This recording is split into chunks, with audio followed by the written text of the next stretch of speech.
people and cursed. Asterisk asterisk asterisk asterisk your mother's bull asterisk asterisk asterisk asterisk. Asterisk asterisk asterisk asterisk in horse. Why are you people so shameless? When did I give you guys ideas? When did I encourage you? Shut the up. Bull asterisk asterisk asterisk asterisk. We're not bull asterisk asterisk asterisk asterisk ting. Jiang Bingping's voice was very loud, and the veins on an old face bulged. Jiang Che beat up Jiang Wodong's cousin. Your family has just been harboring a grudge, and originally we wanted to pay it back when we received the river summons. You're the one who found us and told us not to give it back. Exactly. Jiang Xiaohong was also screaming, feeling that she was wronged beyond measure. My family owes him just over $1,000. Can I afford it? It's because you're behind it. Your Honor, Ching Tian, it has nothing to do with us. Hearing this, Auntie Lu was so infuriated that her body was shaking and her 7 orifices were about to explode. Under the anger, subconsciously, he pushed his palm on Zhang Defa's chest.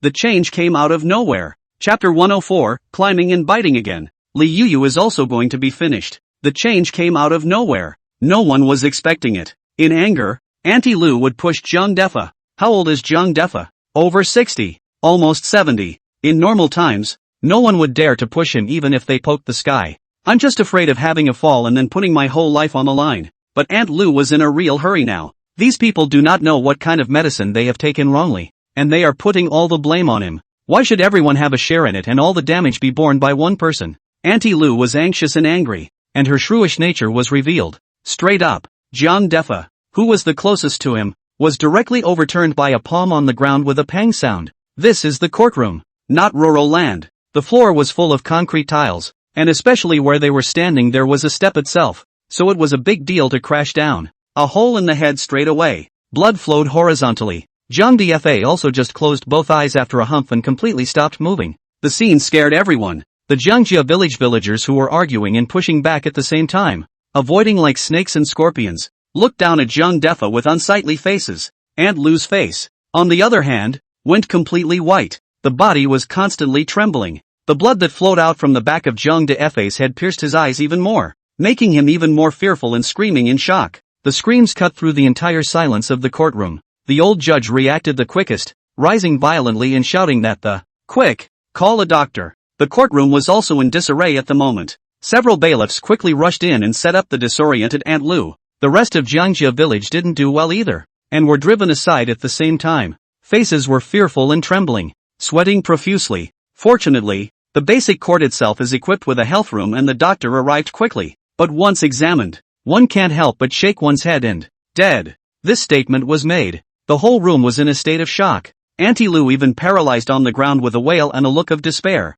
Jiang Che, who was standing at the edge from afar, also raised an eyebrow. Dead? So easy to die? But think also, Zhang Defa is already more than 60 years old, often whoring, but also to cope with the family. The body has long been hollowed out, and now was hid on the tile floor. Can be pleasing to the good is strange. The rest of the crowd in Jiangjia village was also dumbfounded. Putting all the blame on Auntie Lu is also just a herd effect due to Zhang Bangping taking the lead. Didn't think it had to get anyone killed. Now that Zhang Defa is dead, how can Zhang Defa's family rest? They'll be looking for Auntie Lu. And of course they will look for themselves. Done. It's all over. For the sake of a few $1,000s, not only did he put himself in the way, but also took a human life. Old Judge Zhou Zhang's face was grim. Take everyone down first. The accused, Lu Changjin, was retransferred to the police station to be dealt with first. Prosecute if it's not handled well. Understood. Two bailiffs carried Auntie Lu and headed out. Along the way, Auntie Lu didn't do anything to resist. She just lost her mind, as if she had died. It was only when he passed in front of Jiang Che that he seemed to think of something and wailed loudly. Oh. The grief was overwhelming. However, Jiang Che just watched with cold eyes. He hadn't seen it coming, but there was no mercy. Everything is to blame. Everything is deserved. Wow. Woohoo. Aha. Auntie Lu's cries of pain echoed in the courtroom, and also made the people of Jiangjia village feel sad about the death of the rabbit. All of them couldn't help but bow their heads and shiver. A couple of them all notified family members, and then transferred to the guardhouse. Old Judge Zhou commanded again. Understood. A few more bailiffs answered. After hearing that the family was notified and handed over to the detention center, the people of Jiangjia village were completely taught and broke down collectively. No, we can't go to jail. It has nothing to do with us. We were also egged on by Lu Changjin. It has nothing to do with us. Oh, Zhang Defa's death also has nothing to do with us. You can't arrest us. How can you arrest us? We were wronged too. Lord Green. The cries and howls were terrifying. Finished, completely finished. Remorse and despair filled the heart, but the bailiff didn't care, tugging people to leave. However, just then, Zhang Xiaohuang tilted her head and cried out while shouting, Judge, Xingtian Daoliang, we were really wronged. We don't know anything about that. We were just thinking about relying on it if we could, but it never occurred to me. It's not like there's an IOU or anything. It was someone who gave us the idea. It was someone who gave us the tip that we did it. Xingtian Daoliang, the judge, you must do it for us. We are really wronged. That man's name is Li Redundant, the security guard at your courthouse, and he's the one who gave us the idea, saying that we don't have a note or a voucher anyway, so who knows if we borrowed the money or not, and as long as we bite the bullet and don't borrow the money, then we'll be fine. If he hadn't said that, where would any of us have known about the idea? Oh, Judge, Qingtian Big Lord, you must give us the judgment. We are really wronged, really egged. This statement was made. Everyone in the courtroom stared again. Jiang Che couldn't help but want to clap his hands. Wonderful, just wonderful. This dog-eat-dog scene is so good. It's a shame it can't be videotaped or I'd have to take it back and play it on a loop. He had long felt that something was wrong. With the intelligence of these people in Jiangjia village, how could they think of relying on IOUs to renege on their debts? Dare I say that there is really a high level of advice behind it. Just this tall man. I'm afraid I never imagined that the people of Jiangjia village would sell him out so completely. Abetment to the crime of abetting. Understand. According to Article 29 of the Criminal Law, a person who abets another person to commit a crime shall be punished in accordance with his role in the joint crime. That means the Jiangjia village crowd was sentenced to 3 years. Then that Li XS, once the abetting charge is confirmed, will also face 3 years in prison. Old Judge Zhou Zhang's eyes narrowed and he couldn't help but look at one of the jurors next to him. The juror nodded slowly and, "I'll contact the security department over there later to ask if there is such a person as Li Yuyu." That's right. It's that Li Redundant. He's the one who gave us the bad idea. Judge, the great Lord of Heaven. It's that Li Duo. He's the culprit. You must arrest him. He also screwed us out of a couple $100 for the meal. That Li Yuyu really isn't a thing. He's really harmed us. The Jiangjia village crowd nodded frantically once again. All of them are anxious as hell. And anyone can climb down as long as they have someone to scapegoat. Chapter 105, Abetting a crime is also a crime. To get off the hook. The crowd in Jiangjia village was almost going crazy. That's a bite for anyone. First, Aunt Lu. And now it's Li Redundant. Luckily, Li Suqin had already been taken away. Or else he, the introducer, would have been bitten. And that phone. Isn't that phone responsible? Hearing everyone in the gallery, that was dumbfounded and exclaimed. Today was simply not a wasted day. Cool, are you sure? Old Judge Zhou Zhang looked at Auntie Lu and asked in a deep voice. It's a false accusation if you're climbing around willy-nilly. We're definitely not bull ************************************ ting. The people of Jiangjia village spoke in unison. A court hearing finally ended in a ruckus. Even lawyer Zhang Wei didn't expect it. An ordinary civil dispute can end up in this situation. One person lost his life. The 2 men were referred to the police station and the charges were reintroduced. All the rest started at 3 years. This is simply the quintessential of quintessentials in civil litigation. Attorney Wei Zhang. This lawsuit is really troubling. Before parting ways, Jiang Che rushed at lawyer Zhang Wei with incomparable gratitude. Previously, he had thought that the name lawyer Zhang Wei was a bit unreliable and reminded him of a deceased person. But now it seemed that lawyer Zhang Wei's firepower was still quite fierce. At least it was very much to his liking. Ha ha, I'm happy with this lawsuit too. At least it'll let me brag about it for a few years. Lawyer Zhang Wei was also laughing out loud. He's only just graduated. To be honest, there are no cases in hand at all, which is why I have nothing to do with legal aid work. So it is also considered to be more serious. And this case is unsurprisingly going to be a huge color on his resume.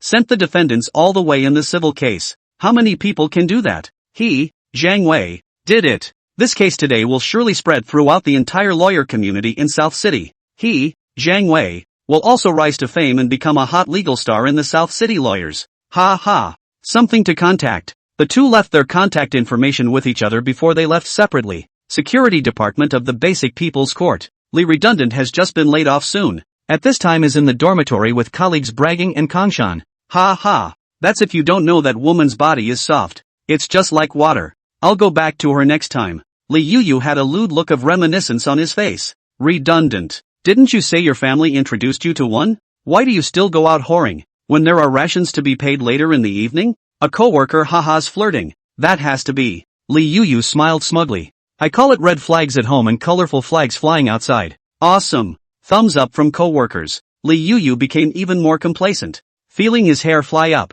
and he couldn't help but think of Li Suqin in his heart. Although this woman is old and average looking, but it is better than being able to live a life. And it is also a person who knows what is hot and cold. If she is there, in the future, there will be no need to eat instant noodles after work. I just don't know what she thinks. Doesn't seem to have contacted himself much since yesterday. But could a mere rural woman escape her charms? Take a pinch in your hand. Easy peasy. Just thinking about this, Li Yuyu became even more complacent. Then just then, the door to the security department's dormitory was pushed right open from the outside. Immediately afterward 2 men in bailiff's uniforms walked in. Li Duo and his co-worker turned around at the same time. Look at the bailiff frowning. Are wearing uniforms, but they are not the same as the bailiffs. Identity treatment that are completely different, so usually there is no contact at all. What are 2 bailiffs doing in their place all of a sudden? Who's Li Redundant? A bailiff suddenly asked. Li Yuyu looked puzzled, but stood up nonetheless and, I am. Is there something you guys want to see me about?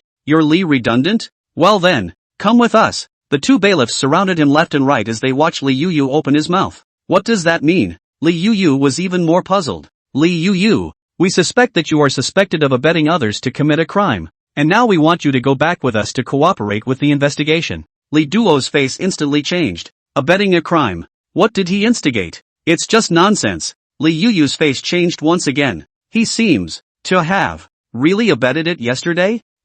Those things from yesterday flashed through Li's redundant mind, making his heart beat faster. Maybe it's being a thief. Li Yuyu's voice was even shaking a bit. That's his oh will. If you want to explain, come back with me and we'll talk. One of the bailiffs looked at Li excessively and, we all work in the courts, so you should know what that means when we step in? In everyone's common sense, arresting people is the business of the police station, or the Public Security Bureau. Yet it does not mean that the courts do not have the power to enforce the law. It's just that they usually don't do anything unless the evidence is overwhelming. Now this is a situation where the evidence is overwhelming. Yesterday that meal money, the Jiangjia village which people give is reluctant. Thinkly excess is just say a few words. Why should we eat a meal of several $100s? So they left the ticket. It is also the same ticket. In a sidebar to corroborate the veracity of what they reported, the court sent someone to do a random investigation and the water came out. Hence the current drama. Abetment. And what about this Li Yuyu person? Usually on the basis that he works as a security guard at the courthouse. Every time I go back to the countryside,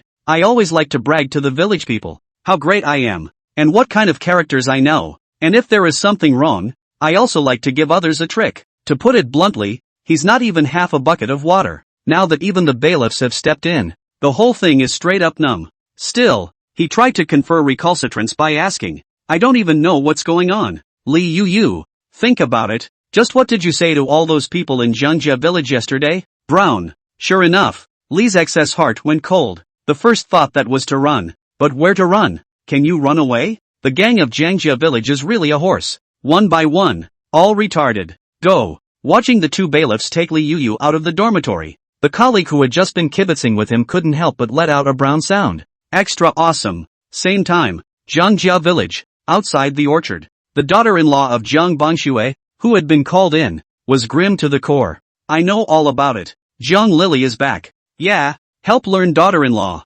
Lily is back. Is there something wrong with your intelligence? That's right. That's right. The village chief has said that it was a misunderstanding. Could there be a problem with your intelligence? Jiang Bangshue's daughter-in-law couldn't help but laugh. These people have really watched too many war dramas, and they talk in an eight-lipped manner. But where could she laugh at this point? My information is absolutely correct. Because they saw Lily Jiang at the detention center. Chapter 106, Jiang Lily's new way of getting rich. Jiang Lily can come back. It would only mean one thing, and that is that Jiang Bankai gave that family $500,000. At these words, the room fell silent. $500,000. How can Jiang Bankai have $500,000? Guess where that $500,000 came from? Jiang Bangshue's daughter-in-law looked at the crowd. All the faces changed. Jiangjia village is known as a poor village. Even the richest man in the village, Jiang Che's family, is afraid that they can't get $500,000. So where did Jiang Bankai get the $500,000? And the news was never known to them as neighboring relatives. Why is he hiding all this money? Why is this money unseen? Then there's only one reason. Corruption. As you have guessed, this money must have been embezzled from our village by Jiang Bankai as the village head. Jiang Bangshue's daughter-in-law said angrily. $500,000. A whole $500,000. He embezzled a whole $500,000 from our village. Let's think about what we can do with this money in the village. Even if we were given 10,000 per family, that would be enough. But all that money went into Jiang Bangsai's personal pockets. The eyes of the Jiangjia village villagers gathered outside the orchard also instantly reddened. It's too much. Thanks to that, I always thought he was a good village chief, but I didn't realize that he also did these nasty things. It's really disgusting. I'll be damned. Every time the words come out so nicely. No wonder he is bent on supporting Jiang Lily also do village head. The original inside the oil and water so big. This is where to do the village head. Obviously want to get rich. I'm going to find him and settle the score. That's right. What's the point of looking for him? We'll go straight to town and report it. That's it. Let's report it. Make Jiang Bankai spit out all the money he owes us. The villagers were all furious, filled with righteous indignation, and unable to restrain their anger. If Jiang Bankai was in front of him, I'm afraid that he would directly tear it into pieces. Report. Jiang Bangshue's daughter-in-law sneered. Of course we should report it, but not now. Why? Some people wonder. At this moment, Jiang Bangshue's daughter-in-law has just become the backbone of the crowd. Just think what the official people would do if you reported it. Jiang Bangshue daughter-in-law looks like I am the one who understands sister. The official people, for sure, will confiscate all of Jiang Bangsai's illegal proceeds. Do you think Jiang Bankai still has money now? He's given $500,000 out. Even if there's still money in his hand, how much is left? The crown confiscated his property. So what about our money? How can we get back the money we made from selling Satsumas in the village? Then won't we all lose out? When these words came out, Everyone all changed color. Yeah, how come they didn't think of this? So report it for sure. But not now. We need to at least get the money for the goods that belongs to us first. Jiang Bangshue's daughter-in-law sneered. And the trees. It's all because of Jiang Lily that those dilettantes chopped her up, and their family has to pay for it. The eyes of the group from Jiangjia village once again lit up and nodded at the same time. Yes, yes, yes, Bangshue's daughter-in-law is right. It makes sense. It makes sense. Let's just listen to Bonghak's daughter-in-law. Bonghak's daughter-in-law has a point. Come on, let's go find them and pay them back. Yeah. The group of people were noisy and voluminous, and they headed towards Jiang Bangsai's house. At this point, Jiang Bangsai's home. Jiang Bangkai was sitting on the threshold smoking a cigarette with a sad face. Now it's redeeming Lily Jiang. But what killed him was that he used the money that was officially sent to Jiang Che to build the factory. Officially, they gave $150,000. Now there's just over 20,000 left in total. Wherein is this $130,000 hole to be filled? This money is definitely going to be taken out.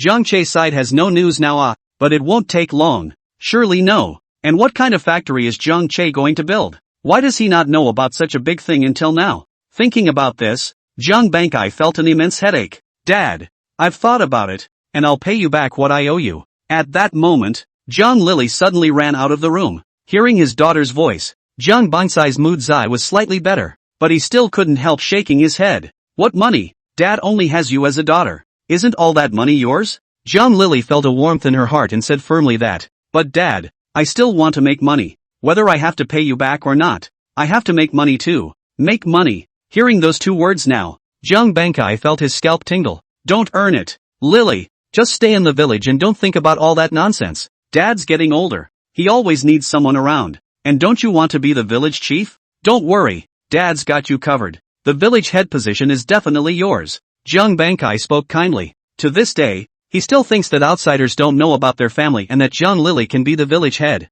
What a nasty dream. Dad, listen to me. I'm being absolutely reliable. Jiang Lily also sat on the threshold. Very cozy, resting her head on Jiang Bangsai's leg. My best friend from college has made a lot of money off of this. She heard about me, too, and said she could take me with her. Just make sure you make a couple $100,000 a year. And a Netflix star. Netflix. In this day and age, the popularity is quite low, and it's even still almost a pejorative term on the internet. Just like the first generation of Netroots Phoenix, Guamimi, who hasn't been called out on it. But there's already a group of people who are actually making money. But at that time, various domestic restrictions. The network is also not developed. Live cash path is very little. YY and other platforms are more singing games only. So those who make money are almost always overseas. Borrow a ladder. Live on overseas platforms. Live what? The one with the talent and the foundation is, of course, the talent show. Nothing at all? That's even easier. The rubbing edge. Or a little more directly. Selling meat. Of course this is not marketed as selling meat, but is similar to the Foley Heim on the extranet. It is also commonly known as yellowcasting. And just right. Jiang Lily college best friend, belongs to the type that only has a face, without any talent. So her live stream is all about rubbing it in. Back then, it wasn't like now. There are also really few channels for foreigners to get in touch with the dragons. And many foreigners are afraid that they will never see a dragon's woman in their lives. So dragons women are very popular on the extranet live. Not to mention the fact that there is a living bodhisattva actively rubbing his nose in it. Straight away, those guys on the extranet had their hormones completely revved up and then went on a bounty spree. It's what made the first people who did the extranet broadcasts make money. Chapter 107, Jiang Lily, you really let us down. But, in the Dragon Kingdom, it's certainly not a crime to rub it in. But privately borrowing magic to access the extranet is already breaking the law. Not to mention the fact that human desires are endless. After earning money by rubbing it in,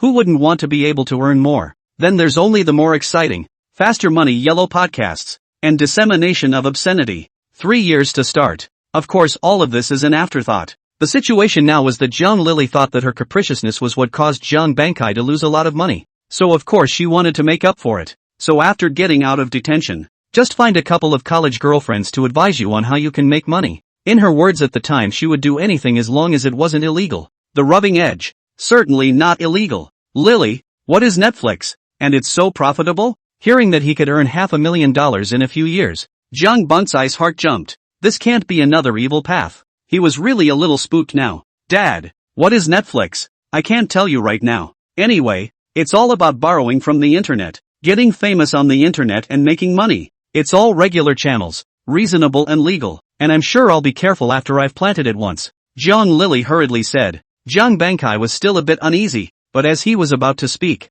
the courtyard door was suddenly knocked on. Mayor, mayor, mayor, open the door, open the door, open the door. We have something for you. Although his mouth called out to the village chief, there was no longer any of the previous deference in his tone. This change made Zhang Bankai's heart sink. Pull the door open. Sure enough, I saw a dozen people from Jiangjia village gathered around the door. Can I help you? Zhang Bankai asked in a deep voice. Mayor, I heard Lily came back, right? A villager opened his mouth directly. Zhang Bankai nodded his head after a moment of silence. Exactly. What do you want with him? Of course there's something. Village chief, you have to make a decision for us. Lily, Zhang Lily can put us in a bad situation. Another villager was about to cry outright. Yeah.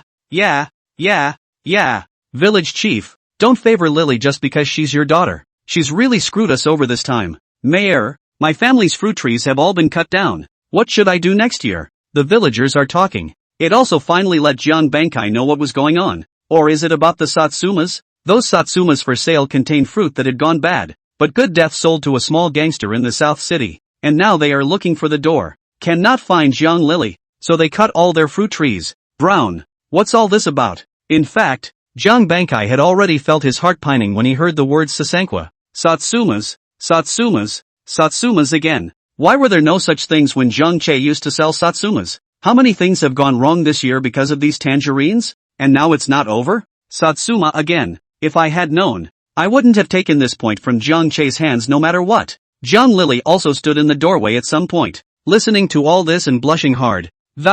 What's it got to do with me? At last she could not help speaking, equally angry, aggrieved, and, if you hadn't forced those moldy and spoiled Satsumas on me, could I have sold them? Could I have sold them to him? Would there still be any of this today? Hearing this, some of the villagers of Jiangjia village were a bit speechless, but immediately, someone retorted, then you could have not taken it. I slip it to you and you take it? You're so obedient, so I'll give you a. Will you eat it? Zhang Lily, don't think that we don't know what you've set your heart on. Aren't you just like that white-eyed wolf Zhang Che, trying to earn our money? This statement was made. The villagers, who had been a bit tongue-tied just a moment ago, were suddenly enraged and filled with righteous indignation. Exactly. At the loss of us still thinking that you are a good girl and are genuinely trying to help our village. I didn't realize that you are the same as that white-eyed wolf Zhang Che. Unconscionable. I shucks. Someone with a rotten heart and a rotten belly like you still wants to be the village chief. Zhang Lily, you're really letting us down. You ate those differences from the inside.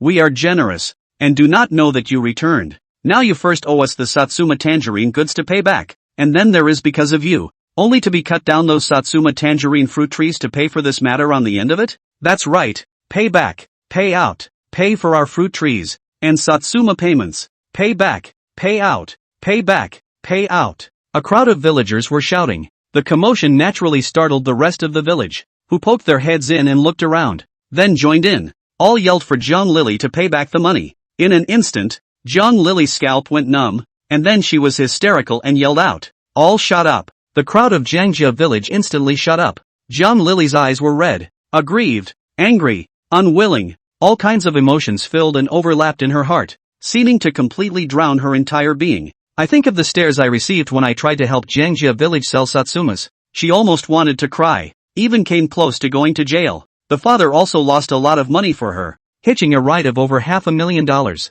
But right now, these people, one by one, not only was it not appreciated in the slightest, but it was even. Where did they get the face to spontaneously gather around her front door and ask her for money? It's just brazen. The moment, seeing that numb and angry face, Zhang Lily's heart was incomparably sad, and she also inexplicably thought of Zhang Che, thinking of the scene that day when they blocked Zhang Che in front of his house. Was Zhang Che's mood at that time the same as hers now? Zhang Lily regretted it. It's real regret. But what's the use of regret? There's all kinds of medicine in this world, just no medicine for regret. Her eyes were red, and one by one, her gaze swept over the faces of the villagers of Jiangjia village. What money do I have to pay you back? I haven't asked you guys to pay me back yet, and you're asking me to pay you back. If it wasn't for you guys shoving those raggedy Satsumas down my throat, I could sell them. If it weren't for the insatiable greed of each and every one of you, to be able to have these things today. I'm not afraid to tell you the truth. I haven't found any dealers at all.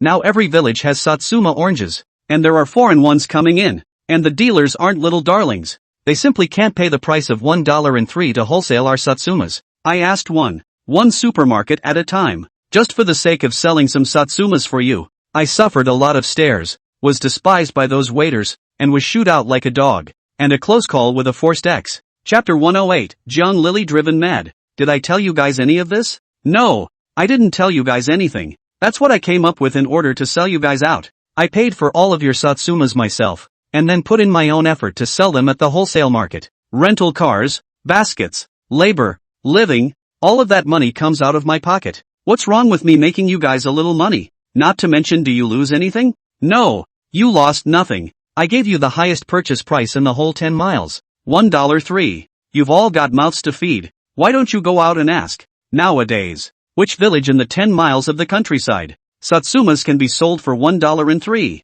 Now, just because you think you're making less, you come to my house and make a scene. Do you have any face? Do you guys have any face at all? It's shameless. One of you is shameless. Disgusting. Jiang Lily yelled sentence by sentence, spit out all the boredom he had suppressed in his heart all these days. He thought that, after he had said all this, these people in Jiangjia village should stop talking, should turn around and go back. But, she had underestimated human nature after all, overestimated the cheek of these people in Jiangjia village. It was only quiet for a split second before a sneer came out of the crowd and, "It's none of our business. You're the one who patted yourself on the back for all this, and it's got nothing to do with us. Jiang Lily, what's the use of pretending to be pitiful with us now? All we know is that because of you, we have suffered losses. All those fruit trees have been cut down, and also that you took our Satsuma oranges, and the rest of the payment should be given to us." This statement was made. Once again, the group was in a frenzy. That's right, pay back, pay back,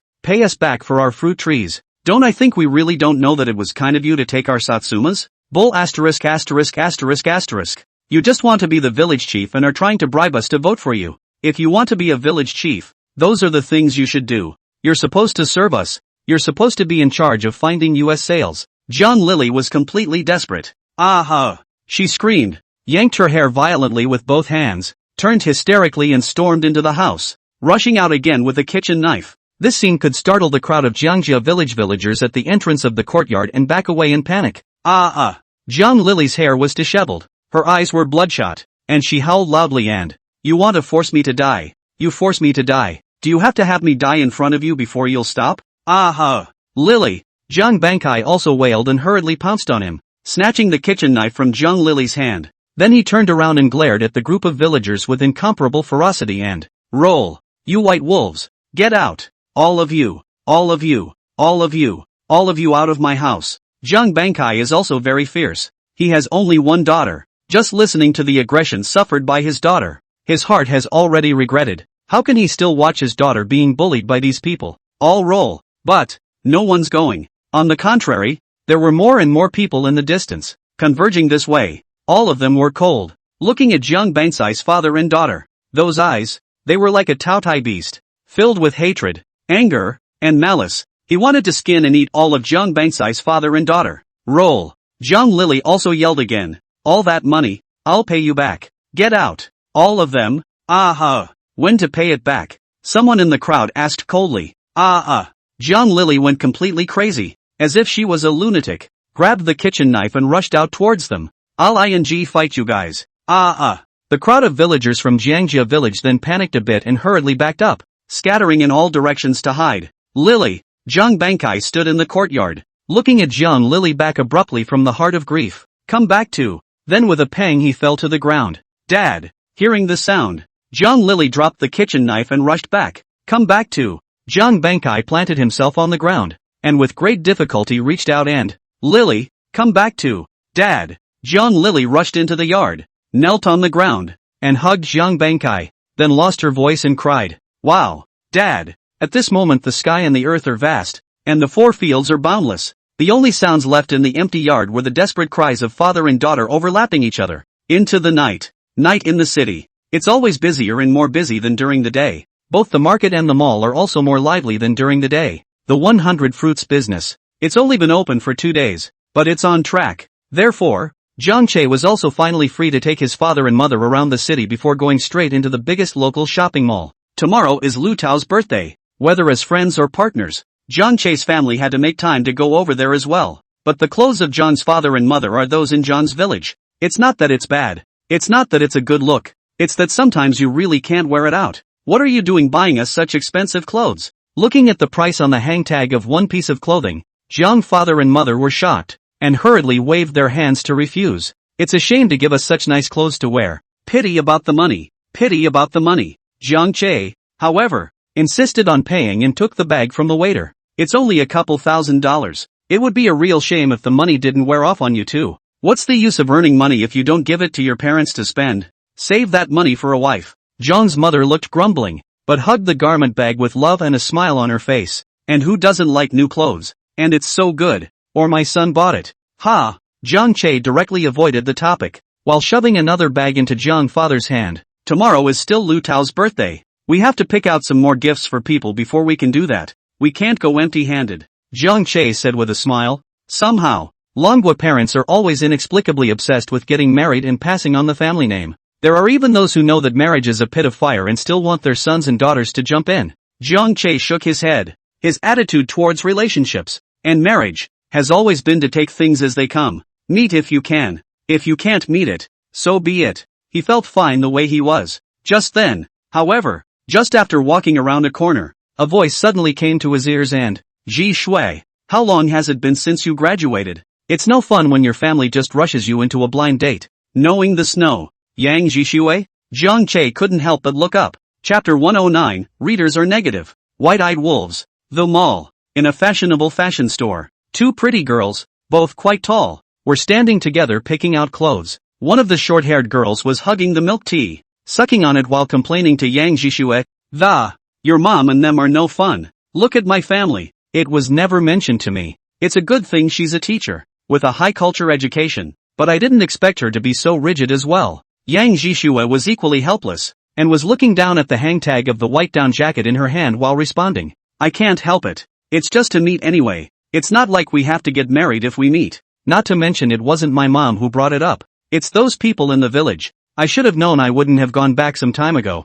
Oof. Those 8 women in your village are really annoying. You've grown up so much, and you haven't eaten a mouthful of rice or food from his family. They care so much. The BFF next to me followed suit and complained, huffing and puffing. It's absolutely true. Even now. But whenever you're a girl, as long as you don't go to school anymore, the matchmakers in the countryside start coming to your door. The ones who went to college were okay. Maybe they would wait a few years. But the kind of little girls who dropped out of school early, almost at the age of 17 or 18, the matchmakers came to their door. Yang Jishui smiled. Spinning around, he hung the down coat in his hand on the rack and turned to look toward the other clothes. Zishui, doesn't this dress look good? It's just right for you to wear. It goes especially well with you. You'd have to wear this on a blind date to charm the guy to death. The BFF re-picked up the duffel coat and laughed. Too expensive. Yang Jishui shook her head. Get a different one. But just this one turn. Yang Jishui then saw Jiang Che who was looking towards her. He was in a daze, and offered a smile and a greeting that,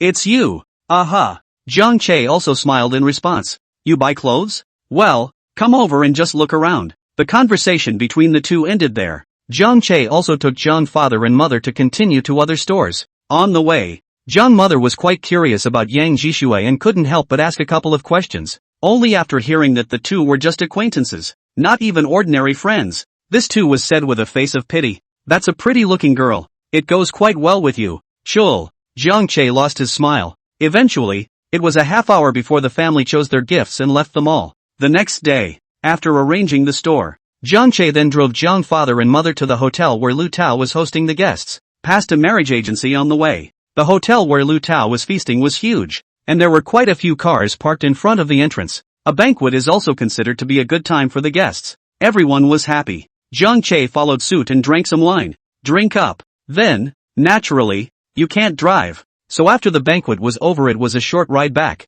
But, Jiang father and mother, however, said that they would let Jiang Che go back by himself, and that their old couple wanted to stroll around the city. Same time, Jiangjia village. Jiang Lily has already packed her bags. Dad, I'm leaving. Don't worry, I'll be able to pay them back what I owe them. Jiang Bangkai was lying on the bed, an old face extraordinarily ugly and unwilling to give up. Lily, why don't we wait until after the new year? Dad, can't wait. Those people in the village are pushing too hard. Jiang Lily looked desperate and agonized. Just last night, the people of Jiangjia village naturally received those messages from the court. The dozen or so people who owed Jiang Che money were all arrested. Turns out you can go to jail for not paying your debts. The remaining villagers of Jiangjia village were creeped out. Then, they once again organized themselves spontaneously in front of Jiang Bangsai's house, in order not to let Jiang Bangsai's family renege on their debt. All of them went out and directly forced Jiang Lily to write an IOU to them. Payment for goods. Compensation for orange trees.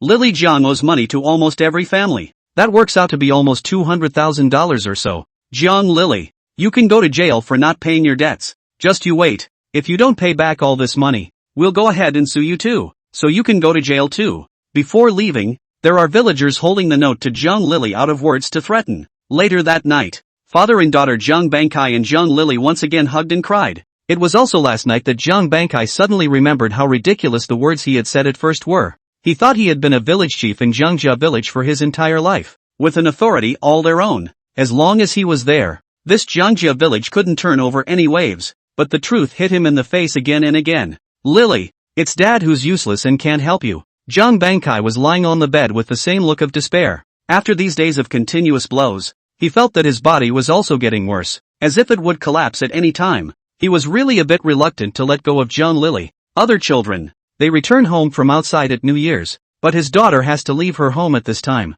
Dad, don't worry, just be good in the village, and when I come back with money, I'll make sure all these white-eyed wolves regret it. Jiang Lily gritted her teeth. Well, Jiang Bangkai sighed deeply. Jiang Lily turned resolutely. She was afraid that if she left one step later, she would not be able to hold back her tears. Away from home. Approaching the end of the year, the choice to leave home was truly compelling. Jiang Lily pulled the suitcase and stood at the entrance of the village as a motorcycle passed by. Jiang Lily hurriedly reached out to stop the car. Wanted to take a motorcycle to town, then to the city, to the province, to find her best friend. But, only after the motorcycle master saw that it was Jiang Lily, opened his mouth as a mouthful of phlegm spit on her. What kind of rotten conscience dog do you want to ride in my car? Jiang Lily stiffened directly. Humiliation. Boundless humiliation. It made her squat right down and cry in pain again. But the motorcycle master didn't care so much, but just rode away. Only before he had ridden far, he hurriedly stopped again, scratching his hair, feeling that there was some déjà vu in one just now. It seems like it was just a short time ago. He also spit at a guy on the side of the road here. Oh, right. It's that little white-eyed wolf Jiang Che. It was only that Jiang Che's little white wolf had dodged, and Jiang Lily's little white wolf hadn't. Eventually, the motorcycle master came to a conclusion. Readers are all negative. White-eyed wolves. I'll go back later and tear up my own pup's books. What kind of book do you read? It's a waste of time, and you'll grow up to be a blank slate. Thinking of this, the motorcycle master's heart is urgent, and hurriedly rode the bike to turn his head and ran towards home, to tear up the book. No more reading. It's a blank slate to read it. In the end, Jiang Lily also went on Jiang Che's old path, only she was even more difficult than Jiang Che, because she multiple suitcases, and a woman, had to struggle to get to town all by myself. As I watched the bus slowly arrive at the station, there were people working away from home dragging suitcases out of the bus. Only Jiang Lily was backtracking, dragging her suitcase to the car. It appears to be grungy with them. Lily, where are you going? Someone who knew her asked her. Jiang Lily didn't answer, just sat in her seat with a numb expression, until the bus slowly pulled away. She and the driver were the only two people in the entire empty compartment. Sadness rose in Jiang Lily's heart and she couldn't help but cry bitterly again. Chapter 110, Matchmaking. Until the evening. Only then did Jiang's father and mother go home. But soon enough, he found Jiang Che, gleefully dragged him from inside the room and, "Son, let me tell you something." Jiang mother stared at Jiang Che with bright eyes. Jiang's father, on the other hand, turned around and left, picking up some hot food on his way back, planned to have a drink with Jiang Che. What is it? Jiang Che had a puzzled look on his face, but he turned his head and opened his mouth to Jiang father. Dad, why are you home so late? Over at the grocery store, they've been distributing the platters tonight, keeping the human three women busy. Just a little while ago, the waiter over at the fruit supermarket then called and asked when Jiang's father could go over. People were already calling for platters to be delivered on the snack street side, and there were quite a few of them, whereas the scope of the job that had been discussed with the three waiters at the very beginning didn't include the delivery of platters. But the good thing is that the three are also reasonable. Plus, It wasn't too busy at night, so when he saw that Zhang's father was late, he took the initiative to take over the job, keeping 3 waiters on their feet all night. After work, you say in your workgroup that you require your boss to treat you to dinner before you can do that. For the failures of tonight's work, Zhang Che was apologetic, and of course, he was all for it. Yikes! Father Zhang slapped his head. I told you something was forgotten. Zhang mother was also very embarrassed. If he hadn't been pulling Zhang father to pick and choose words, looking around, would not have been delayed for so long. Son, there's no delay at the supermarket, is there? Zhang mother asked in a small voice. It's okay. Zhang Che shook his head. Lan Lan and the others got it all done. That's fine. That's fine. As long as there's no delay in earning money. Zhang mother once again replaced a smile on her face and said as she pulled Zhang Che with renewed gusto. Son, come and see. Which of these girls do you like? Mom will set you up right away. Zhang mother surprisingly took out a bunch of photos from her bag. Put it on the table and wipe your palm. The flowery photos of a dozen girls appeared right in front of Zhang Che's eyes, leaving Zhang Che dumbfounded. Mom, where did you get these pictures? Where did that come from? Don't you care? Just take your pick. Zhang mother was giddy. Ever since she saw a marriage agency on her way to the hotel at noon, Zhang's mother had moved on. Therefore, after lunch, this was the reason why he dragged Zhang's father around the city under the pretense of wanting to take a look around the city. But in reality, he was actually at several marriage introduction centers, and enrolled Zhang Che in the program, and screened a good dozen girls who met Zhang Che's conditions. Both graduated from college. At the very least, it's a college. Height, looks, weight, it's not bad. Mom, these pictures, they're not all from the dating agency, are they? Where Zhang Che didn't understand this, he directly pointed it out in one sentence. How much did you pay? Zhang mother looked embarrassed. Not much. Not much as much? Zhang Che glared at them. Good lord, you're so reluctant to buy them clothes, but you're quite willing to pass the money on to a place like a matchmaking agency. Just a couple $100. Perhaps because she had never seen Zhang Che so serious, Zhang mother's voice gradually narrowed. The corners of Zhang Che's mouth twitched. The heart was suddenly powerless. Never in a million years would I have thought that I would still be pushed for a blind date even though I had traveled across the world. It's really the way of heaven. Suddenly, he thought of the conversation he heard last night between Yang Jishue and her best friend. The mind just suddenly felt a lot more balanced. Yang Jishue is so beautiful, only just graduated from college, but also forced by the family to matchmaking. You seem to be much more enlightened yourself. After all, he was 28 years old. At this age, which is indeed already considered quite old for conservative-minded rural parents, he waved his hand somewhat feebly and said, whatever, just pick one of you. The blind date is not just to cope with a little, then turned around and went back to the bedroom. Really? So mom chose for you? Zhang mother was at the back, speaking loudly at Zhang Che's back. Zhang Che didn't respond. It was only about half an hour later that Zhang Che's bedroom door was knocked on again, and Zhang mother walked in with a happy face. Son, 6 o'clock tomorrow afternoon, over at 5-Star Gardens. Aha! Zhang Che rolled over on the bed. Good. Put your car on when you get there, and people clean up in good spirits. Zhang mother reminded again. Good. Same time. XXX staff quarters. Yang Jishue, who had just finished washing up and was lying in bed, also received a call. Ji Shui, I've already made a deal with Magnificent over there. Just tomorrow afternoon, after you get off work, over at 5-Star Gardens. You and he should know each other too. Just haven't seen each other in years. It's okay, don't be nervous. If you don't like it, forget it. Just think of it as meeting the old folks. Nothing. Yang's mother's voice came over the phone. Aha, I know. Yang Jishue responded in a low tone. Well, don't lose your face. Go back to the countryside to see mom after 2 days of vacation. It's only been a few days since I've seen you. I've missed you. I'm not going back. Yang Jishue said unhappily. A few days ago to send you back. You give me this mess. I next time to go back that does not still have to blind date. It's nearing the end of the year, and school has reached its winter break. As a junior high school teacher, Yang's mother naturally had nothing to do, so she thought of going back to the countryside for a few days. That's how Zhang Che came to know Yang Jishue a few days ago.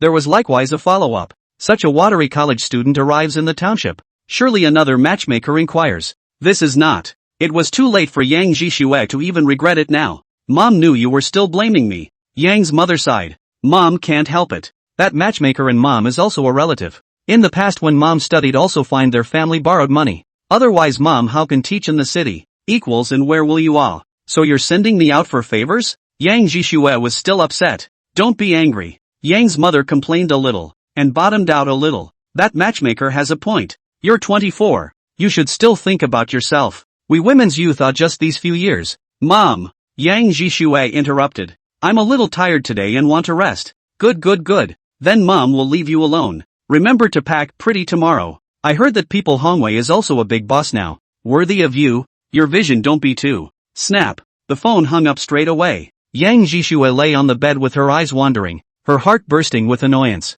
She's only 24. How is she not too young for her age? Why do we have to get married? She is highly educated. She is determined to be a new age woman. The most objectionable thing is matchmaking. A tactic similar to the arranged marriages of parents in feudal times. This blind date tomorrow. She's going, but it has to be screwed up. Smashing to the point of making those 8-mouth matchmakers in the village afraid to come to the door again. Chapter 111, Take Jiang Lily to borrow Luo loan? The next day. Morning is fine. Jiang Che then went to his own fruit supermarket. The morning was fairly clear. But since the fruit supermarket was still doing an opening campaign and had a lot of sales, Lan Lan and the others weren't idle in the morning. A variety of fruit goods need to be replenished. When they saw Jiang Che, their eyes were astonished. It was originally thought that Jiang Che would have a hard time selling out when he took this boutique fruit route. But I didn't realize that business would be good too. How much has it sold for in the last few days? They're not clear, but there is still a rough scale in the mind. It has crushed other fruit stores, at least in the opening stages.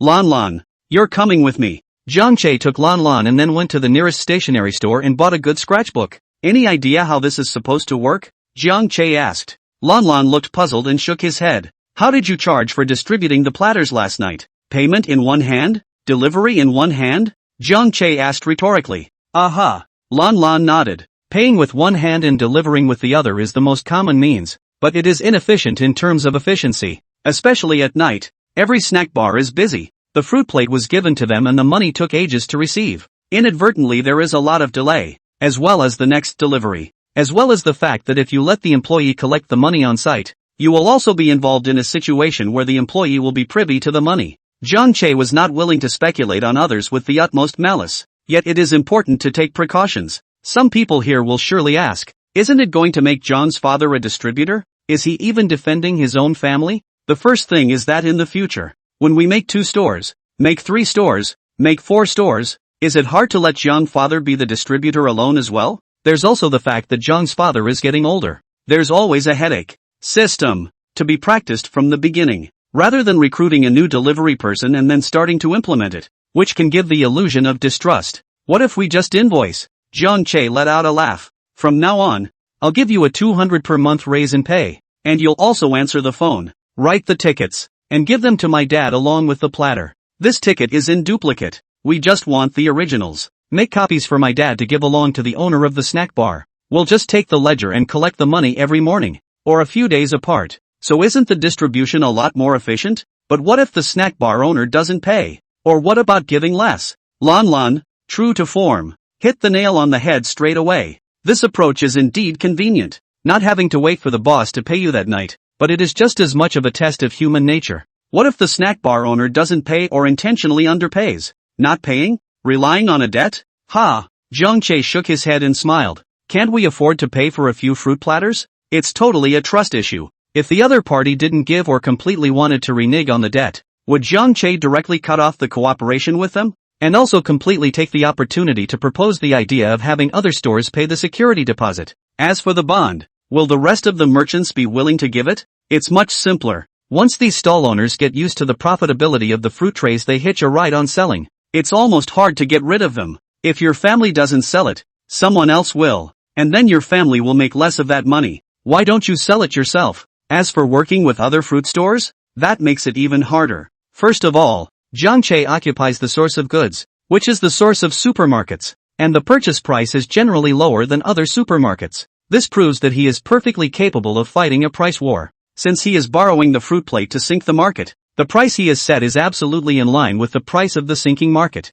Other fruit stores can't afford to fight at all. 8 pieces. Other fruit stores might not even cover the cost. And what to compete with Jiang Che? This is the same reason as the initial takeaway platform. What Jiang Che wants to do is to use the lowest price first, so that those stalls in the snack street are used to selling their own products in the process of selling fruit platters. Get used to it. Then you can't get away from it. Jiang Che wanted them to pay a deposit and had a reason for it. Then of course they have to give. Boss, I got it. Lan Lan nodded. Thoughtful. Jiang Che laughed and smiled before directly starting to draw a pie. Lan Lan, you're a college student. Should be able to see exactly what I'm trying to do. My goal has never been this one fruit supermarket, but many, many more. You do a good job with me. Learn well, and after a while you'll be the new store manager when the second fruit supermarket opens. Familiar large cakes of Jiang Che that comes with the territory. In his last life, he had heard such words from his own boss no less than 100 times. Okay, thanks boss. Hearing that he was going to be promoted to store manager, Lan Lan instantly became excited. I'll do it right. Aha. Jiang Che smiled and nodded. Same time, provincial cities. After an overnight transfer, Zhang Lily finally arrived at the provincial capital full of fatigue. She bumped into her classmate and best friend, Lu Feiyan, who was picking her up at the train station. Lu Feiyan first took Zhang Lily to her own rental house, a small house decorated in pink color. It was filled with all kinds of dolls, with ambient lights, makeup, and then computers, cell phones, and all kinds of live supplies. Smokey, do I have to buy all these things? Looking at a large pile of professional equipment, Zhang Lily's eyes were glowing and her heart was pounding. Aha! It's all a must. And the house. It has to be decorated, too, otherwise how would those big old men abroad pay us off? Those women in their countries are manly women. They like the gentleness of our X-square women, so we have to set up this room as well. It's called ambience. Only when the vibe arrives do they brush up on their money. But, Zhang Lily whispered,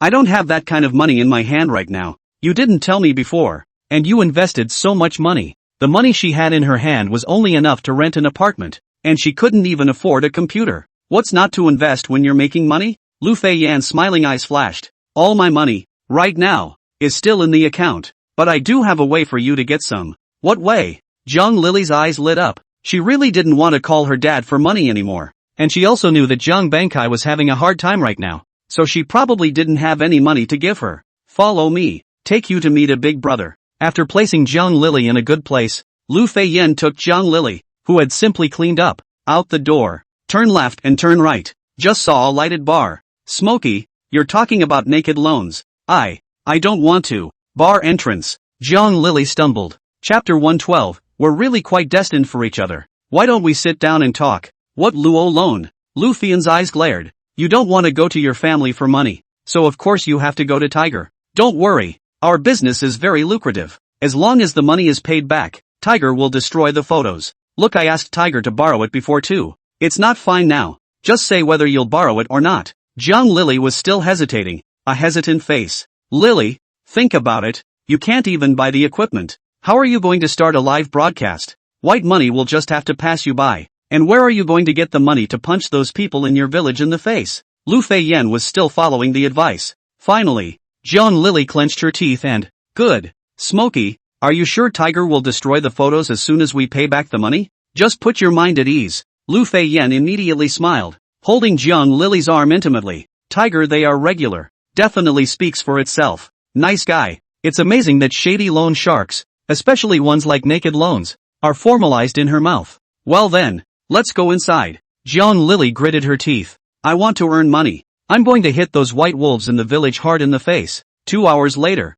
Zhang Lily walked out with a humiliated face. Tears were on his face, but he was clutching a bank card in his hand. Smokey, you're going to take me to Computer City now. I want to buy something. Aha, aha. Lu Feiyan was all smiles. For this one alone, she gets a 5% commission. Zhang Lily just borrowed $30,000 and she made $1,500. South City. Fraternities. A group of red-haired and blonde non-mainstreamers were surrounding the second brother, Yang Hongwei, looking up and down, heckling, constantly commenting and coming up with ideas. You don't say, second brother, but you look so handsome in this outfit. Ha ha, you're really like a big boss now, second brother. Ergo, take this Casio of mine with you. It is what it is. Second brother. The brothers are waiting at home to throw you a celebration banquet. Yang Hongwei was dressed in a black suit, short hair sharp, hard lines, very calm and spiritual. Is the face of the long knife scar looks very hideous. Brother Hao, the boss of the brotherhood, stood on the side,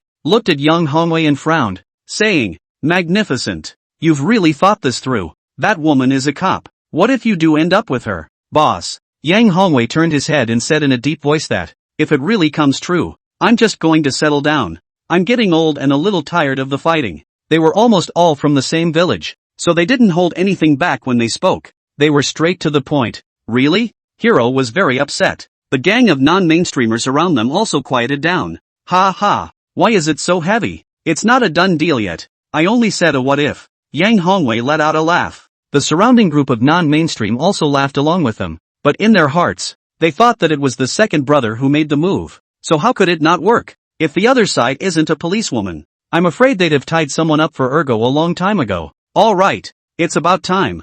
You go over there now. We'll leave our van alone and take a cab. Boss Ho said directly. Call my brother if there's anything. I'll just bring my men and kill them. Okay. Same time. Jiang Che also received a call. Son, don't dilly-dally around the house. Get out the door and don't make the girls wait for you. Jiang Mother's voice came from the phone. Good. I know. It's 6 o'clock. It's still early. Jiang Che said breathlessly. Mom, I'm a little sick. Can I not go today? No. Must go. No tricks. The phone hung up. Jiang Che had no choice but to casually pack up and go out to drive over to the agreed place. Except that the time is now 5 p.m. It's rush hour at the end of the day. Even in this day and age, there aren't as many vehicles on the road as there are in later generations. But the relative road is not that wide. Hence, still crowded. Especially this place, 5-Star Garden, is quite prosperous in the South City itself, with a particularly large flow of people. Jiang Che could only casually just find a seat, parked the car and headed inside on foot. XXX Cafe. By the time we got outside the cafe, it was 10 minutes later. After determining that it was this cafe, Jiang Che directly stepped inside. Same time, Yang Jishui, who was wearing a police uniform, was holding a coffee, and from time to time, she hailed a couple of breaths into her palms, waiting with some boredom. Not that she asked to have the boys wait for her here. Just, the appointment was for 5 o'clock, and now it's 5:30 and you haven't shown up. So that's a bit much. A little too disrespectful. But just one unintentional turn of the head. Yang Jishui froze, only to see Jiang Che was coming in through the cafe's door. It seemed that it was cold outside at this time, and the warmth inside the cafe formed a hedge, causing Jiang Che, who was walking into the cafe, to resist shivering a little. This shake, it made Yang Jishui laugh out loud. Hearing the laughter, Jiang Che also looked over. He was also frozen in his tracks. Why are you here? We meet again. After walking forward, Yang Jishui also stood up with her, and the two of them asked questions almost simultaneously. Ha ha. Yang Jishui laughed after the voice fell, at the same time quietly tucked the rubber baton that was on the table, along with the silver bracelet, into his pocket. This scene, of course, was seen by Jiang Che, who couldn't help but ask that. Are you working on a case here? Ah. Yang Jishui was dumbfounded and hurriedly explained with a bitter smile. Of course not. I'm off duty now. That. Jiang Che became even more puzzled. According to the regulations, shouldn't these police items be turned in uniformly after work? Why are they still brought out? But he didn't ask either. We really don't know each other too well either. I'm actually here on a blind date. Yang Jishui is very frank. My family let me come. So you don't want to, and you purposely make it like this to try to scare people away? Jiang Che's eyes widened. You've been watching too many TV shows, haven't you? Yang Jishui was greatly embarrassed. But she quickly changed the subject and asked, rhetorically, then why are you here? We're really quite connected. We've all met several times already. I, also here for a blind date. Jiang Che also said helplessly. Once these words came out, both of them were silent, and the atmosphere became weird, until Yang Jishui looked up at Jiang Che and snorted a smile. What about your blind date? I don't think it's here yet. Jiang Che's gaze traveled around the cafe before asking back. So your blind date you? Yang Jishui was also helpless. As you can see, it didn't come either. Not as good as. Yang Jishui looked up at Jiang Che. We're really quite connected. Sit down and have a chat? Chapter 113, Pressing the Road. Holding hands, drinking 2 drinks, straight home runs, talk? In normal times, of course, it's fine. But what time is it? Everyone's on a blind date. You want me to sit down and talk? Just as Jiang Che's heart iterated,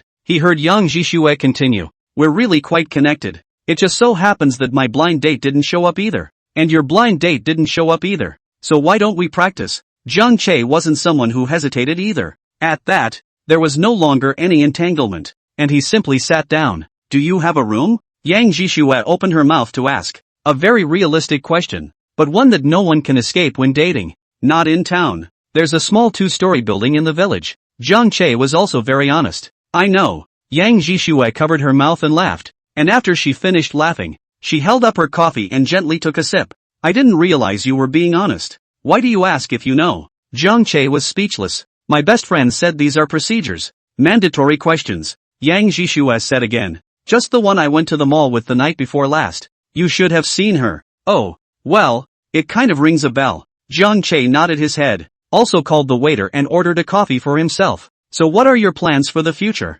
After the initial awkward atmosphere, the two of them gradually became cordial, chatting as if they were old friends meeting. Is it intended to stay in the village all the time? Actually, I think, you're so educated. That is, a bachelor's degree. Why don't you think about getting out and breaking in? I have a fruit supermarket in town now. Jiang Che touched his nose. Just opened, I think. How's business? Not bad. Then show me sometime. Yang Jishua suddenly became interested. It just so happens that my mom asked me to come back to the house in a few days, so I can't go back empty-handed. Okay. Jiang Che continued to nod his head. So I'm pretty much done asking questions. It's your turn. Yang Jishua looked at Jiang Che again and spoke. Is there anything you want to ask me? Jiang Che raised his head, looked at Yang Jishua's impeccably beautiful face, and shook his head slightly after a moment of silence. No, you didn't even think about me. Yang Jishua was curious. No. Jiang Che shook his head. Is it that you don't like me? Yang Jishua suddenly approached Jiang Che and asked softly. Jiang Che jerked his head up, only to find that Yang Jishua's earlobes had already turned pink. At once, Jiang Che revealed a smile. But Yang Jishua's face changed slightly. Her expression became anxious, and she subconsciously leaned back into her chair. She's still a girl after all. Even if she was usually bold, she was still just an untrained girl, and asking the question just now was only subconscious, not thinking that she would get Jiang Che's response. Take a walk with me. Jiang Che, however, suddenly got up. Yang Jishua was dumbfounded and looked up at Jiang Che dumbfounded and asked, Aren't you going on a blind date? I'm in the middle of a blind date, aren't I? Jiang Che looked at her. Aren't you on a blind date? Yang Jishua was dumbfounded again, not understanding why Jiang Che suddenly became so proactive. They were all late at the same time. Isn't this the opportunity God has given us? Like you said, we're meant to be. Jiang Che looked at Yang Jishua and continued to speak. It was Yang Jishua's turn to be silent, then said, Then we'll go out first, and you can wait for me outside for a bit. Okay. Jiang Che smiled and turned around, then went to the front desk of the cafe to settle the bill. It didn't take long for Jiang Che to see Yang Jishua walking out in the square, but it didn't come toward him. Instead, he got into his parked car. Jiang Che frowned slightly, but still stood in place, waiting quietly. Sure enough, in just under 5 minutes, Yang Jishua re-emerged from the car. By now she had changed her clothes, police uniforms, switched to a set of short beige down, and rather snazzy shark pants with long boots. This outfit is already pretty chic in the tiny south town, especially since she was already tall. At this point it looks even better when trimmed in shark pants. Go! Yang Jishua walked over and looked at Jiang Che with a smile. Where are you taking me? Take a casual walk. Jiang Che asked with a smile. Isn't this the same dress you were looking at the mall the other day? That one's too expensive, and I'm still not willing to drop half a month's pay into it. Yang Jishua smiled brightly. I didn't realize you were frugal. Jiang Che couldn't help but snicker. It's not frugal. It's just not necessary. Yang Jishua, however, corrected very seriously. Yeah. Then let's go. Go. I'd like to see where you want to take me. Yang Jishua carried her hands behind her back and tilted her head, revealing her slender neck under the fur collar of her down jacket. However, the two men, who were at that moment immersed in a cozy conversation, were totally unaware that a cab had pulled up at the curb, not long after they had left their spot. Damn, what's with all the gambling today? Yang Hongwei cursed and got out of the car. What had been a 10-minute trip took more than half an hour on a hard day. Look at the time. It's almost 6 o'clock. That's add up. Yang Hongwei almost rushed into the cafe with a run. But where was Yang Jishua's shadow? After making his rounds, Yang Hongwei could only call his brothers in frustration. Look for Junko, Army's son. It's his love warlord. Also the guy in their fraternity who falls in love the most and knows how to read women's minds the best. He really didn't know what to do now. Should I turn around and leave? Or wait a little longer? Ergo, after listening to Yang Hongwei's side of the situation, Junzi hastened to give his opinion. Why don't you wait? A lot of women are intentionally late for blind dates. Dates? Why? Yang Hongwei was puzzled. He'd never been in love. So what did he know about that? Take a pinch. She's holding you on purpose. And think about it. Second brother. Yang Jishua doesn't get off work until 5 or 6 o'clock. Doesn't she clean up after work? Those women have been wearing makeup for a long time. An hour or two is the norm. Maybe, she's at home putting on her makeup right now. Not to mention we're in the city, not in Mang Village, and at night the nightlife is just starting. Junko has a lewd grin on his face. Ergo, think about it. At the end of the night, you guys hold hands a little, press the road, and go to a karaoke bar for a couple of sing-alongs and a couple of drinks. And then you might have a home run for the night. It sure won't hurt to wait a little longer. Get lost. Yang Hongwei directly scolded. Then I'll listen to you and wait a little longer. Ergo, we're at home waiting for your good news. There was a roar of laughter on the other side of the phone. Chapter 114, can a poor village chief come up with $500,000 in compensation? But Yang Hongwei couldn't have imagined it anymore. He waited here, and that was into the night. He even saw a fat girl walk into the cafe as well, seemingly waiting for someone as well, and then leave shortly afterward cursing. 9 o'clock at night. Yang Hongwei was finally sure that he had been stood up. Brown, after cursing the nationalist, turned away as well, and at this point, Zhang Che was walking on the riverside road with Yang Jishue. On one side there is a night view of the city with traffic, and on the other side there is a dark and endless river. This river, it runs right through the village of Shunjiang. It was the middle of winter, and a cold wind was blowing head-on, causing many people on the road to shrink. Ha ha, you know what he ended up doing? Yang Jishue's laughter came. Zhang Che was walking on the river bank. Next to him was Yang Jishue, and the two of them were chatting along the way, which was considered a topic of interest to both sides. Some interesting stories from school when I was a student. Some of the problems faced up to now, especially Yang Jishue, when she got carried away. She also talked about a lot of gossip in the police force. The cold wind slapped his face, but Zhang Che was all smiles. So how did he do it? Team Zhang just slapped the table and said, off duty. Ha ha ha. When she said the word off duty, Yang Jishue was even laughing. Watching her smile, Zhang Che followed suit. And do you know what that look was on the director's face when we got to work the next day? It just killed me with laughter. Yang Jishue was still laughing. The coldness of the river seemed to have no effect on her mood.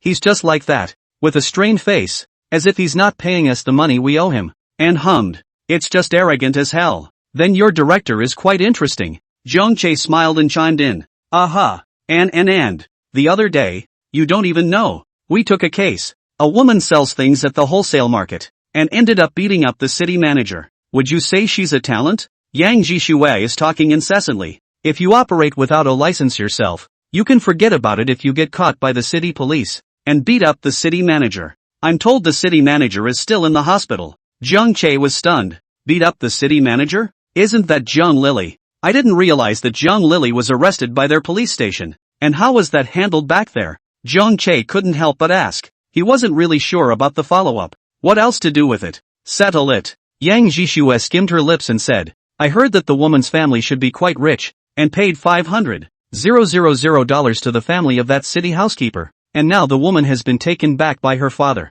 It's quite rich to be able to come up with $500,000. But when it comes to this kind of daughter, her father is probably quite miserable, losing most of his life's work just by saying so. Paid out? Zhang Che's eyes flashed. It never occurred to me that Zhang Bankai would be able to take out $500,000. Hearing the unusualness in Zhang Che's words, Yang Jishue couldn't help but ask, what's wrong? Does it seem like there's a problem with me taking your word for it? There's a problem. Zhang Che looked at Yang Jishue. I know the man you're talking about. It's from our village. Immediately, Zhang Che then told all those things that happened. There was even a situation in their village. A mayor of a poor village can come up with $500,000 in compensation? Yang Jishue narrowed her eyes as well. It seems that this village head of your Jiangjia village is a bit capable. I'll take you back first. It's about time. Zhang Che suddenly looked at the time on his cell phone and said, the time had come to 9 o'clock in the evening. Even if the two of them were more compatible, that would be a long time coming. All right. It's just that my car is still over there and now I'm walking back? Yang Jishue was a bit helpless. Their current location was far enough away from the five-star garden side that it would take an estimated half hour to walk back. It's okay. My car is nearby. Zhang Che suddenly said. Your car? Yang Jishue was a bit surprised that. You bought a car? When we first met a few days ago, Zhang Che didn't even have a car. And this is buying a car? Aha. Sort of. Zhang Che smiled and didn't do anything to hide it. Bought a used car from a friend to drive first. Then I'll rub your car back today. Come back and drive my car tomorrow at noon after work. Yang Jishue smiled and brought up the old story again. Say, last time, when I said I'd take you back to town, why didn't you come with me? Last time, While at the home of the old village head of Shunjiang village, Yang Jishua had mentioned bringing Jiang Che along with her to return to South City, but was politely refused by Jiang Che. I see you look a little upset back there. Jiang Che looked at her and said directly. That was indeed what he was thinking at the time. Since Yang Jishua didn't like him, he wouldn't take the initiative to put his hot face on it.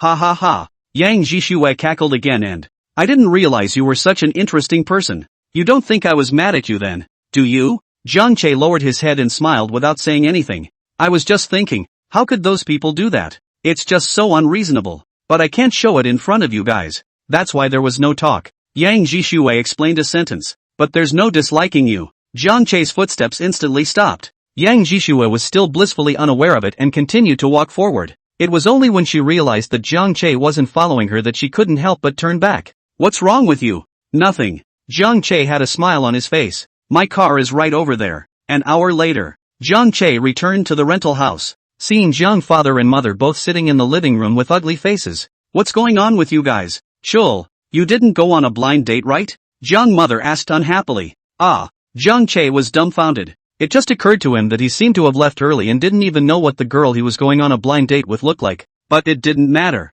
I went, but didn't wait for anyone, so I left. Jiang Che said directly. Dad, Mom, don't you guys ever introduce me again? Do you want to be a bachelor for the rest of your life? Jiang father got anxious and glared at Jiang Che. A little angry. I'll leave my business, you guys alone. I've got it all figured out. Jiang Che went straight into the bedroom. Now that his relationship with Yang Jishua was unclear, even he himself didn't know how to position himself. Naturally, it wasn't time to give Jiang father and mother the time to say it. Back inside the bedroom, looking at the QQ that has been added, the avatar was a large doll, and Jiang Che couldn't help but smile. But the next moment, a phone call came in out of the blue instead. Looking at the note on the caller ID, Jiang Che was a bit surprised, so he picked it up and, hello, Unit Chief Chin. Chapter 115, The Missing $150,000 of support money. The phone just got picked up. Inside, there came the brisk laughter of Unit Chief Chin. Koto. Ha ha ha. I'm really a bit sorry for calling you so late at night. I didn't disturb your rest, did I? Although Jiang Che was puzzled, he still responded with a smile. No, Unit Chief Chin. I'm still awake. Is something wrong? It's a bit of a thing. Chief Chin's tone gradually became serious. I just remembered. There was a town meeting this morning, and the mayor mentioned you again, and was all praise for you. It's the factory, and the mayor is taking it very seriously. Let me make sure that I supervise and coordinate to ensure that your factory opens smoothly and can run successfully. Just for now, I can hear the strings and know the meaning of the song. How Jiang Che still do not understand. The town can hardly wait. This is a disguised way to rush himself. Unit Chief Chin. I know that, and I'm already working on it on my end. Probably when spring starts after the first of the year, construction will start in earnest. Okay, Unit Chief Chin laughed out loud. Just have an approval, and I'll be able to travel to the leaders. That's right, Koto. Unit Chief Chin suddenly turned his words around. A few days ago, the mayor of the town allocated $150,000 of official support to you in order to help with the construction of your factory. Did you know that? Jiang Che froze. How much? 150,000. For whom? It's a job for the civil affairs side. I'm not sure who it's for. Unit Chief Chin asked with a puzzled look on his face. Don't you know? No one ever told me. Jiang Che's face instantly grimaced. The town gave him $150,000 of support payments, which Jiang Che did not expect. Not to mention this kind of thing. This money is down so many days. He did not have any news. Well, then, I'll ask on the civil affairs side for you tomorrow. Hearing that Jiang Che's side didn't say anything, Unit Chief Chin then comforted in a serious tone. Don't worry, Xiao Jiang. I think the person in charge of the pickup forgot to tell you. I'll just ask tomorrow. Let's see who the civil affairs side actually gave the money to. Good. Then I'll trouble Unit Chief Chin. Jiang Che thought also. This is a special earmark. Is there anyone who dares to do private corruption? Embezzlement? As soon as he thought of this, Jiang Che's heart suddenly stirred. Unit Chief Chin. I'd like to inquire what the town's pay scale is for village chiefs. What are you asking for? Unit Chief Chin was a little surprised, but said, it's gone up a bit in the last couple years, like over $2,000. $2,000 a month? Jiang Che continued to pursue. Of course it's a month. Can't it be a year? Xiao Jiang, you don't have an idea about the position of the village head of Jiangjia village, do you? Old Zhang's side does seem to be retiring. If you want to do it, I can apply to the mayor's side for you. There shouldn't be any problem. With a capable young man like you as the village head, the town mayor and I are also relieved that you will definitely be able to lead Jiangjia village to become rich along with Shunjiang village. Unit Chief Qin thought that Jiang Che wanted to be the village chief of the Jiang family village. He was also held in high esteem. You've misunderstood. Unit Chief Qin. That's not what I meant. Jiang Che smiled bitterly. I'm just a little curious. Under what kind of circumstances does a poor village chief have to come up with $500,000 in cash? What does that mean? Unit Chief Qin was confused. What's with the $500,000 in cash? Unit Chief Qin, Jiang Bangsai's daughter, Jiang Lily, had an argument with a city policeman in the city some time ago and then beat him up. Do you know about this? Dispatch also arrested Jiang Lily. The family of the beaten city manager is demanding $500,000 to settle the case. Jiang, what do you mean? Unit Chief Qin's voice became serious after this brief silence. I heard there was a settlement. Jiang Che said directly. So it's curious. How can the mayor of a poor village get $500,000? You suspect he's embezzling? Unit Chief Qin said directly. Jiang Che nodded heavily after a little silence. Yes. Jiang Che didn't have any mental burden about denouncing Jiang Bangkai. As Yang Jishue said, how could Jiang Bangkai,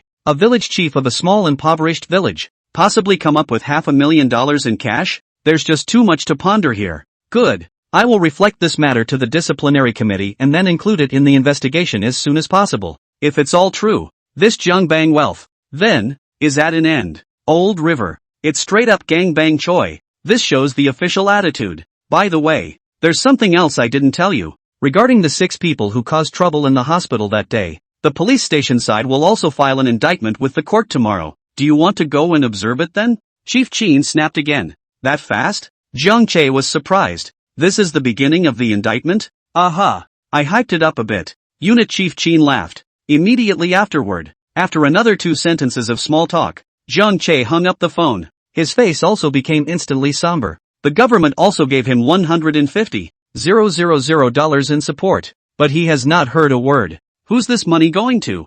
Jiang Che wanted to call the old village head of Shunjiang village to ask about the money, but eventually stopped. Let's wait for now. We'll wait to hear from Unit Chief Qin. Same time, XXX dormitory. Yang Jishue had also finished washing up, lying in bed in thick cashmere pajamas. It didn't take long for the phone to ring, and the caller ID docket read, Mother. Mom. Yang Jishue answered it. Zishue, did you not go today? People Hongwei waited for you in the cafe until 9 o'clock. If you're not going, then you have to give Mom a heads up. How bad to stand someone up like that. Jan's mother sounded a little upset on the phone. Mom. I'm going. Yang Jishue was also helpless. He's the one who never came and I left. Oh, so that's it. I'll tell them to find a new date then. Yang's mother sighed to nodded and said, No Mom. Yang Jishue shook her head and said, That's all for now. I met someone quite interesting today and would like to get in touch with him. Ah. Mother Yang is surprised. Yuki, what do you mean? You found a boyfriend? Not. Yang Jishue's head was filled with black lines, and her mind couldn't help but recall Jiang Che's appearance when he was listening to her. I'm just saying I met someone interesting. That's all for now. I've got work tomorrow, so I'm going to bed. After hanging up the phone, Yang Jishue lying on the bed, bored, opened the phone to look at the QQ just added. Jiang Che. Looking at the QQ avatar next to the note, Yang Jishue couldn't help but let out a laugh. What a narcissist. The avatar also uses a picture of himself. In fact, Jiang Che's looks were really not bad, and when he was in college, there had been quite a few girls who liked him. It's just a bit of a wooden predecessor. Plus, once he graduated from college, he returned to Jiangjia village, which is why he has been single until now. Subconsciously, Yang Jishue entered Jiang Che's QQ space. Chapter 116, Father Jiang, why don't you let me go back to the village? Nothing much, it's clean. Just posted a comment about a new store opening for an event a couple days ago. Says a lot of people liking it below. And the comments. Looking at the address indicated in the remark, Yang Jishue froze. Surprisingly, it's here. Isn't this where their police station is located? As for the photo album, it was locked straight away. Tapping on the album is a question that pops up. What is my dream? Yang Jishue was dumbfounded and couldn't help but let out another laugh. Dream. What a word from so long ago. It seems like it's been years since anyone has mentioned it again. After entering a few random answers, it still shows validation failure. Yang Jishue retreated helplessly, but just as she was about to put down her phone with the intention of going to bed, she thought about it and sent a message over to Jiang Che. Good night. It's been quite a day. But next time, can you not go to the river on such a cold day? Take the phone. Wait a while. No response. Yang Jishue skimmed her lips, before she tucked her phone under her pillow and began to sleep. There was no talk all night. The next day, Jiang Che was woken up by Unit Chief Qin's call. As soon as the phone was connected, the gloomy voice of Unit Chief Qin came from inside.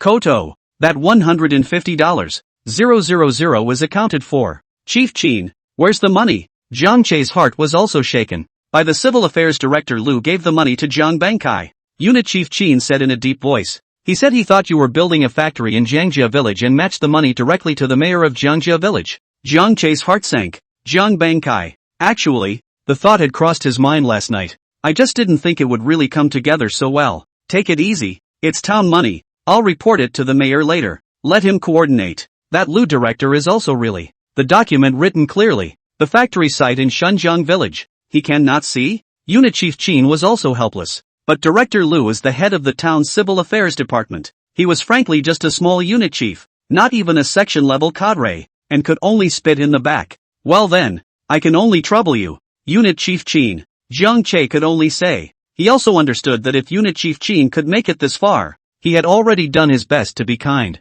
Right. And about Jiang Bankai, I contacted a few police station comrades I know in the district, and there is indeed such a thing. I'll report back to the mayor along with it. Any rat turd, we're going to knock it out. Unit Chief Qin's voice was serious. Hanging up the phone, Jiang Che's heart was heavy, especially when he associated it with the $500,000 Jiang Bankai had given out. His heart was inexplicably angry. Will there be 150,000 of your own in that $500,000? But immediately after, Jiang Che then saw the message from QQ. The gray avatar was pulsing. It's Yang Jishuez. Seeing the news, a smile appeared on Jiang Che's face, and those negative emotions from earlier seemed to dissipate. Yeah, so we'll hang out somewhere else tonight? It didn't take long for a reply to be received that. Oof, playing it high and mighty. It'll be another night before we hear back. Jiang Che, no, I really slept last night. Yang Jishue, sleeping so early? Jiang Che, well, I've always gone to bed quite early. Yang Jishue, has anyone ever told you that you call this an elderly person's routine?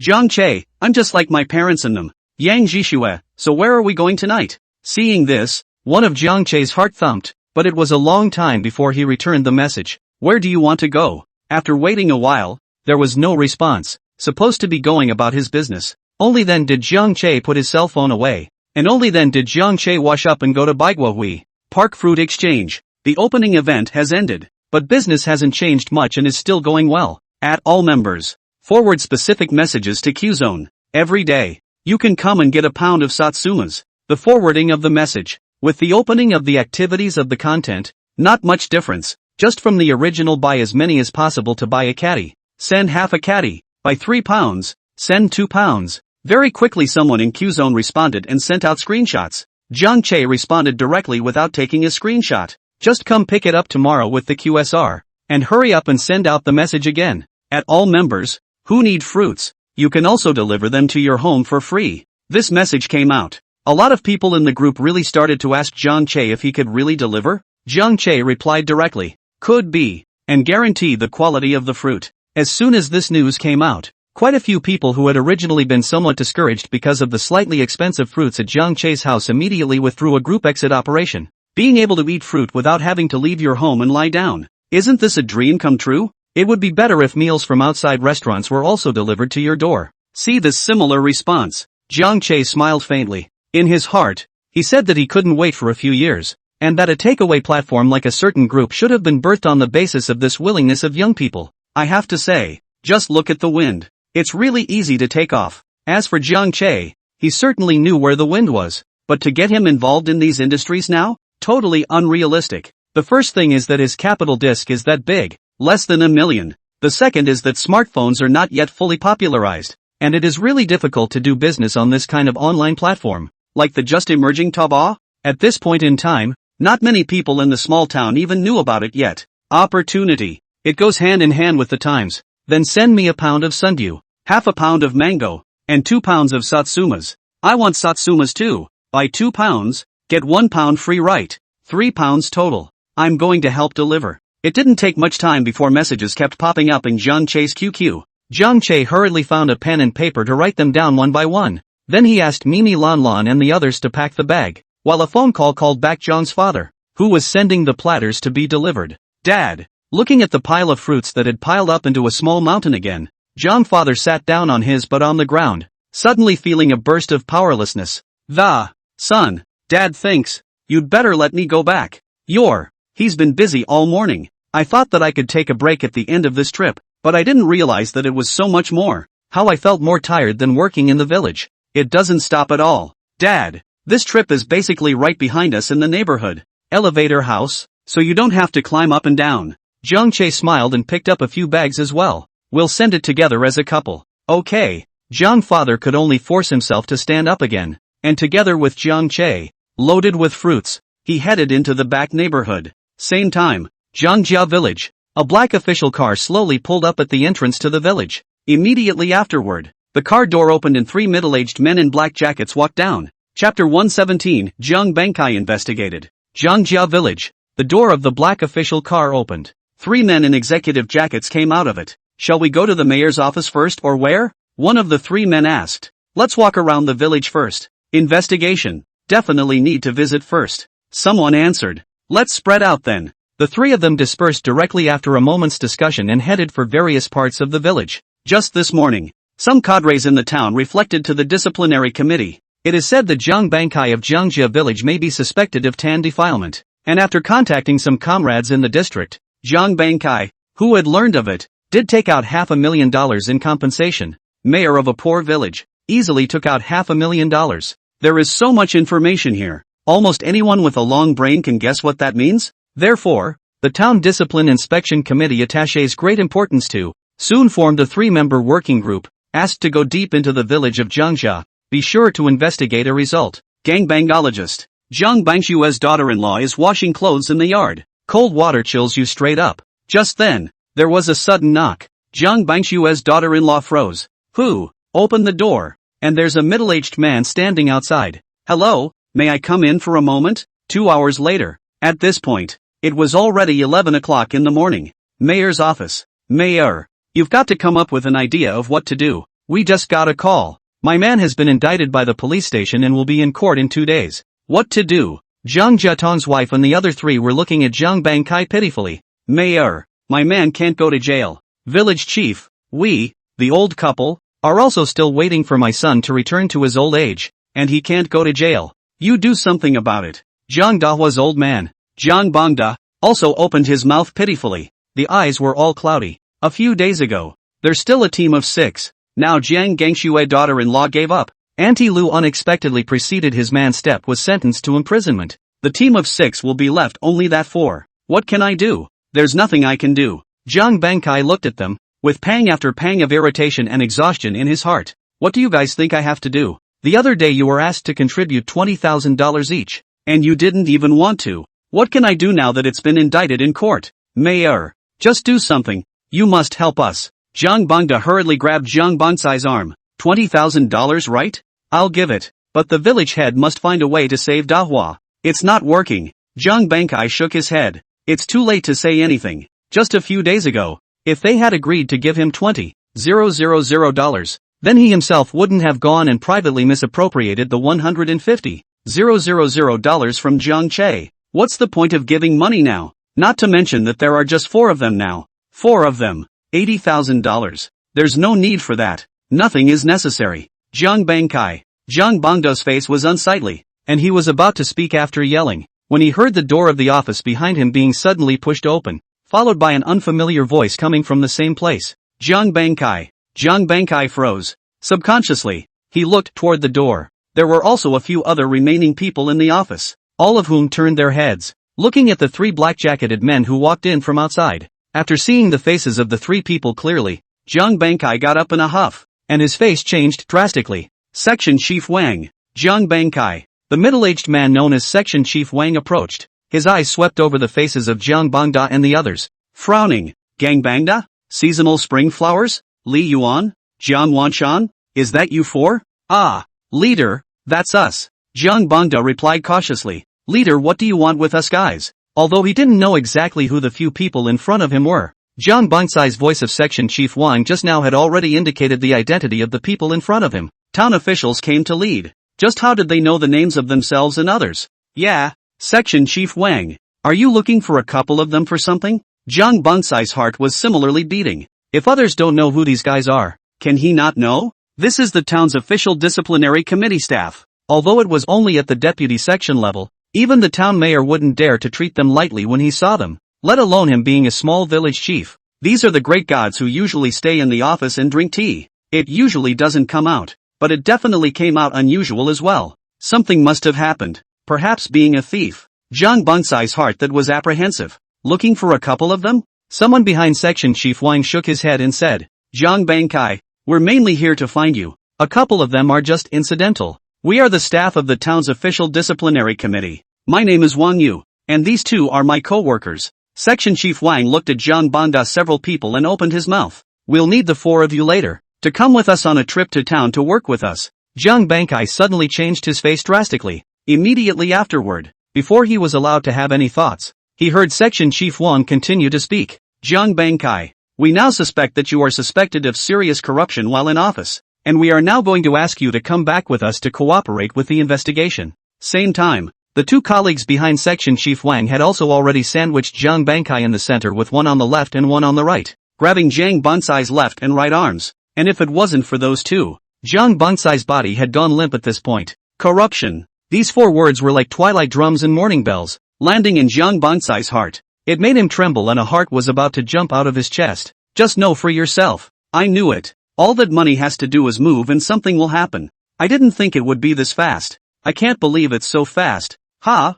Jiang Bangkai couldn't help but burst into old tears and trembled. Jiang Bangda and the other four people similarly changed their faces and their bodies shook tremendously. Unbelievably, he twisted his head and stared at Jiang Bangkai. What the hell? They haven't bothered to report it yet. Jiang Bangkai has already been arrested? Go! Section Chief Wang coldly looked at Jiang Bangkai. For him to behave like this, that was already expected. Anyone who dares to be corrupt and engage in food defeat, regardless of position, seeing them as an almost unparalleled performance. And that performance would pretty much characterize them. There can be no injustice. The car is at the entrance to the village. Section Chief Wang turned right around and, it will cut through your village halfway through. Jiang Bangkai, if you want to retain some of your own last vestiges of decency, then you'd better buck up. Hear this. Jiang Bangsai's body trembled once again, looking at the cold-faced disciplinary commission staff on his left and right, his lips trembling with a trembling prayer. Can I make a phone call? I'll be sure to account for all of it when we get to town. Call who? Section Chief Wang asked. Jiang Bangsai's lips were shivering, and the old man was in tears. My daughter. Chapter 118, Jiang Bangkai being investigated. Next. The call did not go through. Jiang Bangsai's hands were shaking as he held the phone, dialing the number out again and again. But there was still no answer there. Okay, stop fighting and come with us. Chief Wang looked at the time and said. Jiang Bangsai's body instantly trembled. An old face grew even older and, good, I know. Spinning around, he followed them out of the village office. But just as they crossed the Jiangjia village, the various villagers still remaining in the Jiangjia village came out of their houses and stood by the side of the road in unison. All of them were coldly watching the scene. Obviously, the wind had spread throughout the village. Jiang Bangkai lowered his head and revealed a miserable smile. He knew better than anyone what the village people were really like. This time, even if he was hardened and could get out of prison alive, I'm afraid he could no longer stay in this Jiangjia village. Just besides Jiangjia village, where could one go in the future? Forget it. What's the point of thinking so much? Jiang Bangkai stumbled on his feet, unable to move at all. It turned out that he was eventually racked into the car by disciplinary staff left and right next to the official vehicle at the entrance to the village. Jiang Bangshue's daughter-in-law was already standing there, looking at Jiang Bangkai. He opened his mouth and poo-pooed the ground. Shameless. I didn't realize you really did embezzle money from the village.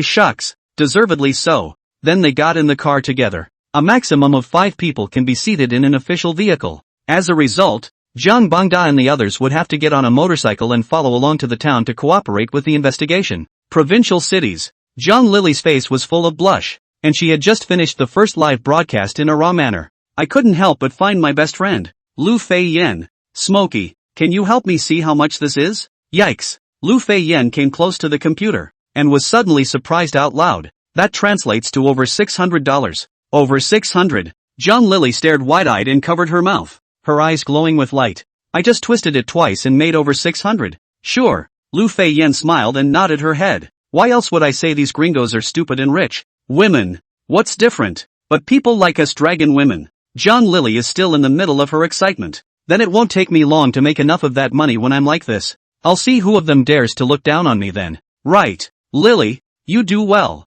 Aha, aha. John Lily kept nodding her head. After sending Lu Feiyan away, John Lily then hurriedly picked up her cell phone from the side, wanting to report the good news to Zhang Bangkai. She makes money. Just under a morning. Just made over $600. But when the phone was opened, he realized that there were 5 or 6 missed calls in it. It's all phone calls from Zhang Bangkai. John Lily froze, rushed to call back, but the side kept showing no answer. What is it? John Lily looked at the phone with some confusion, but soon enough, it was filled with the joy of earning money once again. Whatever. Owners make money anyway. It won't take long to pay back all that money owed to the village. Live streaming. Live streaming. Stay on the air. Making money is the way to go. John Lily excitedly opened the live stream again. South City. Jiang Che, who was busy at the 100 Fruit Exchange, once again received a phone call. It's still Unit Chief Chin calling. Zhang Bangkai has been investigated. And some villagers have reported that Zhang Bangkai was also suspected of defrauding villagers from Jiangjia village before he was investigated.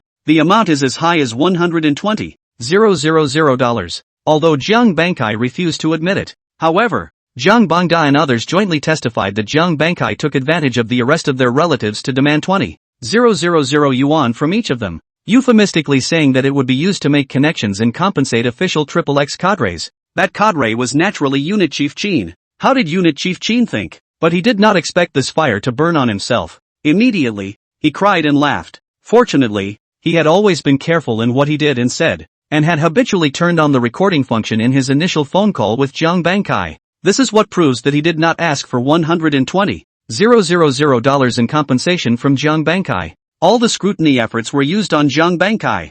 Zhang Bangkai is also very bachelor. The whole thing came out like a bamboo tube. It turned out that the 12 million, really not the Chin unit chief proposed, but he in order to be able to save John Lily, only to think of a two-handed approach. But didn't someone say he'd already decided to use Jiang Che's $150,000? But the money never arrived. So he's trying to have it both ways. Make sure you can get John Lily out in the fastest time possible, just behind or that $150,000 first, which saved John Lily. As for where the $300,000 or so came from, why Tanwu that so much and yet it has never been reported and found out? Zhang Bangkai also has his own little routine. You have to eat your food one bite at a time. Money, take it little by little. 2. Not the kind where you brace yourself all at once. During Zhang Bangkai's more than 20-year-long tenure as village chief, he made public announcements every time the official money was allocated and took it out for use. So whoever it is, he will not be suspected. But how does it work? That's what's so intriguing.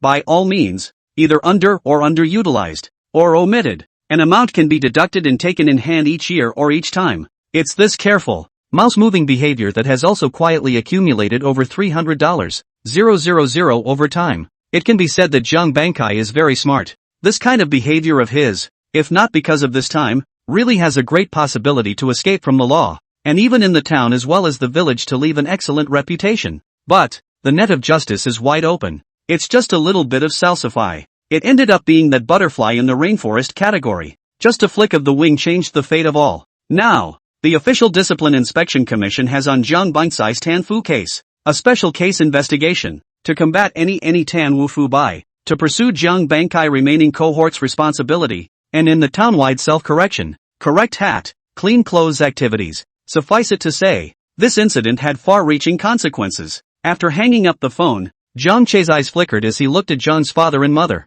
who were busy in the store, and in the end, he didn't tell them. Rather, after gathering my thoughts, just call Zhang's father together to go out for delivery again. Mang Village. Yang's mother was lying on a deck chair in the yard, basking in the rare winter sun. Her husband died young and her parents passed away early. Fortunately, she had a decent job and a decent income, and finally brought her daughter, Yang Zhishui, up to adulthood all by herself, and therefore knows how hard it is for a woman to make it in today's society. That's what made him agree to let Zhishui go and meet him when his fellow villagers said that his family's son was a big boss in the city. I just didn't expect to meet but others by mistake. But sons and daughters have their own blessings. She didn't want to bother, only if her daughter could be happy. But just then, the courtyard where Yang's mother was knocked on again. Knock knock, ping back, open the door. I'm your sister Yang. Chapter 119, you don't think you can kiss like this, do you? South City, XXX police station. Yang Jishua handled the work papers while following up the phone call.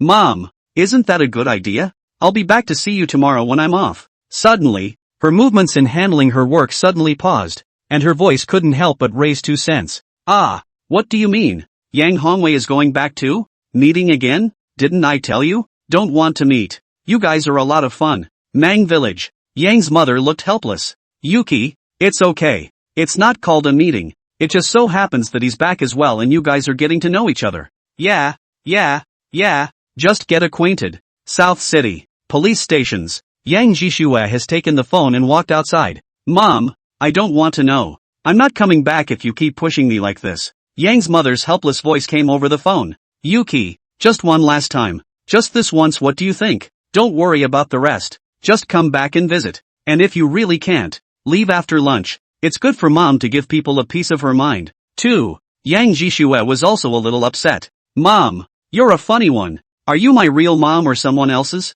What kind of man rushes his daughter out the door? If you give people an account, you're taking me to account, right? What's his relationship to you? If you really like it, why don't you marry it yourself? The words fell. Both sides of the phone were also all silent. Yang Jishua also knew that his words were a bit heavy. Hurriedly remedied. Said, Mom. The words were cut right off. Zishue, do you think I want this? Do you have any idea how hard it was for me to raise you on my own after your dad died? Now it's not easy for a big boss to fancy you. People like you, they are also young, and not a second marriage. And you are a good match. What do you have to pick? Yang Jishue, I'm telling you, you can either come back tomorrow and see someone else's grandeur. You either come back later or never. Understand? A strong sense of suffocation came over me. It made Yang Jishue also leap up in anger, and without saying anything, she directly hung up the phone. Ji Shui. Just then, my best friend, who works in the registry department, came up to me and asked curiously,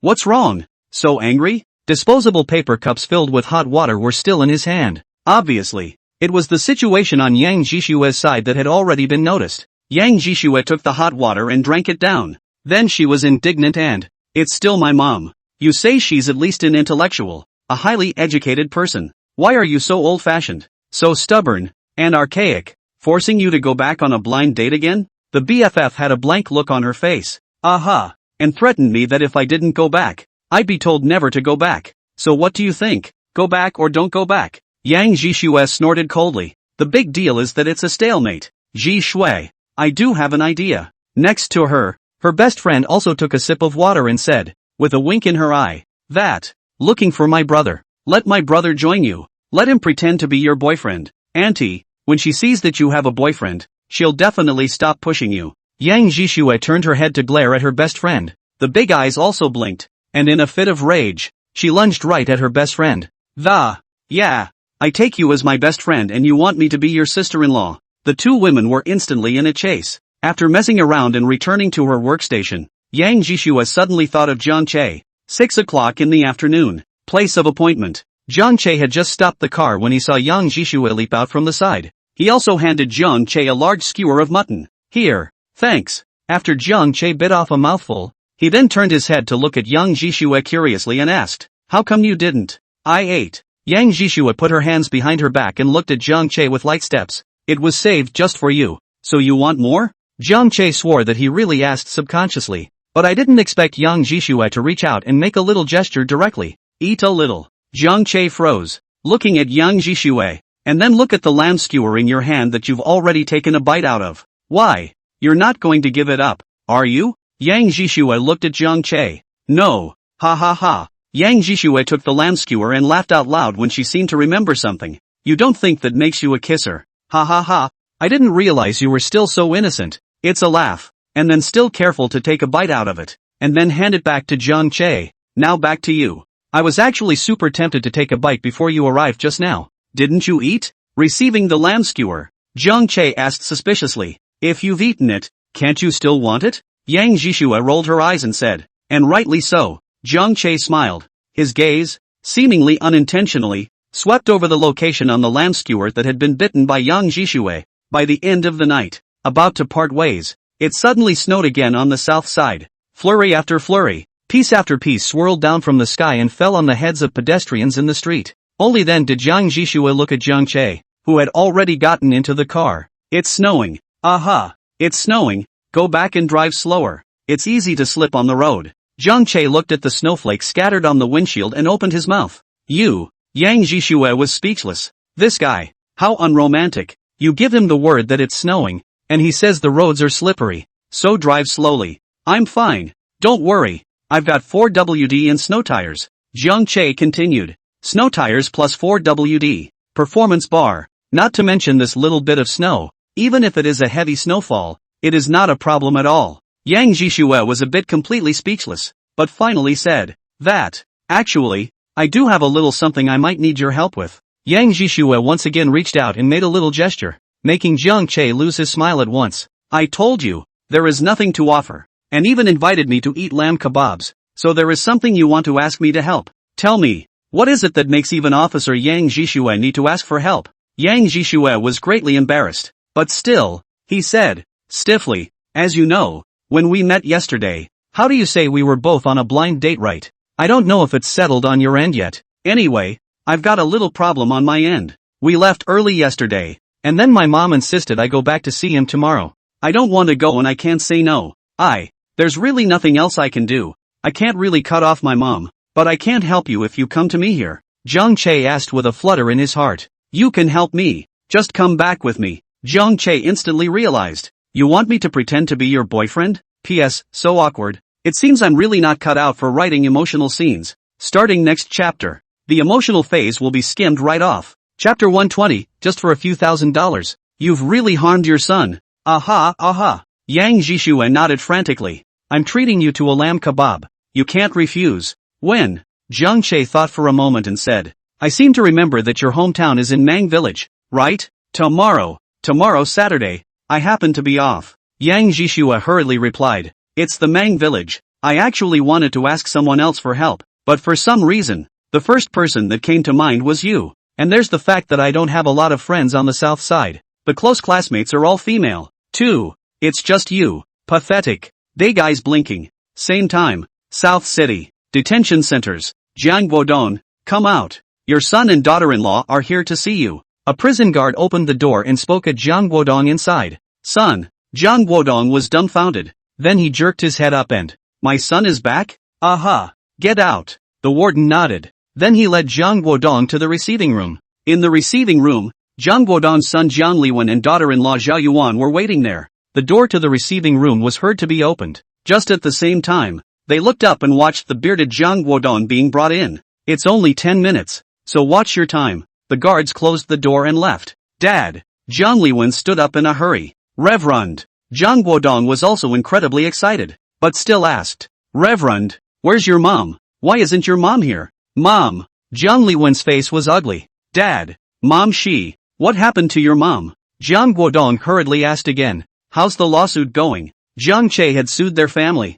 something that Jiang Guodong knew about that day, but he's in custody. Naturally, I don't know what happened that day, and I don't know what the follow-up is. Lawsuit? Jiang Liwen has not yet spoken. Next to the daughter-in-law Zhao Yuan cannot help but say, Dad, is our family broke? Reverend and I work outside the home, and I guess we send $1,000 or so home every month. Even if you don't have the money, we can't afford not to give it to you if you give us a call. Just for a few $1,000s. Not only did you guys get sued in court, but you also made such a big deal out of it, and you still have the nerve to mention the lawsuit to us. Hearing Zhao Yuan getting more and more nonchalant, Jiang Liwen hurriedly said, Hope, what's the point of you saying that now? The main thing now is to think of something. Reverend. Jiang Guodong also felt a little embarrassed, but he also had his own considerations, and said with an ugly face, that money is not something we won't pay back. Rather, we couldn't even return it in that situation back there. If that money is paid back, won't we be pressured by Jiang Yan's family for the rest of our lives? That's how it is in the countryside. A lot of people are like that, thinking they can't undercut people. If you are pressed head on today, you may be pressed for the rest of your life. This is the reason why in many villages, there are quarrels over house repairs every year. Your house is taller than mine? Your steps are higher than mine? This is a deliberate attempt to try to overpower my family, and that will never work. In this case, people who have a little bit of money usually just add another layer on top and press it back down. The family's financial situation is not good? Then it's even simpler and rougher. Straight up spilling the beans, playing the jerk, and not allowing you to add on to it, until it alarmed the village, the police station, and anyway, just one claim. Your house either has to be far away from my house or it can't be higher than my house. This kind of thing really does abound. And there are so many of them in a random internet search, even back into town. The most they care about that is also the height of the entry door with the house next door. Your family bought the door higher than my house. This is also in my head. Wanna break my family's wealth feng shui? This also cannot. And to Zhang Guodong and the others, paying back the money would have been trivial. Like his daughter-in-law said, their family wasn't short of the thousands of dollars, but he just couldn't swallow that. Jiang Che, that little he made so much money by sucking their blood, and yet they are still pussyfooting around with them for $1,000 or so. It's like a white wolf. It's a shame that they're still so nice to Jiang Che. He sells watermelons, apples, tangerines and strawberries every year. There's no telling how much profit there is in just that. How much blood and sweat has that little pussy Jiang Che sucked out of them? Hearing this, Jiang Liwen's face became even more ugly. Dad, now what are you talking about? The court has already ruled in Jiang Che's favor, and we also intend to return that money to him with interest in just these 2 days. So what's the point of you saying this now? Where did all this come from when you gave people their money back long ago? It's okay now. Mom got caught too. When he said the last 5 words, one of Jiang Liwen's faces had been extremely ugly. What? What about your mom? Zhang Guodong was immediately startled. Reverend, what do you mean? What happened to your mom? How did she get caught? Mom for not paying it back. The corners of Jiang Liwen's mouth twitched, claiming with them in court that they didn't borrow money from Jiang Che at all, and perjuring themselves against each other to try to counterclaim, seriously jeopardized the trial. So, then again, when the court was sentencing, he got into a tangle with Grandpa Defa and the others, and accidentally pushed Grandpa Defa down. Grandpa Defa is dead. This statement was made. Zhang Guodong was creeped out. Uncle Delpha is dead? Aha. Right now everyone in his family is also on their way back. Zhao Yuan and I don't dare to go back to Zhengjia village at all. Dad, what do you think you guys got going on? Just for a couple $1,000. Zhang Liwen's voice was low and full of hatred. Now the money not only has to be paid back, Grandpa Defa's family is also looking for us to give an explanation. Dad, what do you want us to do? One of Zhang Guodong's faces had gone completely white. At this point, the heart is filled with remorse. As Jiang Levin said, just for a few $1,000s, why bother? But now, what's the use of regretting when the wood has been turned into a boat? Dad, Levin and I also received word that the police station has filed an indictment with the court, and just next Monday, your case will go to trial. All 6 of you will be sentenced. The crime of provocation, willful wounding. At the very least, it's 3 years to start. Next to her daughter-in-law, Zhao Yuan, also spoke slowly. Boom! Zhang Guodong was once again struck by lightning. His body stiffened and froze in his seat, and his old face instantly became even whiter. And the corners of Jiang Liwen's mouth twitched once again. I talked to Zhou Wan. We both can't live with it anymore either. We're getting a divorce. Kind of a peaceful one. Dad, for a few $1,000s, you guys. It's true that the sun has done a lot of harm too. Chapter 121, More Than Snow. Even the wind this winter is especially cold. If there's no such thing as a pill for regret, I'm afraid, then, that it's at QQ Reader, where you can be reborn at will. But although Zhang Guodong is a part of QQ Reading, but I'm sorry, he is not the protagonist. Can't be reborn. Make up for the last one. The bitter fruits of one's own making can only be slowly digested by oneself. Dad, I talked to Zhou Wan. We both can't live with it anymore either. We're getting a divorce. Kind of a peaceful one. Dad, for a few $1,000s, you guys. It's true that the sun has done a lot of harm too. I'm afraid I won't be coming to see you again if you're convicted. I didn't have time to come back either. You guys, leaving me with a lifetime of debt. On the way back to the detention room, Zhang Liwen's words still echoed in Zhang Guodong's heart over and over again. It made him stagger beyond belief. Stumbling, unsustainable, walking, muddy old tears then covered his entire face. It wasn't until after they were put in the holding cell again that a few other people greeted them. Gordon, what's wrong? Why are you crying? The crowd was puzzled. Zhang Guodong was fine when he went out. How come he suddenly cried when he came back? Whoops. When Zhang Guodong saw Zhang Dehua, it was without saying a word that he pounced on him. I'll beat you to death. You are killing me. Brown. Ah. The detention room was an instant mess. The same. There is also a detention room. On the floor, there was a young man lying on his back. It was no one else but Jiang Yaozu. At this time, it was snowing in the South City,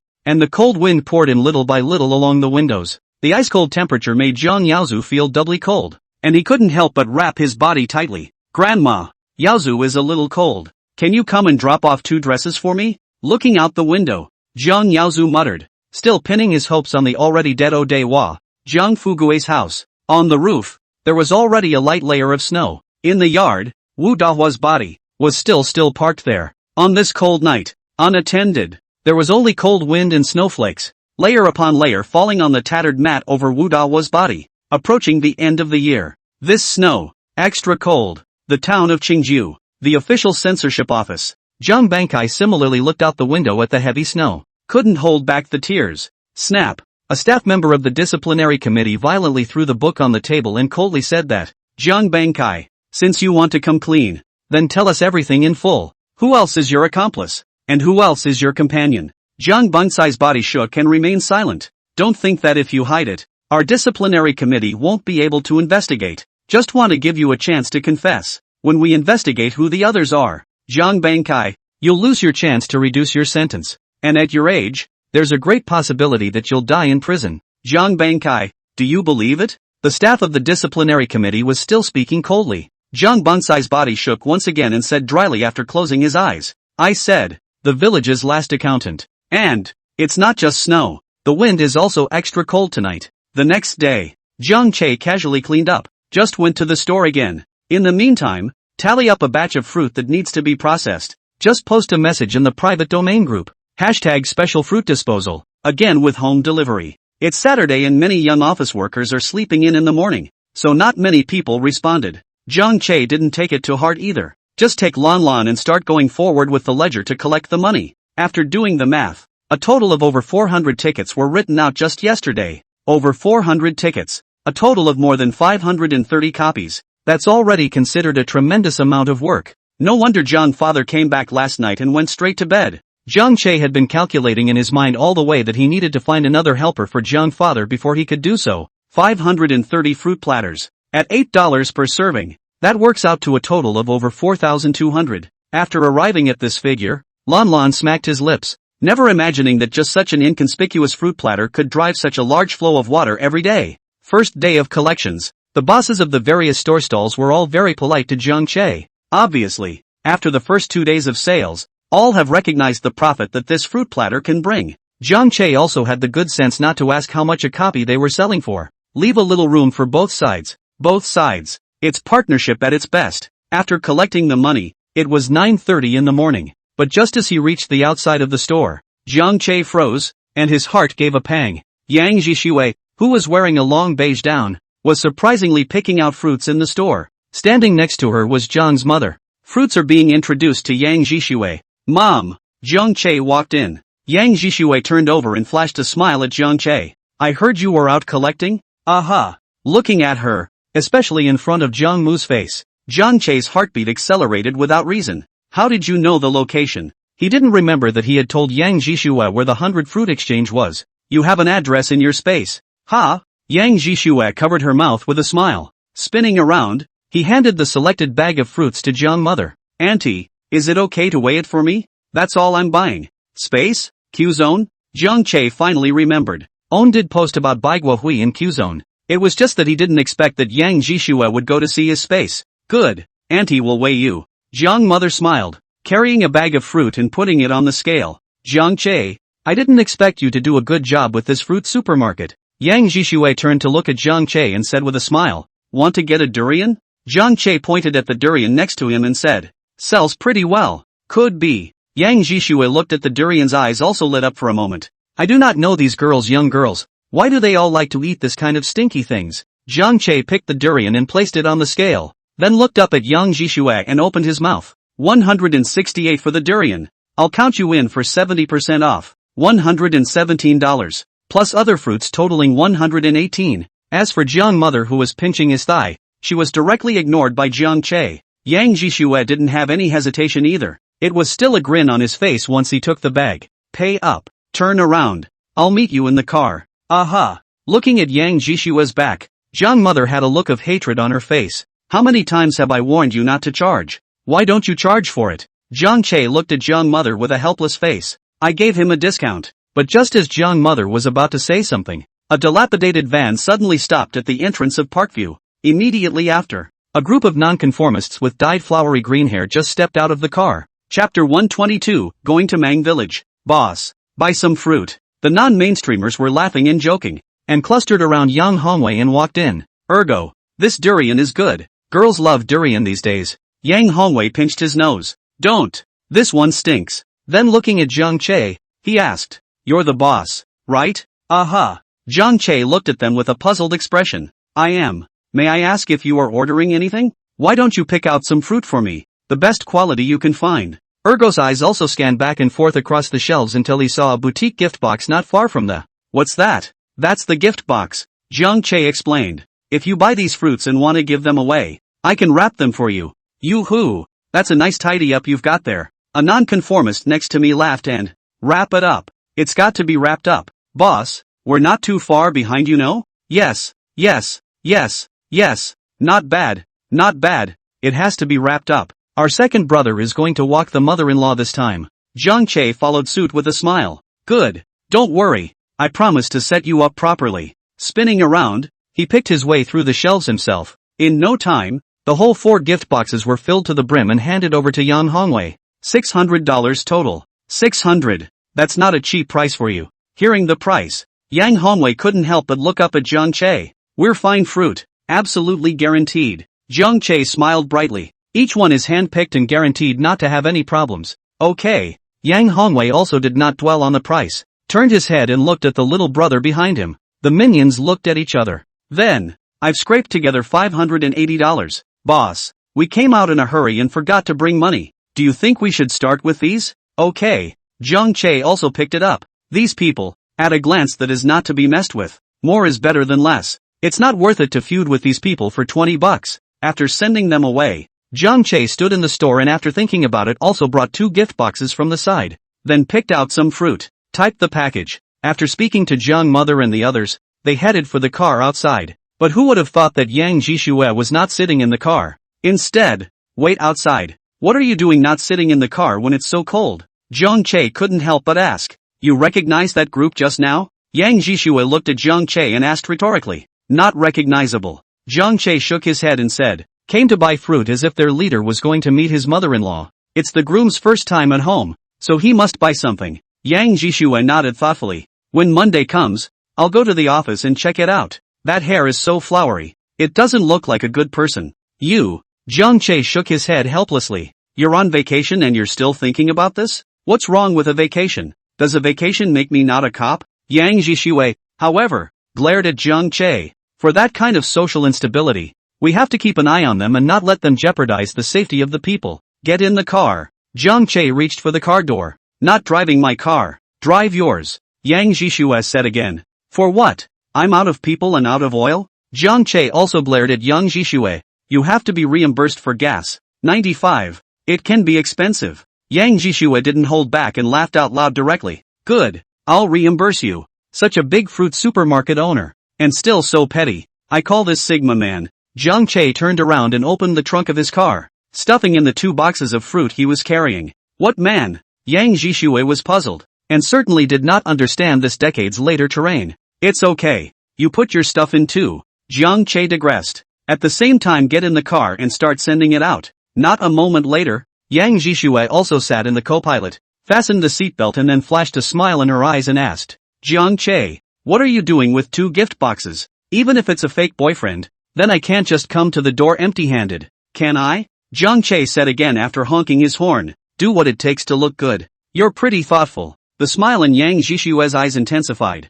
"I'll reimburse you for the 2 boxes of fruit, too." "Okay." Zhang Che smiled and stepped on the gas. 150 for 1 tank, 300 for 2, and with gas it will cost you $350 total. Just put the money directly under the center control. 150? Yang Jishue was shocked. "Why don't you go grab it? That's the price at all our stores." That guy just bought 4 boxes for a total of $600. Zhang Che didn't feel the least bit black-hearted. What a treacherous businessman. Yang Jishue skimmed her lips. "Your kind of money-making speed makes me a police officer feel disgraced. It feels like I'm in the wrong major." Zhang Che smiled and stopped talking. "He talks hard, so he doesn't want to talk. It's not a matter of specialization. The problem is, even if you're in the right program, it doesn't always work. Do you really think college will change your life? Maybe it really used to be, but now, not anymore for a long time. In the beginning, In order to make us wear that kung fu tunic. They kept saying that reading changed our fate, but now they are accusing us of not being able to take off that tunic, since we are destined to be made to take it off. Why did you have to make us wear them again in the first place? My parents worked hard to move bricks and screws to put me through college, not for me to graduate from college and move bricks and screws too. Reading. It has long been a complete chain of interests. Mang Village. Another poor village under the jurisdiction of Qingju Town. Why are they all poor villages? The question is that the war against poverty has not yet been fought, and now the whole of the Dragon State, 60% of the countryside is dominated by poverty-stricken villages. It was a full half-hour drive. Zhang Che finally parked the grayish Prado at the village entrance location of Mang Village. Wait until you'll go back and make a trip to Shunjiang Village. Zhang Che pondered the time and said, okay, I'd like to visit my uncle too. Yang Jishua smiled and nodded, her eyes smiling, carrying the fruits. Zhang Che then walked into the village with Yang Jishue. Quite a few people from the Mang Village also cast doubtful and curious gazes at them. Zhang Che also saw that in Mang Village, a large orchard existed as well. The Satsumas on the trees, however, were sold long ago. Zhang Che thought about it. Mang Village. The price of Satsumas back then was, like, 70 or 80 cents. But this price is reasonable in the market. It didn't take long to rout a few more barns. After standing in place and looking around, Zhang Che then called out to a passing villager and asked, Uncle, inside these barns, it should be all strawberries, right? Chapter 123, Jiangjia Village's college student village official? Right, it's all strawberries. The passing villagers looked at Zhang Che and asked curiously, young man, what do you do? Why haven't I seen you in our village before? I'm here to visit my relatives. It's kind of curious to see so many barns, Zhang Che said casually. Next to her, Yang Jishue also stopped in her tracks and looked at Zhang Che curiously, wondering what he wanted to do. Oh, these strawberries, and I wonder how they'll do this year? Hey! The passing villagers of Mang Village shook their heads and left with a sigh. The price of Satsumas sold at a very low price just a while ago. It's not immediately followed by strawberries. We don't know what to do anymore. Zhang Che stood still for a while longer. What's wrong? Yang Jishue came over and asked. It's okay. Zhang Che opened his mouth with a twinkle in his eyes. It's not the new year soon. Strawberries should sell quite well. It's just a pity that the local strawberries in the South City are generally after the year. And it's rare to see this kind of greenhouse strawberries. Strawberries can produce fruit several times a year. But all of the strawberries on the south side are still generally grown naturally. This will have to be aided by weather conditions. And years ago, when the weather was colder, the survival rate was low if planted in the open. And with more sunshine later in the year, it is more in line with the natural growth of strawberries and produces more, fuller and sweeter fruits. So when the South townspeople generally have an attitude towards strawberries that they are planted naturally, fruiting in February and March after the first of the year. Take for example the village of Jiangjia. This is the case with strawberries in their village, which rely entirely on natural planting. It's not that the predecessor didn't think about promoting greenhouse technology in the village. However, conditions are limited. The people of Jiangjia village shook their heads as soon as they heard that they wanted to invest, and detailed a long list of benefits of natural planting for the predecessor. Strawberries are bigger, sweeter, redder and produce more. And they never thought that when all the villages were exploding at the same time, then the strawberries would be as worthless as the Satsumas. That's why Zhang Che was surprised when he saw the greenhouse strawberries in Mang Village. I heard it was the new village chief's idea. After all, it is his old home. Yang Jishue more or less still understands some. A college student village official came to the village this year. He was the one who pushed for the village funds to be used. And then each family chipped in to make these barns possible. Oh, a college student? Zhang Che was surprised. In his previous life, he knew about the program for college students to go to the countryside to work as village officials at the grassroots level. I just didn't realize it was so early. Aha! I've heard that the grassroots structure of Nanchang will also be gradually changed in these few years, and that this position of village chief will gradually be replaced by college student village officials, changing the traditional mode of selecting people from villages to be village chiefs in the past. Yang Jishue said softly. That's fine. Zhang Che nodded. I couldn't help but think of Jiang Bankai, the village of Jiangjia village. The village chiefs elected in the traditional model are not only old-fashioned in their thinking, but are more likely to be big in their villages. These problems are not a problem in front of the student village officials. College students are more active in their thinking and are more receptive to new ideas. They dare to think and act, and are more likely to lead their villages to prosperity, especially if they are on a tenure track, and can also be very good at circumventing Tanfu. Of course there are drawbacks. On paper, whimsical. Instead of making the village rich, there are also those who have made the already impoverished village even more miserable. Take for example the female village official in Rayhan's happiness index. Come with me first, and if you want to acquire some strawberries, have my mom take you to meet the new village chief later. Yang Jishue said. Okay, we'll meet up later. Jiang Che nodded. Strawberries definitely fetch a premium price a year ago. After a few more minutes, he finally arrived outside a fairly neatly restored courtyard. My mom only comes back to stay for a little bit every winter and summer vacation. It's a bit of a sketchy environment. Don't mind too much, haha. Yang Jishue seemed to be getting a little nervous. It's okay. Jiang Che also took a deep breath. I've met aunties, right? Aha. Yang Jishue nodded gently. Inexplicably, a pair of earlobes had turned red. Push open the iron door. Young mother who was drying clothes in the yard subconsciously looked at it. Once she saw Yang Jishue, a smile appeared on her face. Yuki, what's with the day? Before she could finish the last word late, young mother's smile suddenly stiffened and she saw Jiang Che, who had come in right after Yang Jishue. Mom! Yang Jishue grabbed Jiang Che's arm. Full of sweetness. This is my boyfriend, Jiang Che. You've seen it. It's at my uncle's house. Boyfriend. Jiang Che's heart skipped a beat again, but a smile followed on his face as he lifted the fruit he was carrying up. Hello, auntie. One of Jan's mother's faces, but it was straight up gloomy and good. Spinning around, he turned around and went back inside the house. Same time, the town of Qingju office. The mayor was looking at the young man in front of him with a big smile on his face. Ha ha. Welcome. Our town is finally expecting another college student. It's just that it's almost New Year's Eve, so the young man won't hold you up, will he? No delay. No delay. The young man was a little nervous, but hastened to say, Mayor, can you find someone to introduce me to Jianjia village first? Could be. Sure. Let's have the director of the civil affairs office brought in. He'll be your top man from now on. A phone call from the mayor went out. It didn't take long for Director Liu of the civil affairs office to walk in. Mang village. Right. You sit here for a moment. Yuki, you come out with me first. Only just after guiding Jiang Che to sit down in the hall, Mother Yang called Yang Jishue out. Jiang Che, on the other hand, sat in the house and looked around, but it wasn't long before he heard a heated argument begin to break out in the yard. Jiang Che just listened without making any movements, even pulled out his cell phone and replied to a few messages in his private domain group. That is, until they heard another knock on the door outside the yard. Only then did Jiang Che put his cell phone away. Just as he turned his head, he saw that Yang Jishue was walking in with an angry face. Immediately after, she took Jiang Che's palm as soon as she could. Angrily, Jiang Che, let's go. Never come back.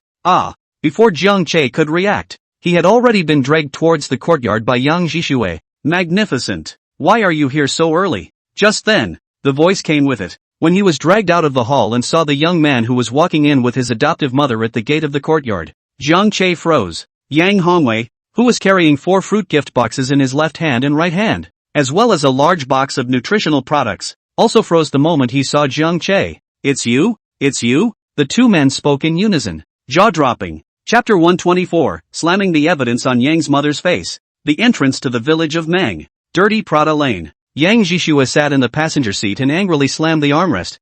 I really don't know what she was thinking. Is she my mom or is she that young Hongwei's mom? Jiang Che sat in the co-pilot's seat, his face dark and changing as he didn't know what he was thinking. Until after Yang Jishue had vented her anger. Only then did he turn his head and, Better. Yang Jishue's face remained a bit ugly. Let's go to Shunjiang village then. Jiang Che also didn't intend to go looking for that what's-his-name Mang village's college student village head. Right, Jiang Che? Why did you react that way when you saw young Hongwei just now? On the way to Shunjiang village, Yang Jishue recalled what happened in her yard. Jiang Che and that young Hongwei seemed to know each other. Both seemed surprised when they met. It's just that she was angry at the time and didn't think much about it, so she pulled Jiang Che and left directly. You didn't recognize him? Jiang Che had an odd expression. I only met him a couple times as a kid. Yang Jishue shook her head and said, he's a couple of years older than me, and I sometimes come back for summer and winter vacations and I don't get to hang out with him. No wonder. Jiang Che nodded his head. In the morning when I was at the parkway, the young man called Young Hongwei had also been turning his back to the outside. Plus the distance was far enough away that it was understandable that Yang Jishue had no impression of him. Do you know what that young Hongwei does now? Jiang Che continued to ask. I don't know. I hear they're doing business in town, and they seem to be making some money. When Yang Hongwei was mentioned, Yang Jishue seemed to be furious. My mom is as rich as they come right now. I heard that young Hongwei is the boss, and when he earns some money, he hates to send me out immediately. I don't know what's wrong with her now. She didn't used to be like this. Business? Jiang Che shook his head slightly. Once again, I thought of the scene from the morning's meeting. The dilapidated van was swarmed by a dozen or so flamboyant nonentities with mouths that shouted ergo. How can such a person be a businessman? In the words of Yang Jishue in the morning, this kind of glance is not a good person. Jiang Che, you still haven't told me how you two met? Yang Jishue looked at Jiang Che and asked curiously. Jiang Che glanced at Yang Jishue out of the corner of his eye before responding. Would you believe me if I said we just met this morning? Morning? How is that possible? Yang Jishue directly shook her head. Aren't we always together in the morning? Just morning. Jiang Che affirmed. You were in the car and I was at the store. So you didn't see him. What do you mean? Yang Jishue froze. Jiang Che also pulled over to the side of the road at that moment. Turning his head, he looked at Yang Jishue, who was in the passenger seat. Do you trust me? Yang Jishue froze. Another dull moment. I wonder what Jiang Che means by this. How am I supposed to believe you when you won't even say what it is? That Hanwei Yang was among the dozen or so nonconformists you saw outside my fruit supermarket this morning. Jiang Che looked at Yang Jishue and said softly. Just now in your yard. He carried a gift box of fruit with those four. Or I packed it myself. If you don't believe me, you can call your aunt and ask her to see if those 4 gift boxes are exactly the same as the 2 I sent. Yang Jishue was completely frozen. Lips slightly parted with pastel-colored lip glaze. You mean, so Yang Hongwei isn't much of a businessman at all, but a gangster? I didn't. Jiang Che shook his head and said, but the dozen or so nonconformists who were with him at the time did call him ergo, and say which fruit gift boxes to buy. It's to meet the mother-in-law. It's something else I told you about at the time. One of Yang Jishue's faces had become completely gloomy. Is he lying to my mom? I'm going to call her and tell her, so my mom will know what he likes. Exactly? As she spoke, Yang Jishue had already pulled out the phone. However, Jiang Che pressed it down in time. Don't fight yet. Yang Jishue looked at Jiang Che in doubt. Why? If you tell your aunt now, she will not believe you now that she is in a rage. You might as well wait until you get back to town and check it out. You're a police officer. It shouldn't be a problem for you to check on instability in your precinct, right? What can Auntie say when the real evidence is in front of her? Jiang Che said slowly. He had so many little thoughts in those words. But from Jiang Che's standpoint, what was wrong with that? He had also never denied his fondness for Yang Jishue, and rightly so. Yang Jishue also nodded her head. Let's see what my mom has to say when I dump the evidence in front of her. There is not much distance between the village of Mang and the village of Shunjiang itself. It's just a 10-minute drive away. That's still because of the trails and too many curves. This time, Jiang Che was directly parking his car in front of the old village head's house, but the old village chief said he wasn't at home. He's in town studying, but he should be back soon. It is said that it is still because of Jiang Bansai's Tanfu case, and now all the grassroots staff in the town, as long as nothing is going on, are investigating themselves, as well as the final summary report of each year. Yuki, have you guys eaten yet? The village chief's wife was very amiable, looking at Jiang Che and Yang Jishue walking together that was full of smiles. Nope, Auntie, Yang Jishue said pitifully. Where else am I going to eat after being kicked out by my mom? Then we'll stay at my aunt's house for now, and she'll kill another chicken. The village headman's wife laughed and greeted the two men as they sat in the courtyard. It didn't take long for the old village chief to return, and as soon as he saw Jiang Che and Yang Jishue he was instantly surprised. Koto, Yuki, how did you two happen to come together today? Uncle, Yang Jishue replied with a generous voice. Jiang Che and I came back together and came over specifically to see you. The old village chief froze. Spinning around, he laughed out loud and brightly. Well, ha ha ha. He was old enough to understand what the words "come back together" meant. I didn't realize that these two young men had come together after all. But, that's what he wanted to see. The old mayor's smile was exuberant and, Xiao Jiang, you're not in Jiangjia village lately. Do you know that Jiangjia village has been in an uproar lately? Jiang Che nodded his head. Listen to some of it. Ha ha. Jiang Bankai told us all he knew. This morning, the last old accountant of your Jiangjia village, along with a few village committee stalwarts, were all taken away as well. The entire Jiangjia village is a real mess. Quite a few people, all gathered at the village committee of Jiangjia village, wanting to get a statement. The town also hit the higher-ups with a request overnight. From other positions, transferred a college student over to be a village official. I guess I'll have to go on duty in the afternoon. Do you want to go with me to take a look? Chapter 125. I'm afraid you don't know where the Mang village's Mang comes from. There's a new college student village official in Jiangjia village? Jiang Che was truly surprised. In the morning, Yang Jishue only told him about the college student village officials. I did not expect that this is only in the afternoon. It has already been implemented to Jiangjia village. That river lily was so jumpy up front. Wouldn't it be a waste of effort? Shunjiang, do you want to go check it out together this afternoon? The old village chief proposed. I'll pass. Jiang Che shook his head. Jiangjia village people now to him. I'm afraid that he is hated to the bone. His own idol passed what to do. That's fine. It's better if you don't go. The old village chief whirled around and asked again. By the way, Shunjiang, do you know about the official support of $150,000 for you to build the factory? $150,000 in support payments ahead of schedule. Jiang Che's face, which was also gloomy with it. No, I didn't know about it until the last couple days. The official guy. Never mind. After all, it's my boss too. Can't tell. The old village chief sighed. The factory is to be built in Shunjiang village. That money, how to say, should be given in his hands. Who would have thought that the leaders of the civil affairs office would give money to Jiangjia village? Simply. The incident also caused quite a stir among town officials. The mayor was furious. But the money has been given and used by Jiang Bankai. Even though the treatment program for the director of the civil administration office has been reported, there is no way back. 150,000. It's impossible to go to the city manager's family and get it back. That's only if someone is willing to give it. Shunjiang. But don't worry. Even if the town officials can't get this money back, they will definitely find other ways to make it up to you. The mayor is taking you seriously with this plant. 3 times you've been praised in town, and he said that when you start construction, you'd better have a ceremony, and he'll come and cut the ribbon for you himself. The old village chief's gaze toward Jiang Che was filled with appreciation. Uncle, what factory? I'd been listening to you guys for half a day. Next to her, Yang Jishua finally couldn't help but interject. She listened to half a day, but has been in the clouds. What factory? What start? What 150,000 to make her confused? But the only thing she could be sure of was that Jiang Che had something he hadn't told her. Yuki, don't you know? The old village chief looked at Yang Jishua and, Ko didn't tell you? Yang Jishua shook her head blankly. No. The old village chief also laughed and shook his head. Since Xiao Jiang didn't say anything, I won't say anything either. Jiang Che. Yang Jishua looked at Jiang Che. That's right. Jiang Che said helplessly. I'm going to set up a fruit processing factory over here in Shunjiang village, specializing in canned drinks and things like that. It just so happens that these neighboring villages aren't rich in fruit. It's kind of a source factory. You're running a factory? Yang Jishua was instantly even more surprised. How come I've never heard you say that before? And you didn't ask? Jiang Che smiled and shook his head. I can't possibly chase you down and tell you I'm going to start a factory. It's too frivolous. Not Jiang Che's character. Or maybe the thrill of pretending is such that you take it upon yourself to tell people that it's so low that forcing it will just annoy people. Might as well let her go hear it from somewhere else. What else are you hiding from me? Yang Jishua glared at Jiang Che. Nope.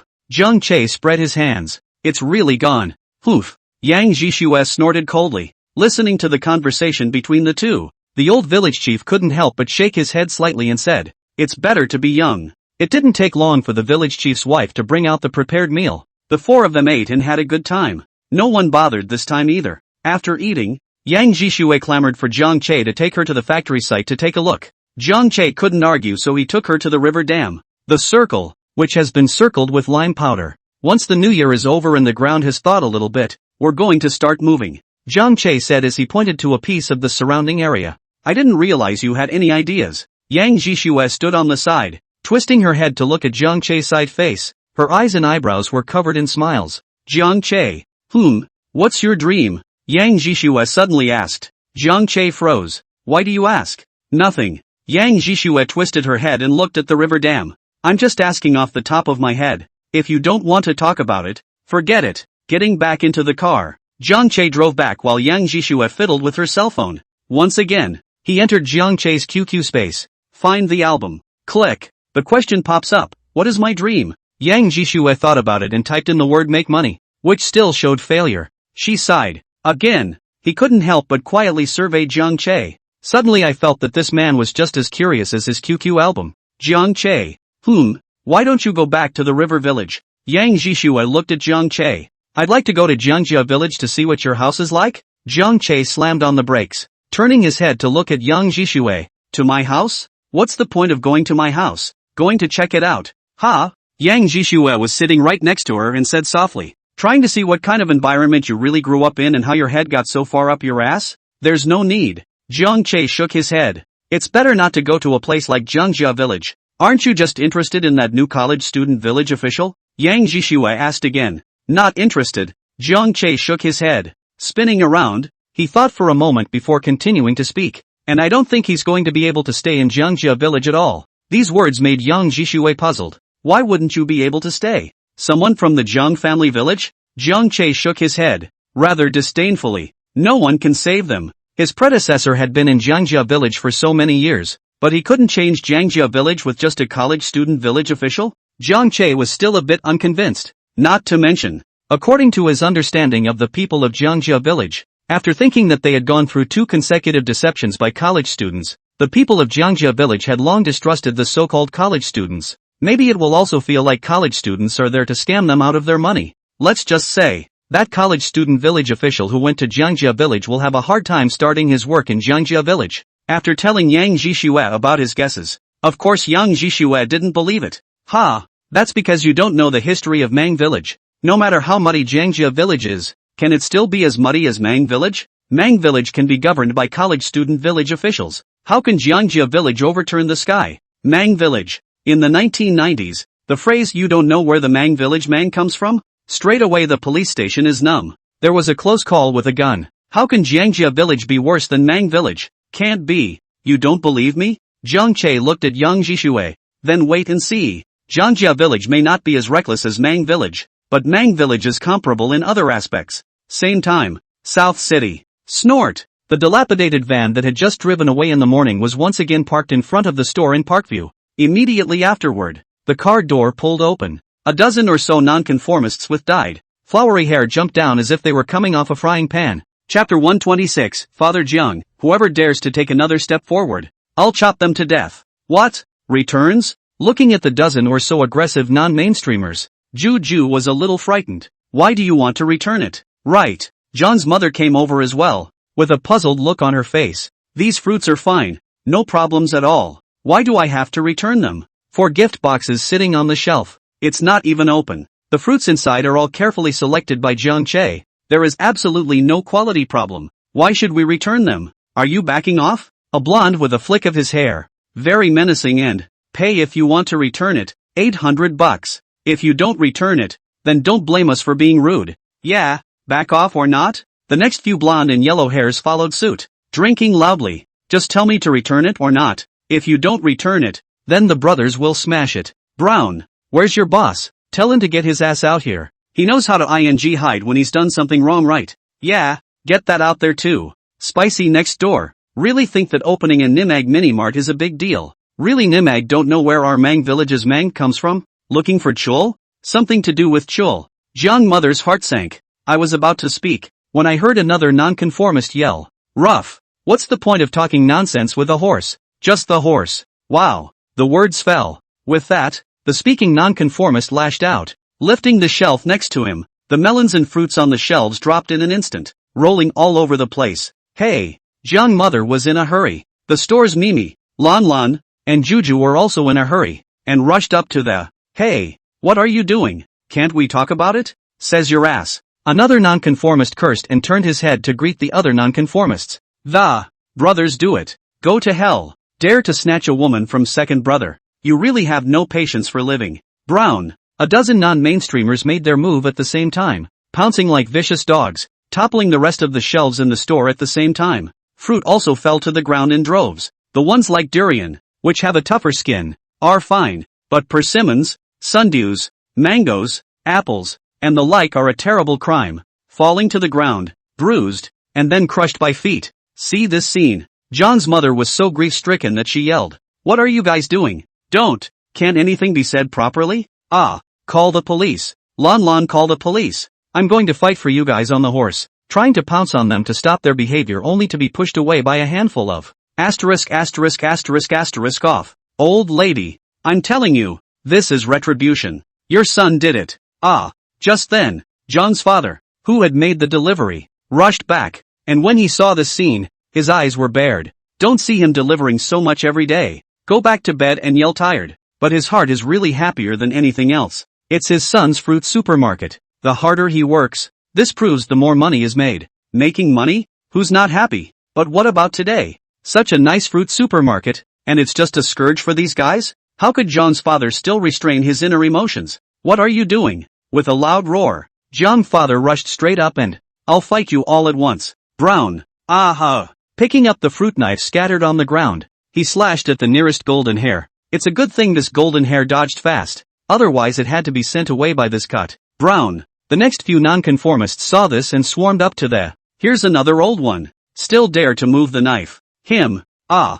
Jiang's mother exclaimed. Old Jiang, what are you doing? Quickly put the knife down. The three girls, Mei Mei, Lan Lan and Ju Ju, were even more frightened and trembling in shock. Uncle Jiang, put the knife down. Who among you dares to come? But Jiang's father let out a roar, still holding the knife, staring angrily at the dozen or so non-mainstreamers across the street. Whoever dares to take another step forward, I'll cut them down. Whoever dares to lift my shelves again, I'll cut down whoever does it too. The non-mainstreamers gawked, watched the knife, finally stopping in his tracks, not daring to step forward. The recklessness of the reckless village is to let them dare to fight and charge, but not afraid of death. Ah, roll, and don't get thee out. Get thee out of here. Jiang father roared angrily, and his hand holding the fruit knife was trembling gently. Old thing, don't think you can scare us off with a knife, mess with our brotherhood. This fruit store of yours, just don't want to open again for a day. A nonconformist, with a flip of his hair, revealing his eyes glaring at John's father. Take the knife? Really think our brotherhood doesn't have knives? Brown. Suddenly, there were sirens coming from the road not far away. Hearing the voice, the faces of everyone in the arena changed slightly, and Lan Lan was even more energized. Uncle Jiang, the police are here. The dozen or so non-mainstreamers even looked at each other in disbelief, then slowly backed up and, dare to call the police? We'll see. Go. A dozen men surged together into the van and took off. Seeing this scene, the fruit knife Jiang father was holding also finally snapped to the ground. It was as if the whole man was going to collapse helplessly. Until an hour or so later, it was only then that Jiang Che's Prada stopped in front of the store. Looking at the messy scene inside, he frowned and hastily pulled open the door and got out of the car. Mom, what's going on? Yang Jishue also hurriedly followed, looking at the store's shelves that had been restored with a gloomy expression. The shelves are back in good shape though, but a great deal of the fruit had suffered, and it was all thrown in baskets. The fruit, which had only suffered a little bump and fall, was in another frame. The whole store remains cluttered. Jiang mother and Lan Lan they were also frustrated, their heads bowed as they busied themselves. Jiang Che walked in, looked at everything and asked in a deep voice that, Mom, where's Dad? It's the people from Jiangjia village who are looking for us? Jiang mother finally raised her head and saw that Yang Jishue was also following behind. Then she gently shook her head. Your father was called away from the police station. Auntie. Yang Jishue frowned and asked, is this what happened? Boss. Lan Lan looked up at this point and said, viciously, that, just over an hour ago, here come those nonconformists who came to buy fruit this morning. When they came first they wanted to return the goods, then they just lifted all the shelves, and when Uncle Jiang saw them he confronted them with a knife. It's being taken away from the police station now, too. Jiang Che's body instantly shook. It's them. Yang Jishue's face changed in the same way. Asterisk asterisk asterisk asterisk. Yang Hongwei, it must be Yang Hongwei that. Then turn around and walk away. Ji Shui. Jiang Che hurriedly chased him out. What do you want? Jiang mother also hurriedly chased out. Anxiously. Yes, daughter, what do you want to do? They're all triads. We can't afford to mess with them. Don't do anything stupid. Chapter 127. Don't be like my father. Take a knife and fight hard with others. Yang Jishue stopped in her tracks. I'm going to go back to the office first to find out what's going on. Don't worry guys, Uncle will definitely be fine. He should just be called back to make a statement and cooperate with the investigation. As she said these words, Yang Jishue still had her chest heaving, obviously angry to the core. Then I'll go with you, Jiang Che said in a deep voice. And by the way, I'll be able to pick up my dad, too. Okay. Yang Jishue nodded her head. Then he went straight to the car with Jiang Che. Mom, don't you worry. In the process of starting the vehicle, Jiang Che also pressed down the window to look at Jiang mother. Since Jishue said dad is fine, then he must be fine. Jishue is the old police officer at the police station. Auntie, don't worry. Yang Jishue also said softly, this matter is due to me, and I will certainly give you an explanation. Upon arrival at the police station, Yang Jishue then led Jiang Che straight to the inquiry room. See, it's the inquiry room. I told you uncle would be fine. An interview room is different from an interrogation room. The interview room is only a place for taking statements and cooperating with the investigation. And the interview room, that's where the suspects stay. Iron benches, incandescent lamps, confession is lenient, resistance is strict. Aha! Jiang Che was also relieved. On the way, Yang Jishue had already called the police station and learned some general information. John's father just took the knife. Those people had a confrontation. No one was hurt. Therefore, the people from the police station brought John's father here, and indeed only for the purpose of understanding the situation, making a statement, as well as cooperating with the investigation. It didn't take long for the door to the inquiry room to be opened. John's father walked out with 2 old police officers. Dad. Jiang Che rushed forward. Are you okay? It's okay. Jiang father shook his head slightly. The old police officer next to him, however, said seriously, this time it's fine, but the next time you run into a situation like this, the best thing you can do is call the police, but don't ever reach for a knife again, in case it hurts anyone, even if you really are victims. That doesn't make sense. We know, comrade policeman, Jiang Che hurriedly said. Aha. Then lad, take your father away. Regarding the gang of assholes, they're not actually in our precinct, but we've had people contacting comrades in other precincts and going out to look for them. We'll bring someone back soon. No sooner had the words fallen out of his mouth than the phone of the old police officer who had spoken rang. It didn't take long for the call to be answered and then hung up. A smile appeared on the face of the old civilian police officer. No, it's already brought people back. That fast? Jiang Che was surprised. That gang of punks, pretty well known in the South City itself, called something like the Brotherhood. It's pretty easy to find, the old policeman said with a smile and a nod. You guys feel free to go back, tally the damage and report it to us as soon as you can. What should the compensation be? How much compensation? Our police station will also give an answer as soon as possible. Team Zhang, I'll go check it out too. Next to her, Yang Jishue volunteered to help. Aren't you off today? The old civilian police seemed to have noticed Yang Jishue just then, and was instantly surprised. This thing, Yang Jishue's face was a bit ugly. Actually, it should be because of me. The old police officer froze, then looked at Jiang Che again, his expression instantly becoming odd.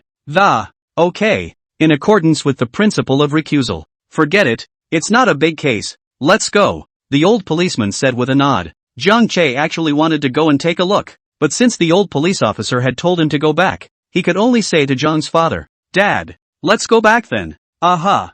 Jiang father nodded, but even so, when they had just walked to the police station's compound, they still saw a few non-mainstreamers who were brought off the bus. However, inside, there was not the same Yang Hongwei he had seen. This made Jiang Che's footsteps unable to resist a beat. A glance was exchanged with Yang Jishue next to him. Yang Jishue's pretty face was also instantly gloomy, because she saw someone she knew inside. Yang Wei. Yang Jishue glared at one of the non-mainstreams. You've become a punk too? The one known as Yang Wei is precisely that golden hair, and is likewise Yang Jishue's neighbor and childhood playmate. Hearing the voice, Yang Wei looked up, playfully, and, Zishue, it's been a long time, so you really are a cop. The other few non-mainstreams, on the other hand, were cheekily rushing towards Yang Jishue with a bend, shouting in unison, hello sister-in-law. Yang Jishue's face turned ugly. Go. A few of the civilian police officers responsible for escorting them shouted. Get in. Still smirking. You think it's an honor to be in the police station, don't you? Get in. The push and shove took them right in. Ji Shui. Jiang Che called out to Yang Jishue, who was also about to turn around and go in. That young Hongwei didn't come. I know. Yang Jishue nodded her head. Don't you worry. He certainly won't get away. Aha. Took Zhang's father back to the Parkview. At this time, Zhang mother and the others had pretty much packed up the inside of the 100 fruit exchange. Those fruits that were thoroughly trampled have also been thrown away. There's just still some bruised fruit. It would be hard to deal with. Selling? Definitely not for sale. Eating by yourself? That's too much again. Even if you vomit from eating, you simply can't finish it. Boss, what about these fruits? Mimi asked as she approached Jiang Che looking at the several baskets of fruits. These fruits, all of which were dropped and bruised when they fell from the shelves, were only damaged on the skin, without any effect on the inside. Haul them in, don't leave them outside, Jiang Che said with a flash of his eyes. Tonight, it's all these fruits, and if you can peel them all to make a platter, you can make a platter of them all. We'll talk about the rest tomorrow. Also Lan Lan, have we gotten a tally of our losses yet? The stats are in boss. Lan Lan walked out from behind the counter, holding a list close to Jiang Che and whispered. The cost price, it's about $8,000 or so. So-called cost price. It was all informed to her by Jiang Che. After all, Lan Lan was sort of her reserve store manager. But the actual cost price should be more than 50 cents to $3 lower. Don't go by cost price. Jiang Che's eyes became even colder. All at retail price. Lan Lan whispered again. Worked it out too. Retail price would be over $27,000. Good. I know. Jiang Che took the list and roughly scanned it, slowly saying, "It's my treat tonight, to keep everyone down. Plus I'll have someone deliver it later, probably tomorrow morning. It'll probably be another busy morning then. Please." "It's okay, boss." Lon Lon sighed, very self-condemningly. "We're the ones who didn't protect the supermarket well enough. You guys are doing a great job already." Jiang Che looked at all the employees of Park Fruit Exchange. "Next time you run into that, what everyone has to do, first and foremost, is still to protect themselves. Then call the police. Don't be like my dad and take a knife to someone hard." Chapter 128, Going to the town officials to make trouble and get rid of the new college student village official. Into the night. Zhangjia Village. Mayor's office. It was 10 o'clock at night, but the lights were still bright. The new college student village official is ambling along, scribbling notes in his notebook. His name is Tong Yi, 25 years old this year. Before being transferred to come to Zhangjia Village, have actually had a year of experience in an official office in another township. He took this transfer to the grassroots very seriously. It also has a complete set of plans of its own. "We are striving to make radical changes in Zhangjia Village within 3 years, so that the quality of life of all the people in Zhangjia Village can be significantly improved." Of course, he's also done backtracking on the Zhangjia Village. There was also a certain degree of understanding of what had happened in Zhangjia Village during this period of time, so he decided to take his time. The first step was to get the people of Zhangjia Village to accept him as the new village head. Many of the original plans for a big, bold move will have to be put on hold for the time being, so at the village-wide meeting this afternoon, he also just introduced himself, explained a little bit about his goals for the rest of the day, like building roads, like getting rich, for example, reforming planting techniques. However, the response was mediocre. The villagers of Zhangjia Village did not seem to welcome his arrival. However, Tong Yi didn't take it to heart, a situation he had heard about from other students. Many villages remained skeptical and resistant to the newly arrived college student village officials. Tong Yi also believed that he could solve the problem quickly. The same belief in your own abilities. With him, it will certainly make the Zhangjia Village better, perhaps even if the hat of the poor village that is also possible. Only then can he live up to his country's training. Yet just then, pong, the window of the village office suddenly shattered. Immediately afterward, the cold wind poured in and surged in together,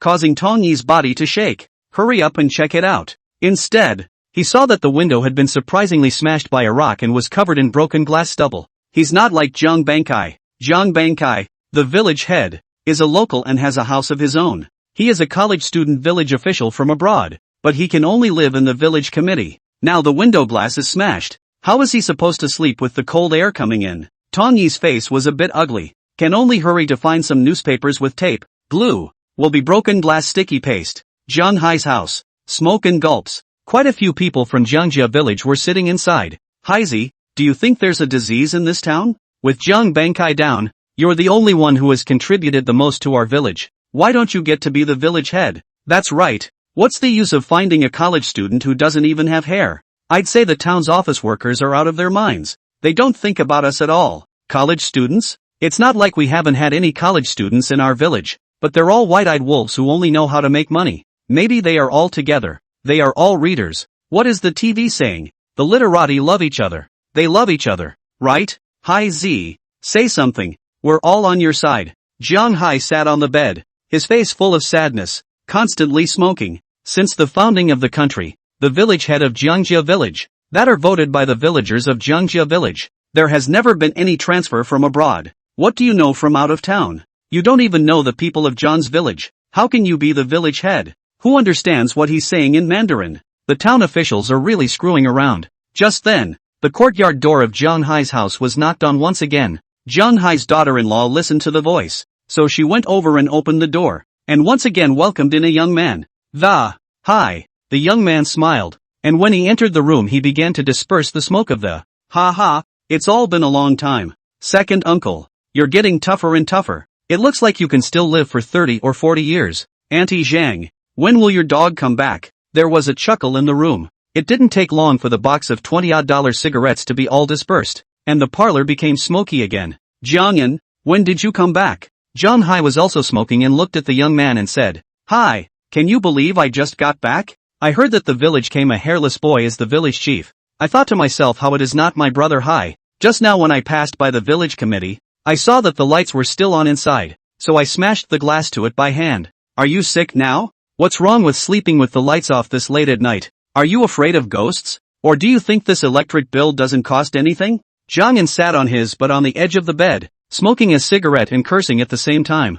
Hi, I've heard all about the village. I didn't expect Jiang Bankai to have embezzled so much money. And what's more, Jiang Che, Jiang Lily, they're all stepping on college students. These college students, can not be a good thing? Really Brown? I'm in the factory that what the supervisor, but also college students, the whole what Baron all do not understand, just know to yell 5 and 6, pointing fingers. The little ones at the plant still love it all. It's really Brown. What's so great about going to college? Is it not possible to be superior? Brother hi, say something. Are you going to be the village chief? Do you want to do it or not? If you want to do it, my brothers will go to the town officials tomorrow to make trouble. Tell that piece of village official to pack up and get the hell out of here. Our Jiangjia village doesn't need these people who can only talk on paper. Jiangyan's words immediately caused many people in the hall to agree. Exactly. What barren college student? All of them have no good intentions to come to our village to circle the wagons. We've suffered twice. Can we fall for it again?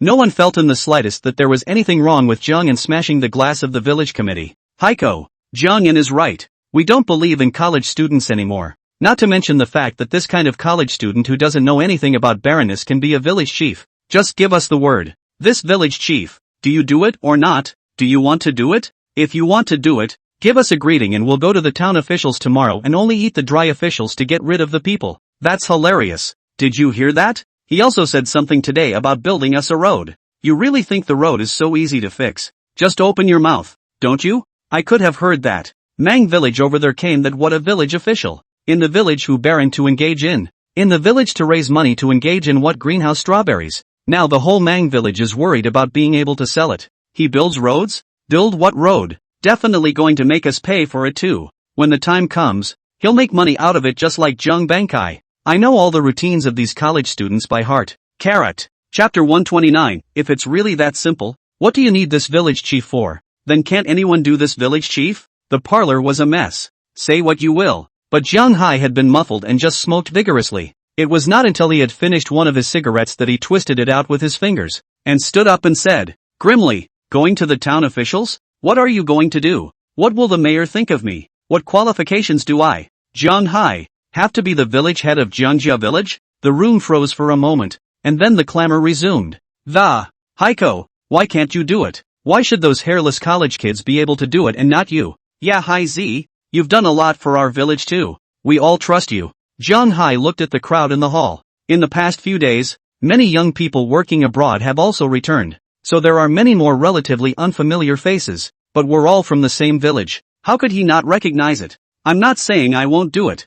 Jiang Hai looked at the crowd and said slowly. It's just that, since the town officials put him down, where would it be so easy to replace him? What's the point of you guys going and making a scene? It will only make the town officials think that our Jiangjia village is disobedient. What to do then Hai? Jiangyan followed suit with a glare in his eyes and stood up. What qualifications does a college student, who doesn't even have hair, have to be the head of our village? We can't just let him fool around. Yeah Heiko. The rest of the group nodded along. Thought so. They have already gone through 2 times before and after the poisoning of college students. Jiang Che and Jiang Lily, don't look at these two put words in their mouths, but both have never thought about the village. Both just think about earning money from the village. Tanwu their hard-earned money. There is a lot of mistrust of so-called college students these days. The idea that college students are here to ring up money and scam them. If we don't go and make a scene, is it hard to believe that he can't go on his own? Jiang Hai once again pulled out a cigarette, lit it, took a sharp drag on it, and shrouded his entire face behind the smoke.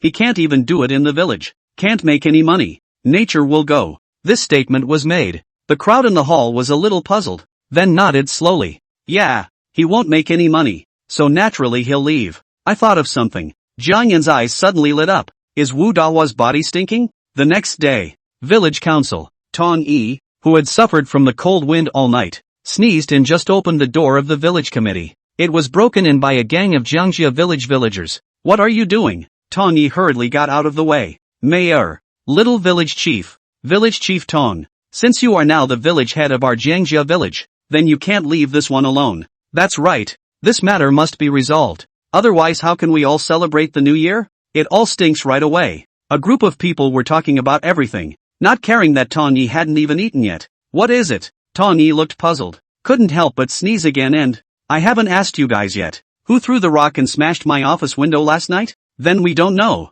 A crowd rushed to shake their heads and, little village chief, let's not talk about the rest of this matter. Just tell me if it can be solved? How else is the big guy going to celebrate New Year's Eve? That's right. That's just it. What is it? Y'all haven't said anything yet. Tawny had no choice but to wrap the clothes on his body hard and, what is it? Take your time, guys. He felt that since the villagers were willing to come to him for work, it meant that they were already recognizing him. Here's the deal. Jiang grabbed Tong Yi's arm. Little village chief, this can't be explained to you. Why don't you just follow us right to the scene? I'll get it when I see you. Yes.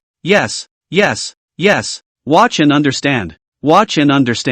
Just like that, the dumbfounded Tong Yi, who hadn't even eaten breakfast, was ripped off by the villagers of Jiangjia village to Jiang Fugui's house, outside the yard. By now there were quite a few people gathered around. All the villagers of Jiangjia village. There were older people and young people who had just returned from working abroad. All of them coldly looked at Tong Yi, who was pulled over. Confused. Little village chief. This one is because it's the first thing we've done in the village. And everyone can watch. Some people instantly began to shade. Tong Yi frowned, finally shook off Jiangyan, looked at the surrounding Jiangjia village villagers and asked, what's wrong with you guys? How come all of them are here? Little village chief, go in and take a look. If this matter isn't resolved, no one will be able to have a good year. Someone has come forward and deplored the, it's still cold, and it just snowed 2 days ago too, so the body didn't stink. I'm afraid they'd all be maggots if it was summer. Tong Yi was stunned. His face also instantly hardened. The next moment, he pushed the door right in without saying a word.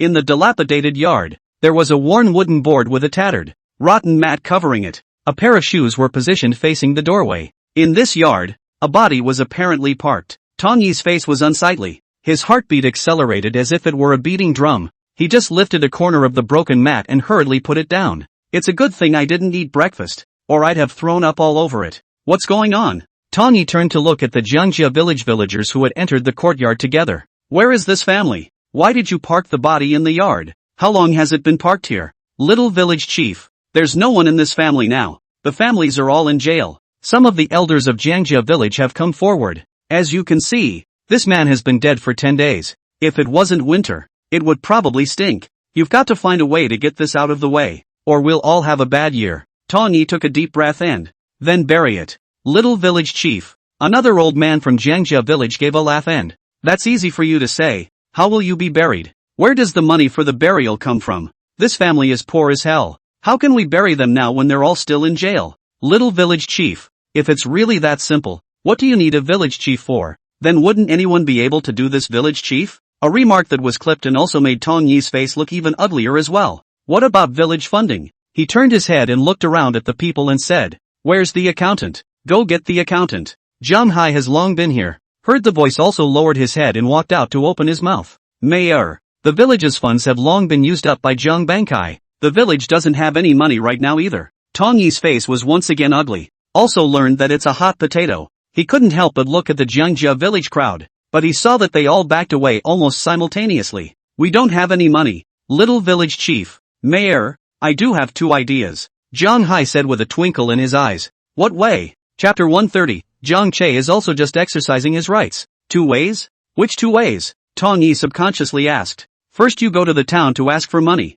Anyway, our village is poor, so we definitely can't get any money. You can either go to town and ask for the money, or you can pay for it out of your own pocket. Watching Tong Yi's face gradually become ugly, Zhang Hai smiled slightly. He had known that Tong Yi would not choose to do this. Going to town for money for such a small thing. What would the official town leaders think of him then? Even Dangang Bankai didn't think to ask for money from the town officials in the first place. This won't work. Tong Yi shook his head directly. Every single flow of money from the town officials has to go through layers of scrutiny and approval, because it's useless to go and ask for money for something like this. A dead man? Just go to the town officials and ask for money? Will the town officials ever work again? Then there is only one last way. Zhang Hai spread his hands. What way? Go find Zhang Che. Zhang Hai said. Zhang Che? Who? Tong Yi was puzzled. He was a transfer from another town, so of course he had never heard of Zhang Che. Yeah, little village chief, you go find Zhang Che. He has money. He should have been responsible for this originally.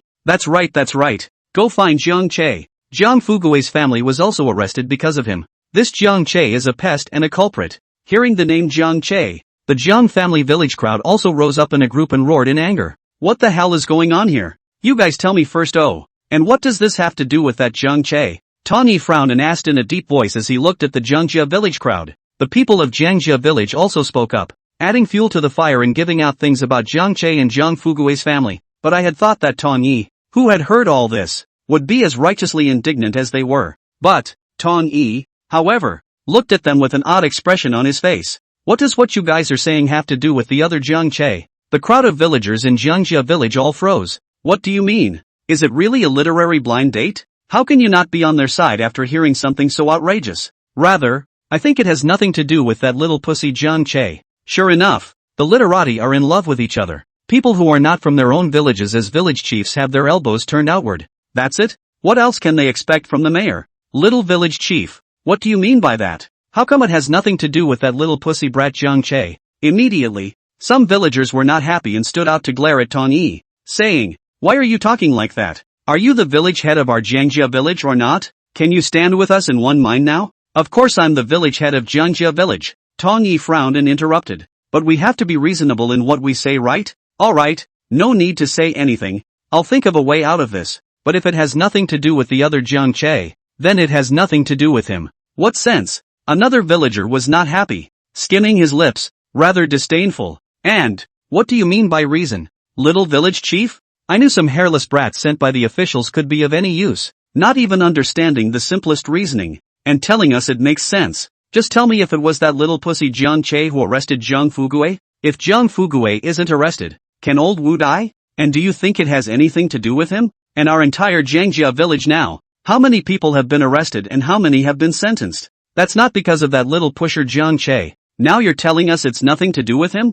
Whose side are you on? You village chief? That's right. That's right. Whose side are you on? You village chief? Can you do it? If you can't do it, get lost. We don't need a village chief like you in Jiangjia village. I knew what a kid who doesn't even have hair can do. The town officials are so full of. Hearing this, Tong Yi's face was once again ugly, but he still said in a deep voice, "The ones you're talking about are just objective reasons. It's all just karmic reasons. But what about in reality? That Jiang Che you're talking about is just exercising his own rights as well. He's got a load of rights." Some of the villagers just yelled, "What do you know about hammers? You little waif. He makes our own money. It's our hard-earned money. Is that his right? Where have you been studying? Inside a dog's stomach? What a sick, barren thing to be a village chief. What a disgrace." Tong Yi that was really pissed off. It was also never expected that the villagers of Jiangjia village would be able to say these words. What do you mean by making money? What do you mean by earning their hard-earned money? In the original business model, the middleman was an almost insurmountable hurdle for goods to circulate.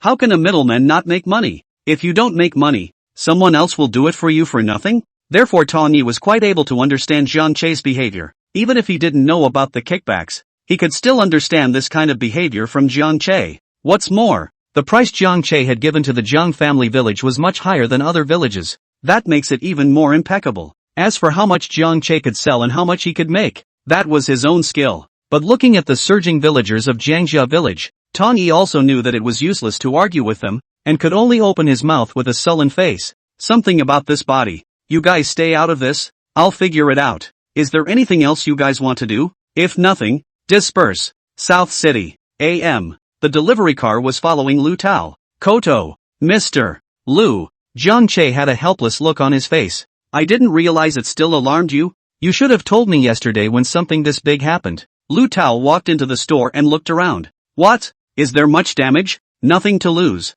Jiang Che thought for a moment and said, made over $10,000. I think. What? Lu Tao was stunned, half unable to react. How can you make over $10,000 when the store was trashed? They are smashing our stuff, but they can't get away with it. And last night, I already reported all the damage to the police station. Money lost. That would be the equivalent of me selling it to them in a package. So there's no loss. Jiang Che shook his head and said. Lu Tao was once again stunned. Spinning around, he could only shake his head and laugh bitterly. You. At the same time, Jiang Che's phone rang. Looking at the caller ID, it was surprisingly Yang Jishue who called. Mr. Lu, I'll take a call first. After speaking towards Lu Tao, Jiang Che took the phone and walked to the side. Ji Shui. Yang Jishue's voice followed on the phone. Jiang Che, do you have time now? Come to the police station. Yang Hongwei and Yang Hao both came to the police station and said they want to reconcile with you. Why don't you come over here and talk about compensation? P.S. I'm begging for recommendations, votes, and 5-star reviews. Chapter 131, Yang Jishue, if I don't protect him, do I protect you? Outside the police station, Zhang Che looked at Lu Tao and smiled bitterly. Mr. Lu, you don't have to make this trip. I can handle it myself. Lu Tao's face, however, was grave. Koto, you're still too young. It's also too short a time to spend in town on the south side. These guys, they're like dogskin. You just mess with it, then you don't get rid of it. Mr. Lu, do you think they won't stop? Zhang Che asked in a flash. No. How can you let them get away with such a big loss? Lu Tao shook his head. In 2010, a ranking of the top 10 chaotic cities in the Dragon Kingdom had appeared on the internet. South City. Very fortunate. It's one of those things, especially in those days. Although the police still held activities to combat Huang and He from time to time, the intensity and the specificity of the era determined that the effect was very little, and there was still a big step to take towards a lawful society. If I'm there, that Yang Hao might even have heard of me and be able to give some face and leave it at that. Lu Tao continued. Alright, then I'll trouble Mr. Lu. Businessman, after all, is still the value of peace, can be resolved, of course, do the best, but if you can't solve it? Zhang Che, that is not something to be messed with. He had the same way of cleaning up the gang, followed by Yang Jishue together into the mediation room, into the eyes of a large horse and the middle-aged man. Winter months but wearing thin, just sitting in the mediation room. It should be the so-called Ho, the skinny man next to him. Naturally, it's Yang Hongwei. Looking at Zhang Che, the bottom of Yang Hongwei's eyes were icy cold, and then he gently swept his eyes at the beautiful policewoman standing next to Zhang Che, and he was even more enraged. He was all set to go gold. It's Zhang Che, the hatred of taking a wife. Uncommon ground. You are Zhang Che. Yang Hao slightly raised his head and looked at Zhang Che. You're the one who stole my penis daughter-in-law? Yang Hao. Yang Jishue slammed the table and, this is a police station. Put away your crooked pies. Yang Hao smiled in disbelief, still looking at Zhang Che. Say, how much does it cost? Before they would let those brothers go. Zhang Che looked at Yang Hao as well, meeting his eyes without the slightest bit of fear. 28,000. Since the other party had such an attitude, there was nothing for him to be polite about. 28,000? Yang Hongwei slammed the table. Why don't you go grab it? Yang Jishue also slammed the table and, Yang Hongwei, what are you doing? Want me to arrest you too? With a snap, the silver bracelet was thrown on the table. Yang Hongwei turned his head, glaring at Yang Jishue and, Yang Jishue, you're that protective of him? If I don't protect him, do I protect you? Yang Jishue was obviously angry as well, and the words that violated discipline came out of her mouth. You're kind. I'm going to have to bring all of you to justice, one by one, sooner or later. How dare you go on a blind date with me with your kind of goods? Really not afraid I'll cuff you right then and there? When it became clear what happened, Yang Jishue was furious. How dare he beat himself up after lying to his family that he's a businessman? I really don't know what to think. How dare I think? It can be said that this matter of dating Yang Hongwei is almost the black history that cannot be erased from Yang Jishue's police life cliff. It angered her to no end. Feeling unclean, Yang Hongwei stared at Yang Jishue with a fierce light. What are you looking at? Look again at. Before Yang Jishue could finish her words, the door to the mediation room was violently pushed open. Immediately after that, the old civilian police officer from yesterday walked in and, Yang Jishue, you get out. Yang Jishue's face was ugly. Team Zhang, I'm letting you out.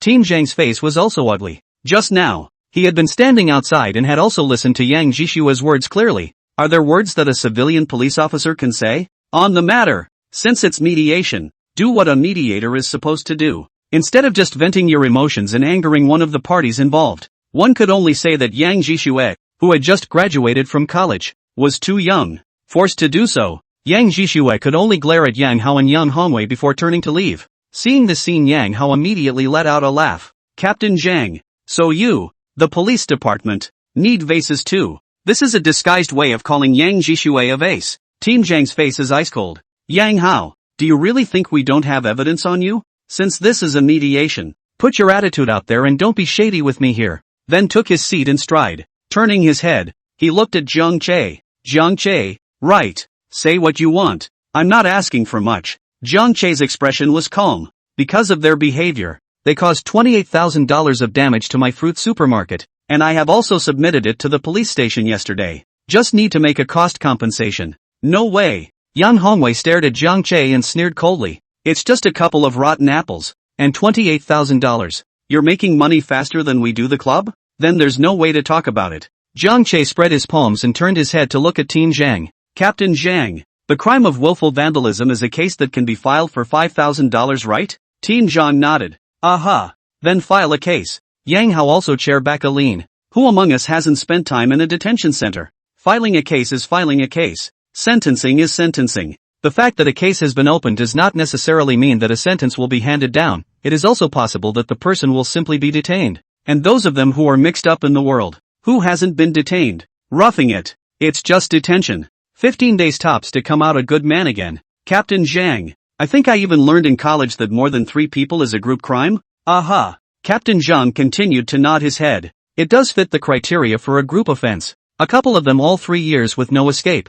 Visible to the naked eye. Yang Hao's expression stiffened. All 3 years. What's he going to tell these people's parents then? They're all uncles from the same village. Then make a case. Jiang Che turned around and looked at Lu Tao and said, Mr. Lu, let's go. There's no way to mediate. Captain Zhang also stood up and said, okay. Several people headed directly outside the mediation room. Seeing this scene, Yang Hongwei incomparably suffocated and turned his head to look at Yang Hao. Boss. Yang Hao, on the other hand, was staring at Jiang Che's back with a deadly stare, his cheeks bulging as he gritted his teeth, until he watched Jiang Che about to walk out of the mediation room. Wait a minute. Finally spoke. Jiang Che's footsteps only momentarily paused without turning back. 28,000. That's too much. Yang Hao's words were squeezed out from between his teeth. Jiang Che let out a cold laugh. Moving on. Yang Hao was in a hurry. Chapter 132, Jiang Che. Jiang Che, our family doesn't lack money. We really don't lack that little bit of money. Oh, row. 28,000 is 28,000. Brown. Yang Hao was really in a hurry. How could he explain to his uncles in Mang Village if all his brothers were sentenced to 3 years? It was only then that a smile surfaced on Jiang Che's face. Tell me about it. Why bother putting on this show? Half an hour later, Jiang Che took the money and left from the police station. Yang Hao and a dozen others also followed close behind. Looking at Jiang Che's back, the eyes of the dozen or so non-mainstreams were all very fierce. Ho! We can't leave it like that, someone said. Through gritted teeth, this guy not only dared to steal second brother's girlfriend, but now he's also counting on us. It's simply unbearable for an ant. One of Yang Hao's faces was equally ugly. Gloomily, he stood right in front of the door of the police station, watching Jiang Che and Lu Tao get into their car. The one who came with him can't be moved. That's Lu Tao, from the fruit circle in town. The big man in the supermarket circle. This Jiang Che can't be moved now either. Just had a run-in with him and something happens to him. Cootie. It's all going to be suspected on our heads. What then? Yan Hongwei also spoke slowly with a sullen face. Isn't he in the fruit business? Then make it impossible for him to do it. Come here, you guys. The traveling car. Xiao Jiang. You have to be more careful next. Lu Tao looked at Jiang Che worriedly. Taking the $28,000 is going to undo all the damage. But you've offended them all the same. I'll give old Li a call. He's most familiar with these triads and has dealt with them. Let him step in and it might work out. Knowing that Lu Tao had good intentions, Jiang Che didn't refuse. Just as well at the same time. Jiang Che's cell phone also rang. After glancing at it, it was Yang Zhixue calling, so he pulled over to the side of the road. Hello, Jiang Che. You be careful. I just watched those guys right outside the police station. I don't know what they were discussing. I figured they were trying to get at you. I'll keep an eye on them on my end as well. But you need to be careful too. Okay, I know. Jiang Che nodded before trying to hang up the phone, but Yang Zhixue suddenly called out to him. Jiang Che. Anything else? Jiang Che was puzzled. You're not angry that this happened because of me, are you? Yang Zhixue's careful voice came from the phone. What am I angry about? Jiang Che smiled and shook his head. If it weren't for this, could I sell that much fruit in one day? Thank you more than you can say. Don't you comfort me. Yang Zhixue is quite self-conscious. You wouldn't be in so much trouble if it wasn't for me. Then you can buy me dinner next time. Jiang Che said. Okay, then I'll ask you out. Could be. Jiang Che once again revealed a smile. Well, first off, I'm still driving. Aha. After hanging up the phone, he happened to realize that Lu Tao had also hung up the phone and was looking at him with a searching expression. Mr. Lu, what's wrong? That little policewoman just now was your girlfriend, wasn't she? Lu Tao suddenly asked. Jiang Che was stunned. Spinning around, he shook his head slightly. No, I'd say even if it's not now, It's almost soon. That little policewoman is good. She's pretty and knows how to protect you. She deserves you. Lu Tao smiled and opened his mouth, obviously in a much better mood. I just called Lee, who said he'd be in touch to try, but he couldn't get it either. Said that what's his name fraternity guy, who's always been crazy, wouldn't give him face. I'm afraid, but he'll try to maneuver around a bit. Okay. Jiang Che nodded his head. I'll thank Mr. Lee in person when I have time. Ha ha. Lu Tao laughed out loud. You do a good job with the business and give us a bigger cut at the end of the year. That's the best way to thank us. Back to the parkway. The supermarket was pretty much recovered by now and was officially open for business. After seeing that there was nothing wrong, Jiang Che also took the time to go to the building materials market. When the spring is over, the construction of the factory in Shunjiang village is about to begin. A lot of materials that he hasn't even bothered to prepare yet. After selecting some materials within the building materials market, Jiang Che went over towards a few nearby brick factories. But right at this moment, Jiang Che's cell phone suddenly vibrated with a bang. Looking at it, it was actually a text message. Text message content. Farmer's Bank arrived with $XXXX. Jiang Che froze. Immediately afterward an unfamiliar number came pouring in. After a slight hesitation, Jiang Che still chose to answer it. Hello, Jiang Che? I'm your brother Reverend. A man's voice came over the phone. Brother Reverend? John Levin? It's Jiang Guodong's son. Jiang Che sank his face and said with You called for the money, right? I received it. Knowing that it was Jiang Liwen, he naturally knew what was going on with that money. It was Jiang Guodong's family that paid him back. Jiang Che. I'd been working outside. I really didn't know about all this stuff going on at home. I apologize on behalf of my dad, my mom. Jiang Liwen's voice was low and sincere. It's okay. When the money arrives. Jiang Che was distant. No one with the Jiang family village wanted to say anything more. Jiang Che, can we meet? There's so much I want to say. Jiang Liwen continued. There's no need. When the money arrives. Jiang Che remained indifferent. I'll hang up if there's nothing else. I have, on my end, other things to do, he said, about to hang up. Jiang Che. Jiang Liwen's voice intensified, causing Jiang Che to stop his movement of hanging up the phone. I'm sorry, I'm really sorry. I didn't know they were going to make it like this. We've been getting them money every month. I've really been getting them money. And they never gave me a word about borrowing money from you. Otherwise it certainly wouldn't have been like this. And I'm sure I'd have given you your money back a long time ago. Jiang Che, our family doesn't lack money. We really don't lack that little bit of money. We really don't lack that little bit of money. I don't know what they think at all. I don't know why in the hell they would do that. Do I? Toward the end, Jiang Liwen's voice already had a sobbing tone in it, and there seemed to be endless suffocation and aggression mixed in. Jiang Che, I'm getting a divorce tomorrow. My wife doesn't live with me anymore either. I don't even dare to go back to Jiangjia village now. I can't go back to my home. Jiang Che, I really don't know who to say these words to. Jiang Che. Woohoo. Jiang Che was silent. There are memories of this Jiang Liwen in the predecessor's memory. Jiang Liwen is about 10 years older than his predecessor. Has always been a quiet man, but people are very down to earth. Work hard, but also married as city daughter-in-law. The couple has always had a good relationship as well. Except for the New Year holidays. He has also been working outside with his daughter-in-law. The goal is to buy a house in the city. But now, just because of a few $1,000s, his dreams were shattered. All his efforts were wasted. And he was separated from his wife and family. Chapter 133, or else get out. We don't need such a village chief in Jiangjia village. Just because of a few $1,000s. Wife and child. Dreams disillusioned. Father's detention. Mother's in jail. There's a home to go back to. You can imagine how bitter Jiang Liwen was in his heart. Especially the death of Jiang Defa has left him with a debt. Jiang Liwen almost wanted to jump off the bridge and die. But he was not willing to do so. It's really not a good idea. Jiang Che. What do you think I should do? What should I do? I really don't know who to say these words to. Jiang Che just listened in silence. It wasn't until he heard Jiang Levin say he was sorry again that he spoke softly. Brother Reverend. I've never wronged the Jiangjia village. Now that the business about that bit of salsify is over, I'm not afraid to tell you the truth. That money, Jiang Che, can say that I didn't earn a single cent. As to what exactly that is, that can't be said. But I've never apologized to the Jiang family village. And it's all their fault that things have come to this. That may be hard to hear, but it's the truth. Brother Levin, it's useless for you to say this to me. For you, I can neither empathize nor pity and sympathize, because what I faced in the first place wasn't too far off from you. Speaking of this, Jiang Che was slightly silent before hanging up the phone again. Look at the windshield. The sun seems to be shining today. It also dispelled the haze in his emotions completely. His future also seemed to brighten when he made up his mind to leave Jiangjia village.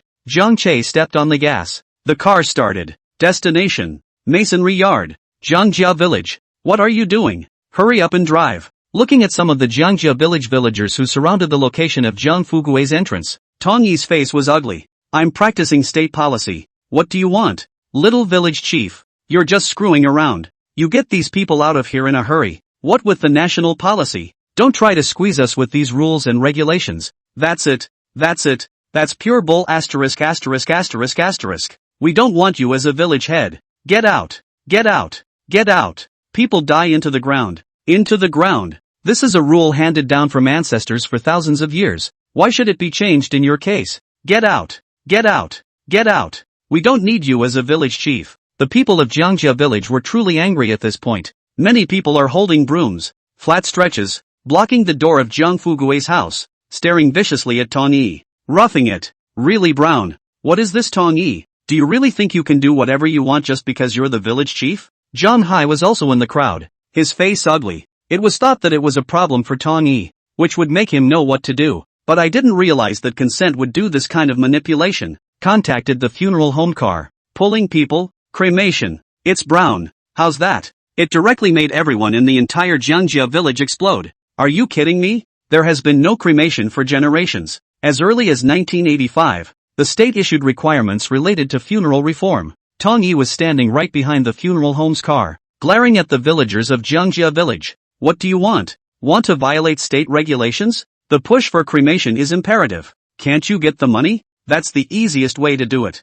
Burial. The procedures are cumbersome and costly, especially in many rural areas. The simplest ones cost thousands of dollars. Does not include subsequent erection of monuments, inscriptions, but cremation is different. The simplest cremation can be done for a few $100s. Tong Yi even thought about how he could even give out the hundreds of dollars. But I didn't realize that the people of Jiangjia village would be so against it. Get out of the way. All of you. You guys go in and carry the people. Today this man, no matter what, will be cremated for me. Tong Yi waved his hand. But no one listens to him. A group of villagers from Jiangjia village were blocking the doorway, which was truly a common enemy. Roll. Get out immediately. Our Jiangjia village doesn't need a village chief like you. If you want to drag Wu Dawa's body to cremation today, then you'll have to step over us old bangers first. The elderly people of Jiangjia village were even more determined and unshakable. Cremation. This head, resolutely, must not be opened. What else can we do later? And how long will they live? Who's to say they won't be cremated later? Then you will pay for it. Tong Yi was also very barefaced, and said with a cold smile, $100 per family, and I'll make sure he gets his afterlife in order. No way. Absolutely not. We don't have any money. Get lost. If you want money, go find Jiang Che. It has nothing to do with us. The crowd of Jiangjia village yelled again. Anyway, it just means one thing. If you want money, find Jiang Che. They don't have money, but they will never agree to cremation either. This is what pissed Tong Yi off. Just then, too, the sound of a car rang out. The official town vehicle is here. Sheng, the new director of the Civil Affairs Bureau, came down in a flurry of wind, also known as Unit Chief Chin. The previous director is now similarly being investigated by the Discipline Inspection Commission for mistakenly sending Jiang Che's $150,000 to Jiang Bankai, and Unit Chief Chin just stepped in today. Just get the call. Tong Yi, a college student village official from Jiangjia village, which is only on the afternoon of his second day in the village. A conflict erupted with the village people. What for? Qin Sheng glared at Tong Yi and asked, what's going on? Village Chief Tong? Director. Tong Yi was helpless. Too. There's a man in here who's been dead for 10 days. And I heard that all the family members have been arrested. And there's no money in the house. And even the village funds are gone today. What can I do? You can only pay something out of your own pocket and pull it for cremation. But the result, as you can see, is what's happening now. Dead for 10 days? Qin Sheng froze. Spinning around, he responded by saying, is it that Odewa? You know, Director? Tong Yi was surprised. Can he not know? It was because of this Wu Dahua that Qin Sheng was beaten up in the hospital in the first place. I just didn't realize that this Wu Dahua had gone on for so long. I can't believe you haven't been buried yet? It doesn't all stink, does it? Qin Sheng took a deep breath and swept his gaze over the faces of the people in Jiangjia village. Then raise money from the village. They said no. Let me go get the money from the town officials. Tawny said again. Qin Shang was once again stunned. Ask the officials for money? How is that possible? How can the town officials afford to do that? Even if there is, that's impossible. After this start, then whoever dies in the future will come to the officials for money? Now, kinda caught in a dilemma. So what do you guys want to do? Qin Shang could only look at the Jiangjia village villagers once again and solicit up their opinions. No cremation anyway. Burial only. We don't have any money either. And since he's the village chief, he'll have to fix it. Or get out. We don't need such a village chief in Jiangjia village. Chapter 134, Boss, we're being threatened. Yeah. Tell him to get lost. We don't need such a village chief in Jiangjia village. Jiangjia village was abuzz. Many people were cross-eyed, glaring at Qin Shang and Tawny, the new college student village official. What makes a boy with no hair on his head the head of our village? Can he name us? It's a laugh. Look at him. Can he hold a hoe? How can he be a village chief? We don't need losers who can only talk on paper. Hearing this, how could Qin Shang still not know exactly what it was because of? Many college student village officials new to the village. Was rejected. Is very normal. Very few outbreaks of positive conflict. The prevailing village are also just in the heart of the yin and yang a little. However, the Jiang family village was particularly different. After the two of Jiang Che and Jiang Lily, the people of this village were already quite repulsed by college students and were extremely distrustful. That's something town officials didn't expect. Tawny. Qin Shang twisted his head and looked at Tawny with a helpless look on his face. Why don't you come back to town with us first? Director Qin, I still want to try again. Tawny said through gritted teeth. He has the intention to make Jiangjia village better, and together they will become rich and run towards prosperity. All right. Qin Shang nodded his head and slowly took a step back. Tawny, on the other hand, took a step forward and looked at the Jiangjia village crowd and opened his mouth. The villagers. I know you guys probably don't believe me, but I, Tawny, can assure everyone here that I don't have any selfishness in being this village head of Jiangjia village. In the time to come, I will also do my best to improve the lives of everyone in Jiangjia village as a whole. How about you guys just give me this chance? These words could be said to be lowly and sincere to the extreme. Where's this coming from? Begging you to let me help you? Begging to do this thankless task? Even Qin Shang thought that the people of Jiangjia village would agree. But I didn't expect that these words would make the group of villagers in Jiangjia village even more angry. Roll. We don't need to. What the hell? Putting words in your mouth. You still don't want our Jiangjia village's money only. Get out. Get out. We don't need it. Roll. Tawny's face instantly turned ugly. Qin Shang sighed. Come on. Come back to town with me first. What will happen to this Jiangjia village in the future? It's their own creation. That's all we can help. Tawny is silent. Good. I'm going. In this way, the university students that the town officials had managed to transfer from other towns were driven away by the concerted efforts of the Jiangjia village just one day after they arrived. Only the next morning, all 80% of the villagers in Jiangjia village have gone to the town. The joint recommendation was that Jiang Hai, the previous accountant of Jiangjia village, should be the village head. As for the reason, it's simple. They believed that Jiang Hai would not be as corrupt as Jiang Bankai. After all, in Jiang Bensai's embezzlement case, Jiang Bankai said quite a few people came out, but only Jiang Hai was absent. As long as he doesn't embezzle money from the village, he's a good village chief. Monday. The weather is sunny. The 20th day of the 12th month of the lunar calendar. New Year's Eve is 10 days away. It's appropriate to hold court and go to jail. Today is the opening day of the court case on the provocation of 6 people, including Jiang Guodong, Jiang Dahua, Jiang Jiadong, Jiang Bangxue, Jiang Jichang and Jiang Wei. Right. The cause of action that was eventually prosecuted was the offense of provoking a disturbance. It's not a willful injury charge. The crime of intentional injury means that at the very least, it should reach the standard of light injury. And Qin Shang's injury at that time? Well, not really. So the cause of action when the indictment was finally filed became the offense of provoking trouble. And more than 3 people have formed a gang. At Qin Shang's invitation, Jiang Che had applied for a spectator status and would also be present as a witness. Maybe it's the indictment case. This trial went exceptionally well. Jiang Guodong and the other 6 people did not make any trouble. All of them listened with a numb face, regardless of any doubts raised by the prosecution. Both answered numbly. No rebuttal. There was no dislike, much less woo-woo. It was only when they saw Jiang Che come forward as a witness that the crowd became slightly more emotional. But it's just a constant stream of tears. Eventually, the court gives the defendant's closing argument. 6 speakers took the floor one by one. They are all cartwheels full of remorse, saying that they are sorry for their families, for the village, and for Jiang Che. Jiang Che also just smiled. Indifferent.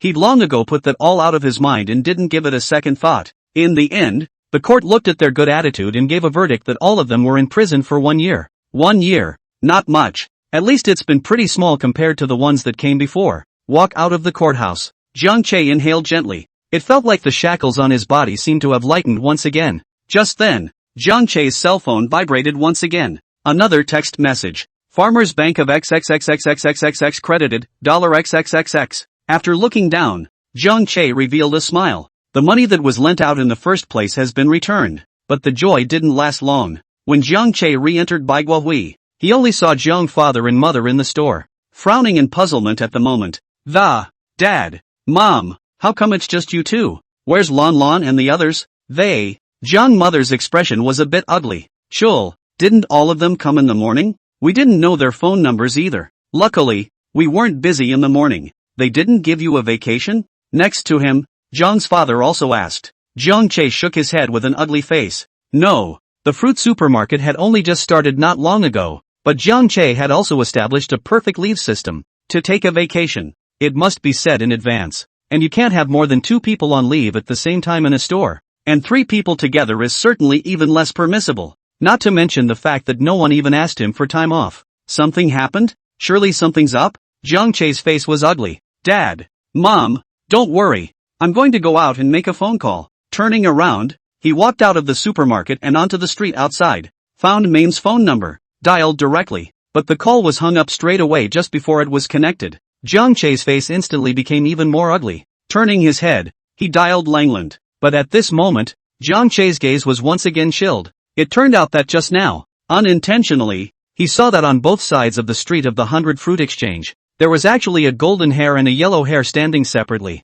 The hangdog look makes passing pedestrians avoid it. I can't wait to be able to hurry up and speed away. Lan Lan's side of the phone went unanswered, but when Jiang Che tried to call Juju, Lan Lan's call came back. However, boss, Lan Lan, is something wrong? Jiang Che hurriedly asked in a deep voice. Mimi, how come you and Juju didn't come over to work today? Aha, boss, we've been threatened. Chapter 135, when you get married, give a big red packet with you. 4 or 5 o'clock this morning, someone knocked on our door and slipped a note in. It has everyone in our family's name, phone number, and place of employment. There was another call in the morning telling me not to come to work. Boss, we don't dare to bet on it. Lanlan's voice was tinged with sobs, obviously genuinely scared. These words caused Jiang Che's heart to sink, and he couldn't help but ask, is that what happened to the mean girls? I don't know. Lan Lan suppressed a low sob and, my in-laws won't let me take your calls for insurance purposes. I'm still sneaking this to you in the restroom. Boss, I'm sorry, but I really don't dare to bet. Woohoo! Jiang Che's fists were clenched tightly. His heart was already filled with anger, but he still tried his best to comfort him in a warm voice and said, it's okay. I don't blame you. You guys did the right thing. In all situations, you have to keep yourself and your family safe first. I'll get you all back when I've sorted things out. Hang up. Jiang Che finally couldn't hold back his anger and slammed his fist hard on the front position of the car. Damn it! Associating it with the yellow-haired blonde hairs guarding both sides of the Parkview. How could Jiang Che still not know who was up to no good? It's Yang Hongwei. It must be Yang Hongwei and the others. I didn't realize that they didn't dare to strike head-on, but even resorted to such underhanded tactics. One side sends his men to sabotage his business. One side threatens his employees to be afraid to come to work. This situation, over time, not long time their business is to yellow. Key can't even call the police. Guys do things and say seamless. The threat to Lan Lan and the others was a note plus a phone call. And without a phone recording, that note can't be evidence. It doesn't work at all. Damn it. Jiang Che's face was gloomy, and after standing in place and thinking, he directly called Mr. Li. Mr. Li. It was the one who brought Jiang Che to the store in the first place, also a processing plant for canned fruit outside of town by his uncle. Likewise, he was one of the local snakes in the South City, and quite a few of the gangsters knew him and gave him 2 faces. It was Lu Tao who called him yesterday. It's just that after the phone call, there's no more news. Koto. When the phone was connected, there came Mr. Li's puzzled voice. Can I help you? Mr. Li, there is indeed something. Jiang Che asked directly. Mr. Lu called you yesterday, and I wanted to ask you if there's any progress in that matter? You mean the fraternity thing, right? Mr. Li asked rhetorically. Aha. Jiang Che nodded his head. Since you're asking, come to the Grand Pier at noon today. I've asked an intermediary to invite Yun Hao to dinner. How about we talk about what's going on in person? Mr. Lee on the phone said. I don't think Mr. Lee knows Yang Hao either, but he's very well connected and hired an intermediary, the so-called middleman. In fact, it's also some of the big local punks who are famous. It's very palatable. The kind of thing that everyone gives face to, inviting both sides together to make peace face to face, which is typical of the muckraking style. Good. I'll be right with you. Jiang Che's eyes also flashed as he said. After hanging up the phone, Jiang Che turned around and headed inside the Parkview. He also noticed the yellow and golden hairs on his left and right, which seemed to be looking at him all the time. Chul, did the call go through? What's going on? Seeing Jiang Che, Jiang Mother hurriedly greeted him and asked. A little something, but nothing major. Jiang Che shook his head and asked rhetorically. By the way, Mom, how was business this morning? Not good. None of them. Jiang Mother is helpless. Is it true that your father and I don't know how to do business? How come no one comes in? I see that business wasn't pretty good before when Lon Lon and the others were around. Jiang Che's heart was clear. On both sides of the street stood a gangster. All the passers-by were in a hurry, afraid to stay here. How could they still come in to buy things? These are an abomination. Jiang Che took a deep breath and said, Mom, let's close the store for today, and you guys go back and get some rest. To be on the safe side, for the safety of Jiang's father and mother, it would be best if they could close the store first. Who knows if the gangsters will jump over the wall? Ah, Jiang's father and mother were both shocked. What does that mean? Chul, what the hell is going on here? Why is it suddenly closing? Not much going on. Jiang Che gently shook his head. It's just that business is bad today anyway and I want you guys to take a break. So don't think too much about it. It's nothing. After helping Jiang's father and mother pull down the store door, Jiang Che drove off with it. Mr. Lee only has 2 supermarkets in the south side, but in hand, there are several other fruit stores that have been one of Jiang Che's dealers. In the past, when we made greenhouse vegetables, there were also a lot of vegetables directly supplied to Mr. Lee's supermarket. There is also the fact that he has a brash personality, and in the past, it is said that he also traveled around the world. Not a lot of chopping and fighting, and in the South City is also an old local snake.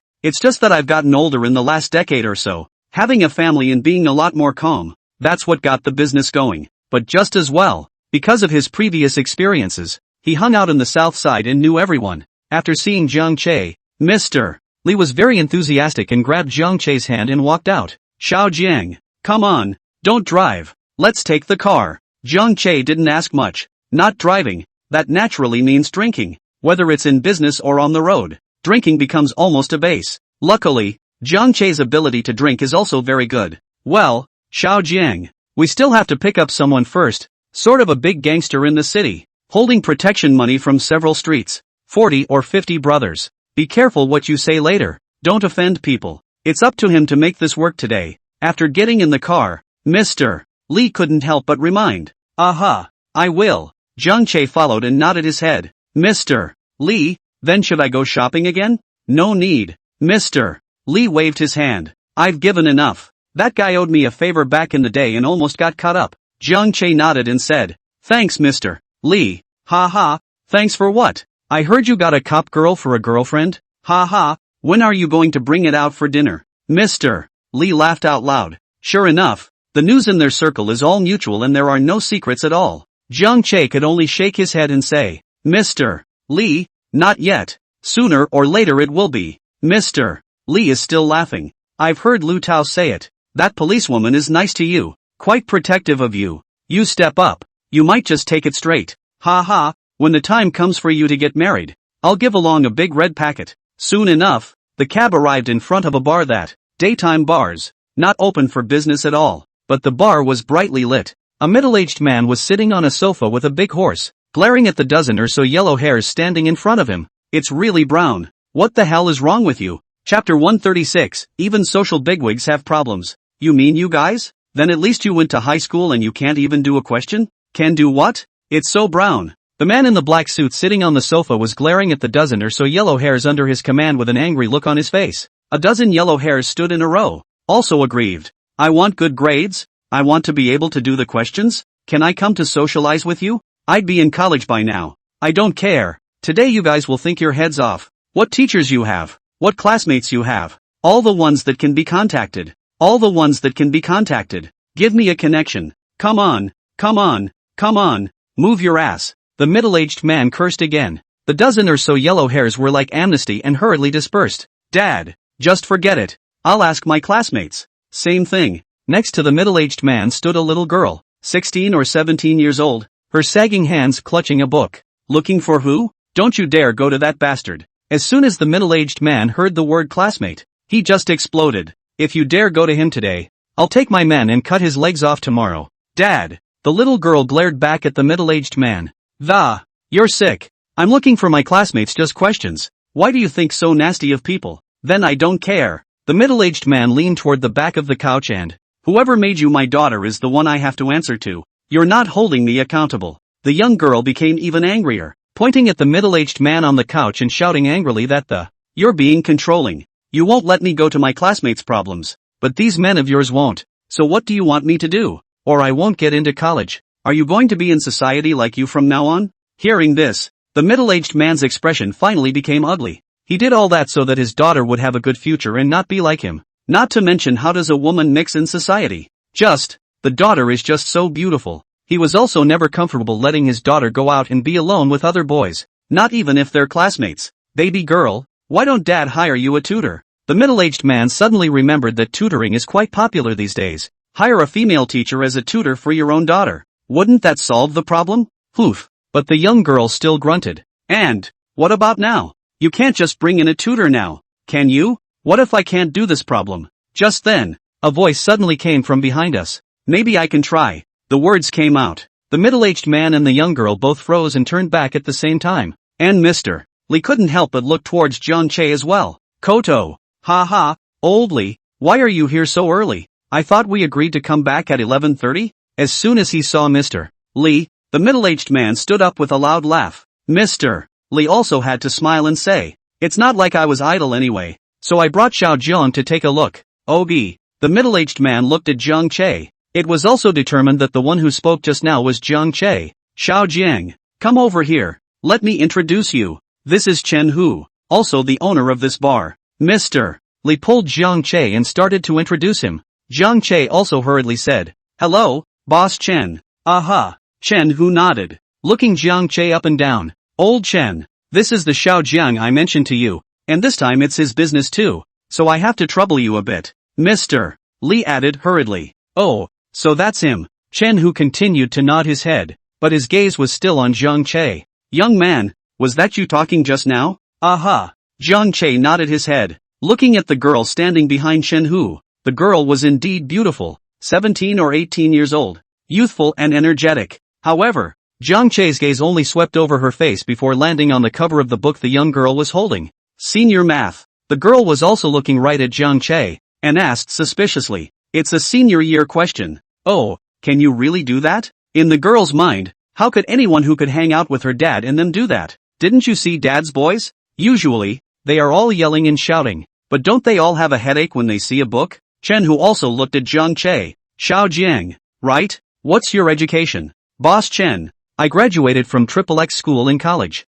As soon as Jiang Che's words fell, the girl could be heard exclaiming in shock all of a sudden. Wow, Dad, that's a book, hey. One book. Chen Hu also stared at Jiang Che with wide eyes. Although he didn't know what kind of university the XXX university that Jiang Che was talking about was, and how much of a fraud it was, he still knew what a book was. I heard from my own daughter's homeroom teacher. Even if my daughter plays well, I'm afraid she'll only get into a second-year college. A book, that's even more unthinkable. There weren't many of them in the whole school that could get into the first grade. I guess this shows how much gold a book carries. It's also true that a 10-year-old degree still carries a lot of gold and isn't as devalued as it is now. Did you really graduate with an undergraduate degree? Chen Hu glared at Jiang Che. If you dare to lie to me, I'll chop you to death with a knife. Jiang Che, is this the oppression from Big Brother society? You're not going to cut anyone at the drop of a hat? But he nodded his head. Nonetheless, Scholastic is available. Chen Hu blared again. What? Dad? The girl next to him grabbed him in a hurry and said,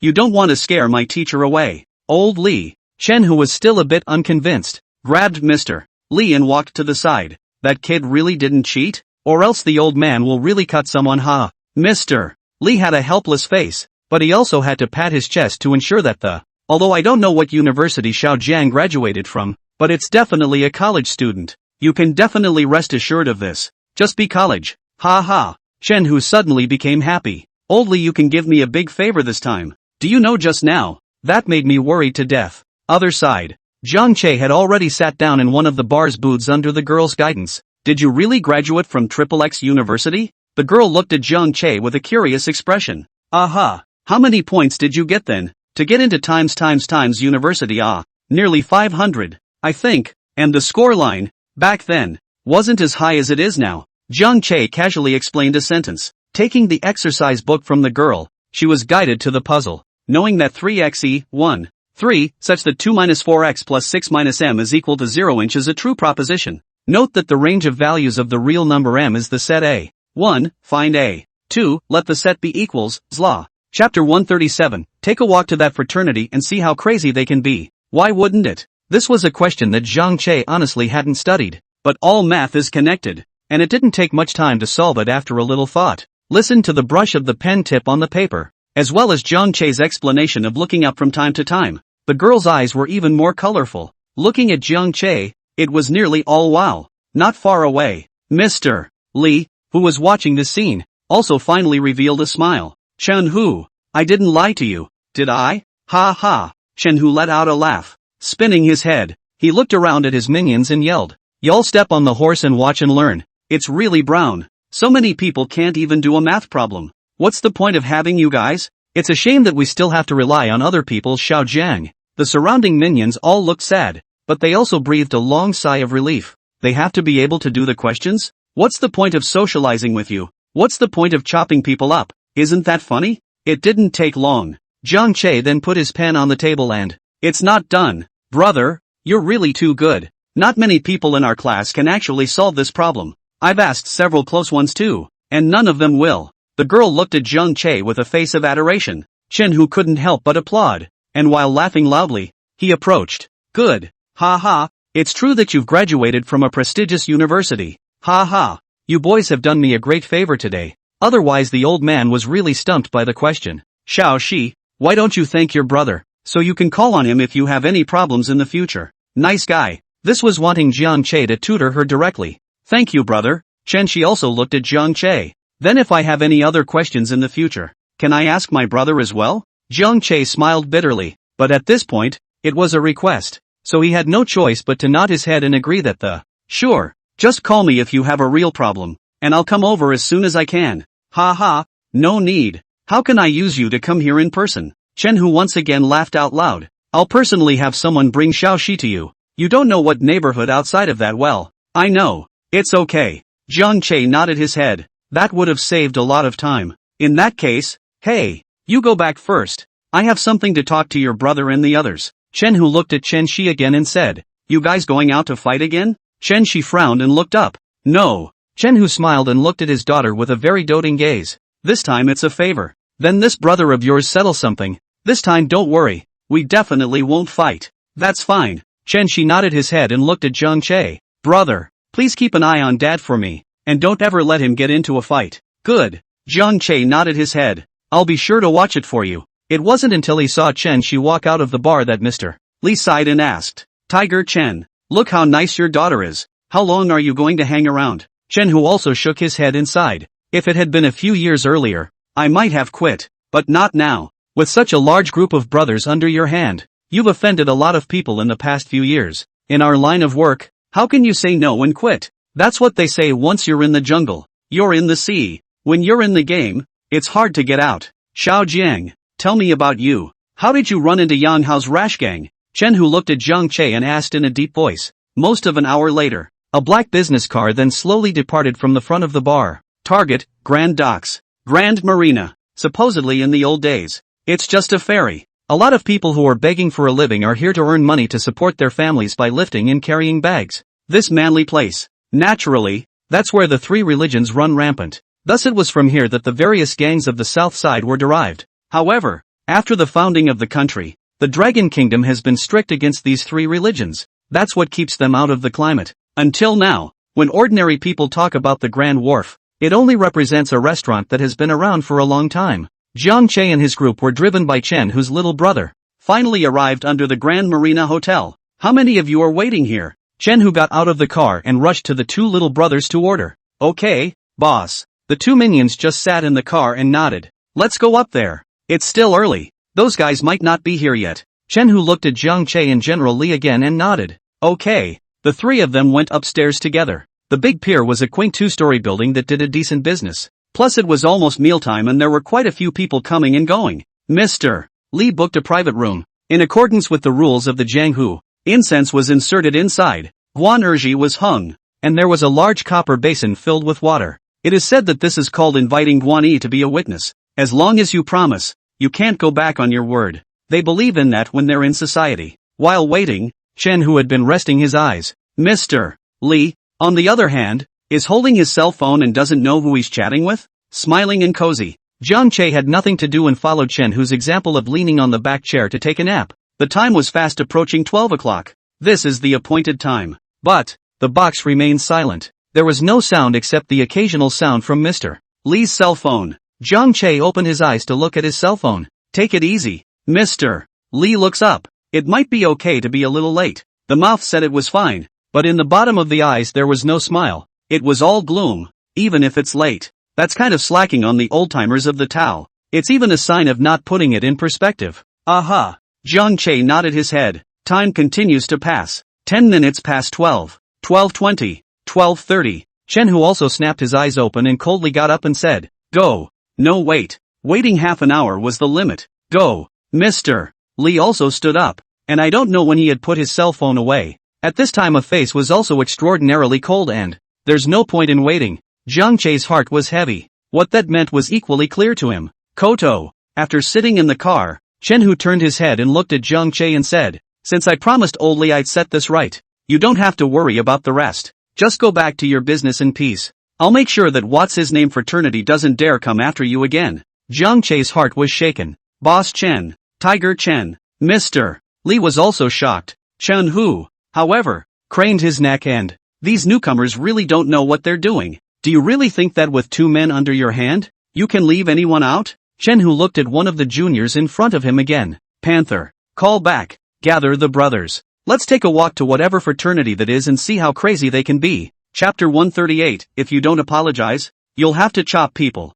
Fraternities. Billiard hall. Ho. Will it be okay if we really don't go? That Tiger Chin is not one to be messed with. Holding dozens of them under your hand. A golden-haired junior with a hot bullhorn looked at Chen Hao and couldn't help but open his mouth. I said, what are you afraid of? Who are we from Mang Village afraid of? What is he? Tiger Chen. But only a few years earlier than us. To put it in the present, old man cut him with a knife. Another little brother, next to him, couldn't help but taunt. We all carry a head on one shoulder. Who's afraid? That's it. Who's afraid? Yang Hao sat in his seat, his face somber and, what do you think, Junior? I'll do whatever you want, big brother. Yang Hongwei raised his head, and coldness flashed under his eyes. It's just that we've swept Tiger Chen's face so much today. I'm afraid he won't let it go. Is it hard to believe that he would dare to fight his way through? Yang Hao is smiling. It's not the old days. It's the rule of law now. Those cops are always watching. A society based on the rule of law? Yang Hongwei smiled back. It's a society with the rule of law now. So boss, what do we do next? Second brother. This breath. The more the brothers really think about it, the more they are suffocated. When has our brotherhood ever suffered such a big loss? Another yellow hair at the bottom said loudly. Second brother. Yang Hongwei's girlfriend was robbed. They went to take it out on their second brother, and in return, they were arrested by the police station and lost nearly $30,000. That's $30,000. Not to mention this era, even in the future. That's a year's salary for working in a small county without eating or drinking. Now that Yang Jishue is giving us a stare down, let's wait until this time passes and then we'll make our move. Offending our brotherhood and still wanting to set up store in the city. I'll make him lose everything. Yang Hao sneered. It didn't even occur to me how unreliable it was to let them, the social mixers, get it on with a policewoman. And even if they succeeded, what could they do? Right. That. There was a lot of laughter in the pool hall. Just then, two panicked footsteps sounded outside the hallway. Immediately afterward, a blonde stumbled in. Ho! Quickly, Tiger Chen has brought his men to kill us. There was instant silence in the pool hall. Tiger Chen actually dared to bring someone to kill him. Isn't it a law and order society? Brown. And I don't know who cursed. Immediately afterward, everyone all burst into a rage and quickly dispersed. Get the knife. Take the weapon. It's so brown. Is this Tiger Chen a savvy? What does it have to do with stepping on his horse? How can he fight for his life? Ah! The pool hall was a mess. Wow! But soon enough, someone pulled a razor blade out from under the table. Those who didn't find a weapon simply slammed their stools on the floor and stomped off one of the legs. Yang Hongwei also coldly drew his knife out. Turning his head to look at Yang Hao, he spoke. Boss, why don't you go first? Go? Yang Hao laughed coldly and also took a knife over from the hand of the little brother next to him. Which way? If I'm going to abandon my brothers at this point and run away on my own, how am I going to return to Mang Village in the future? Who are we from Mang Village afraid of? Brothers, don't you think so? As he said the last sentence, Yang Hao had looked at all the fraternity members in the billiard hall. Yes, Ho's right. Asterisk asterisk asterisk asterisk. Who are we afraid of? If we don't scare this Tiger Chen today, I'm afraid he still doesn't know where the Mang of our Mang Village comes from. The east wind blows. The war drums thunder. Who are we in Mang Village afraid of? Slogans were shouted. It was also at this time that Chen Hu, carrying a large knife slice, barged in with a big horse. Behind. It's more than 40 people. Yellow and blonde short hairs are available, but without exception, all of them had katanas in their hands, which were murderous. Yeah, what a fraternity. What a Mang Village. It's so true that I can hear you guys all the way across the room. Chen Hu put the knife on the billiard table. The old social big brother's aura exploded, so that the opposite side of the fraternity members all stared at the face. Also all did not dare to move, as if they just dared to move again.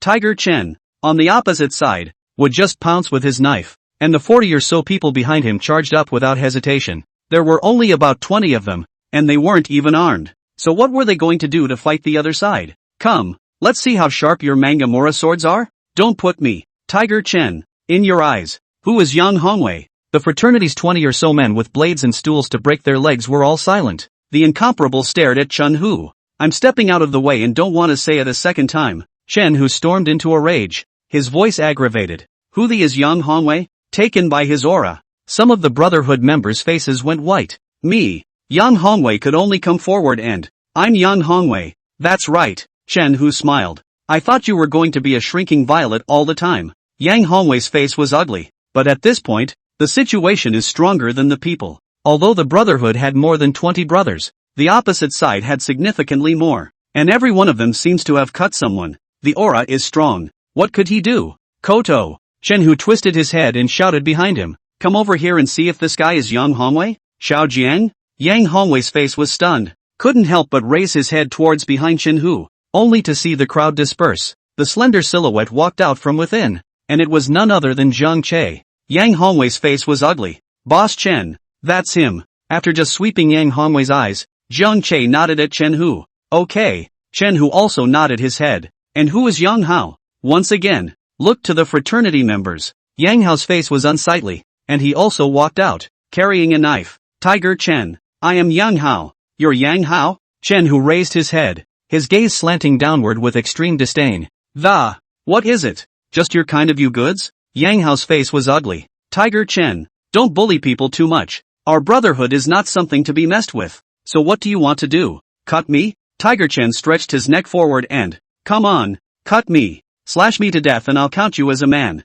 If you don't dare, then off. What barren fraternity. Now, you two apologize to Xiao Jiang immediately. I don't care what kind of grudges you guys have. If you don't give me face, then you're just messing with me. Now apologize. These words were extremely impolite and caused Yang Hao, Yang Hongwei and the others to have extremely embarrassed expressions. Let them apologize to Zhang Che? On what grounds? Brown. The rest of the fraternity was holding back so much that some of them went straight to red warmth. Apologize or not? With a scowl on his face, Tiger Chen re-gripped the blade in his hand and, if you don't apologize, then you'll just have to cut someone. Chapter 139, after apologizing, according to the rules of the Jianghu, you still have to break your hand. Sorry. Happy New Year. Fell asleep last night. Sorry. Yang Hongwei gritted his teeth, watching Zhang Che finally lower his head. And you? Chen Hu turned his head to glare at Yang Hao again and you apologize. Tiger Chen, don't bully people too much. Yang Hao was furious. He's the head of a fraternity, and he's hacked his way through it just the same. There is only chopping in the dictionary of life, not apologizing. But now, apologize or not? Chen Hu raised 3 fingers, on the count of 3. If you still don't apologize, then I'll be really rude. 1. One finger folded under. Yang Hao's body trembled with rage. He really wanted to be able to slash at Tiger Chen's neck right away. On the other hand, Tiger Chen's face revealed a sardonic smile. 2. Another finger down fold. All the members of the Brotherhood were all poised, their nerves tense, gripping the blades in their hands. The sardonic smile on Chen Hu's face became even more exuberant. The 40 people behind him, all of their bodies were also tense. As long as Chen Hu gave the order, they could all rush out. 3. I'm sorry. Chen Hu's 3 and Yang Hao's sorry were exited almost simultaneously. It was only when the smile on Chen Hu's face turned exuberant that it finally made everyone breathe a sigh of relief. It was only the smile on Chen Hu's face that instantly became ice cold. Now according to the rules of the road, you two, which one of you will break another hand? This statement was made. All of the Brotherhood's faces changed drastically. Break a hand. Tiger Chen. What do you mean? Yang Hao couldn't help but growl. Even Jiang Che couldn't help but look at Chen Hu. Disrespecting seniors, letting seniors off the hook. Not letting you go 3 cuts and 6 holes in the old days. That's all good. Chen Hu's face was ferocious. You guys decide, whose hand is actually broken. Since I've come out today, I have to see blood before I can do anything. If you can't see blood, I'll make you all bleed. Break a hand. Break a hand. Break a hand. The group of brothers that Chen Hu brought out also shouted. The atmosphere is full of energy. Jiang Che didn't make a sound, nor do they have any standing to open their mouths and block it. All that Chen Hu had done, to put it bluntly, was to take it out on him. Big brother. Big deal. We'll fight him. That's it. That's it. Big deal. We'll fight them. The rest of the Brotherhood yelled in anger. Then spell it out. Chen Hu smiled and turned his head. Shao Jiang. Stand away from me. Don't spill blood on you later. Jiang Che slowly took a few steps back and said, Boss Chen. You. Be careful. Don't worry. Chen Hu smiles exuberantly. Old me has come through the mountain of swords and fire these past few decades. These few minions, I'll chop them up with my hand. Then turning anew to look across the room at the members of the fraternity. Then let me see just how reckless your Mang village really is. A twist of the neck. It clicked. Brothers, do it. Chen Hu actually took the lead and charged straight up. The 40 men behind him also did not hesitate. The blade shone brightly in his hand, mapped and chilled in the light of the pool hall. A bloody battle was seen as inevitable. Yang Hongwei's face changed completely, and while backing up, he shouted, Stop. Stop it all. I'll cut this hand. Chen Hu was ferocious and incomparable, killing into the crowd and then cut a yellow hair on the ground. Hearing the voice of Yang Hongwei, this only laughed. Then cut. Yang Hongwei burst out. A knife. Falling hard. Blood is dripping. 3 hours later. The box. Chen Hu was drunk and shoved a note into Jiang Che's hands. Koto. Here's my phone number. So memorize it. If those guys ever mess with you again, call me. I won't be called Tiger Chen if I don't hack a few of them to death. Thank you, Boss Chen. Jiang Che took the number with a grateful face. Ha ha. Then Shishi's future studies will be in your hands.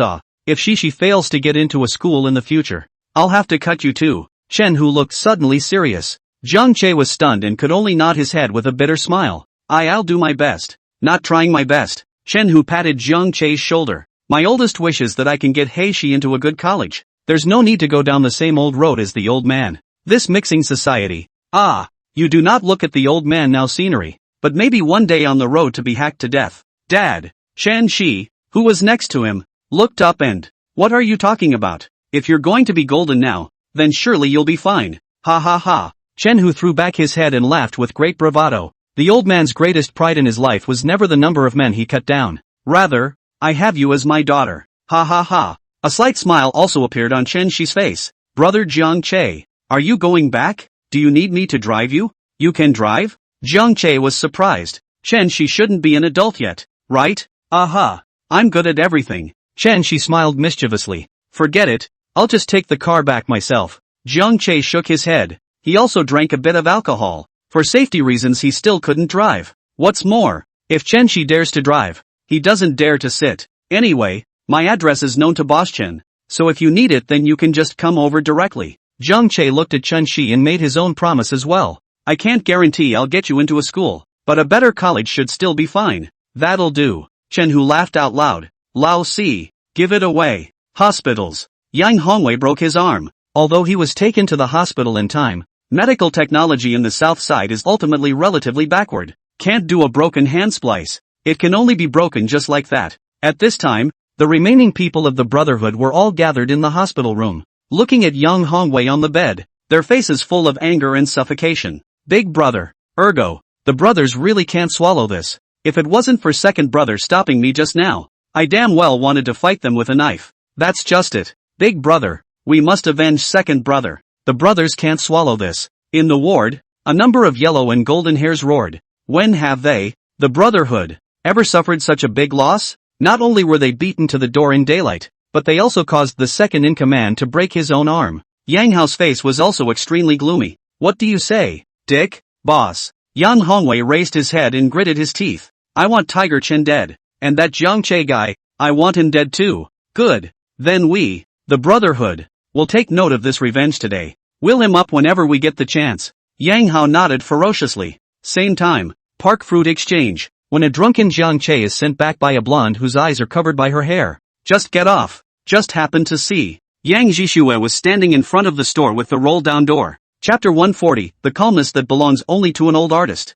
Yang looked at Jiang Che. Yang Zhixue furrowed her good-looking brows. Why are you hanging out with these people? Those with dyed red, blonde and yellow hairs are, at a glance, social loafers, idlers and troublemakers. When did Jiang Che go with these people? It's okay, it just happened. They were sent back when they found out they knew each other. Jiang Che drank a bit of wine and didn't want to explain, so he smoothly found an excuse. Okay then. Yang Zhixue nodded her head. You've been drinking? Aha. Drink a little. Why isn't your store open today? Something went wrong. Is it Hongwei Yang? Yang Zhixue asked directly. Are they the ones who have people coming to mess with them again? Jiang Che didn't say anything, but instead sat directly outside the roll-up door, looking out at the people coming and going on the streets. Suddenly it occurred to me that I had traveled over for so long, and it seemed that I hadn't been able to rest, that I had been on the go, busy. Seeing him stop talking, Yang Zhixue also sat next to him. Propping his chin on his hands, he looked out at the street.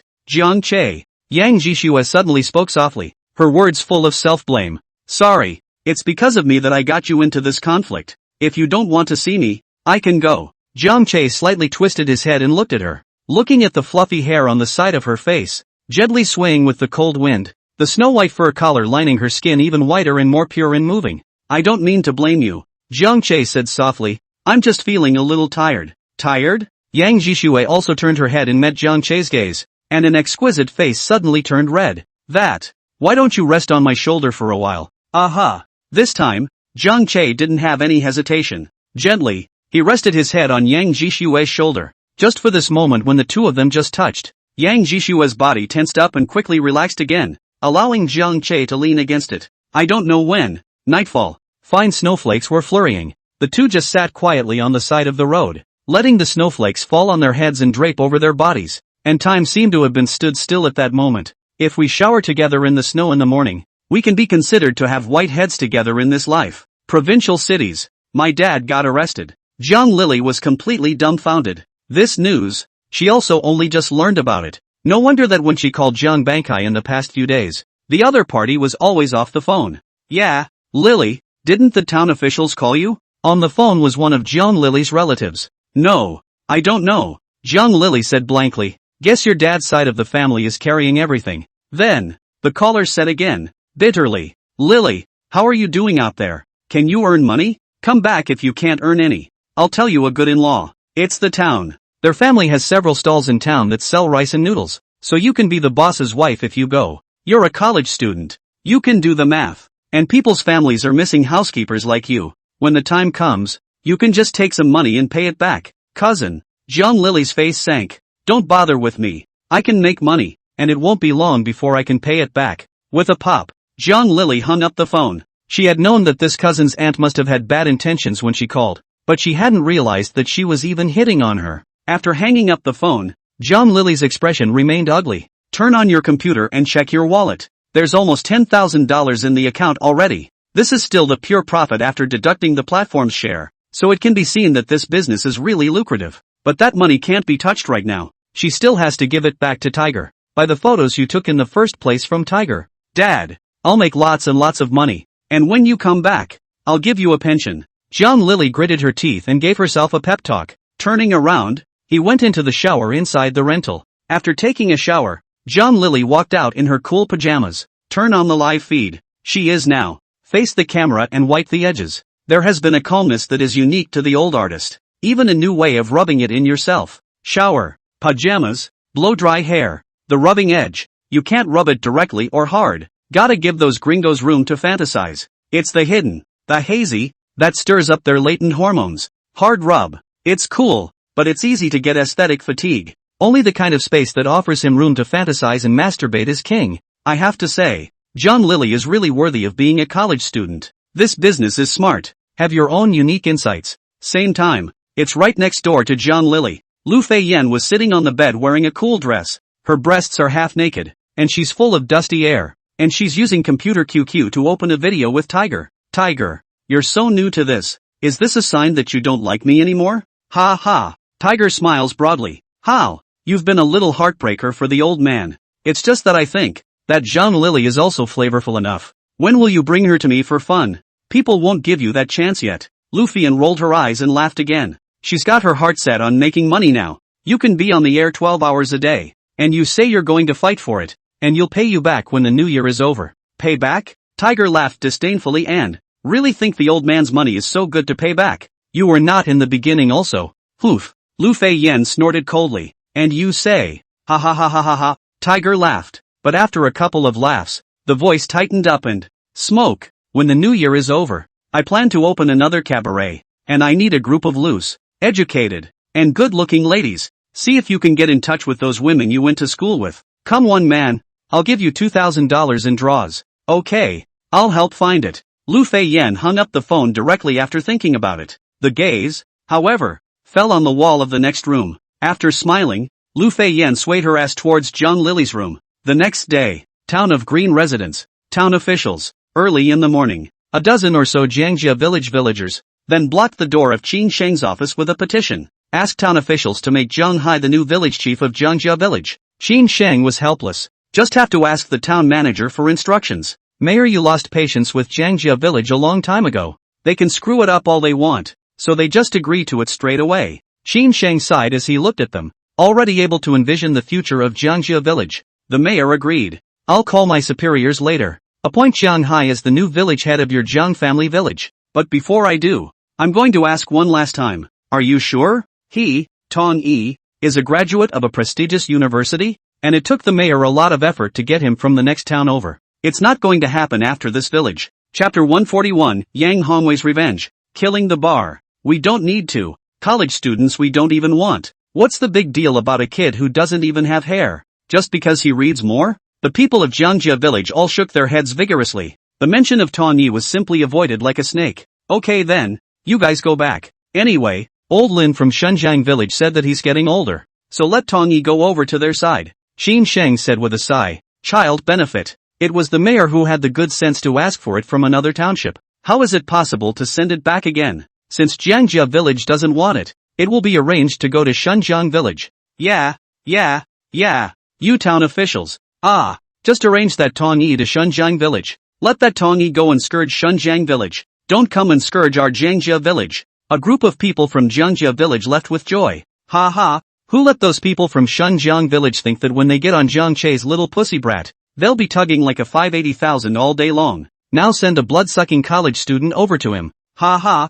I'll see how much blood they have in Shunjiang village for these two to suck. Serves you right. Just deserved it. On the way back, the group was still smug, thinking that Zhang Hai will definitely not be greedy for their little hard-earned money when he becomes the village chief. The good days of Jiangjia village will finally come. And Tong Yi the college student went to Shunjiang village. Shunjiang village is in deep. There was Jiang Che, the vampire, and now there's a college student village official. Simply die laughing. I'm afraid it's going to be difficult for the Shunjiang village in the future. South City, Park Fruit Exchange. After Jiang Che's kind words, the trio of Mimi are finally back at work. Jiang Che also recruited another employee to specialize in deliveries with Jiang father. Whether it's delivery, still handing out platters, it's both of them. As to whether there will be any subsequent expansion, that's all after the year. The business of Park Fruit Exchange is also finally officially on track. The relationship between Jiang Che and Yang Jishui, although it still hadn't pierced through that layer of window paper yet, was progressing just as fast. Jiang's father and mother both loved her, too. In the blink of an eye, it was 10 days that had passed. The money. Jiang Che is almost done collecting. Only the money from Jiang Fugui's family is still missing. In this regard, Jiang Che was not in a hurry. All of their family members were now in jail, and no one could return them. Oh, right. Speaking of the people in Jiang Fugui's family, there was also another big event that happened in the last few days. Kong Yucho has also been indicted. The charges were vandalism and provocation. He was ultimately convicted of both offenses and sentenced to 5 years in prison. Immediately after, the insurance company again filed a civil lawsuit seeking reimbursement from Zhang Yaozu, as the civilly liable person, for all claims made by the insurance company against Lu Tao's vehicle, a total of $23,000. The court ultimately ruled in favor of the insurance company. Zhang Yaozu, of course, was unwilling to do so, and cried out at the trial, applying for an appeal to the Intermediate People's Court. The final appeal request was rejected by the Intermediate People's Court. As for Li Suqin, the same sentence of 3 years imprisonment was eventually imposed. Regarding all the cases of Zhang Fugui's family, Zhang Che could be said to have been involved in the whole process, and had also witnessed the fate of their family. To this, Zhang Che didn't have the slightest bit of pity either. On the contrary, it is also happy for them. After all, a family should be neat and tidy. How bad would it be to leave one person or two out there and then not be able to be reunited this new year? Now all 3 of their family members are in jail. Maybe we can even make dumplings for New Year's and have a reunion. How nice. As for Auntie Lu, of all the cases in Jiangjia village, his case is the only one left to be heard. After all, it's a human life case that's involved. Many details, as well as compensation, need to be discussed and debated with the victim's family, and it is estimated that the trial will not start until after the first of the year. Zhang Defa's death. Zhang father and mother in the follow-up also know. No sadness was shown, it was just a sigh, after all those years of being an old neighbor. However, Zhang Che did hear that after Zhang Defa's death, his old partner Zhao Ron was very happy, and bought a bottle of white wine and peanuts that night. There was one other thing that happened in the last few days. That's Chen Shi coming. It was driven here by myself. With his backpack on, he parked directly in front of the Parkview. Find Zhang Che to tutor her. After one time, Chen Shi seemed to be addicted to it all and drove over every day thereafter. Over time, Zhang's father and mother became extraordinarily familiar with her, and Yang Jishue, and just as much love for this studious girl. She is also often tutored on key points. Just when Zhang Che thought that time would just pass until the new year, this afternoon, just watched Chen Shi get into his car and leave. It was then that Yang Jishue also drove and stopped in front of Zhang Che, but only to drop the window, revealing a pale face as if it had experienced something extremely horrible. What's wrong?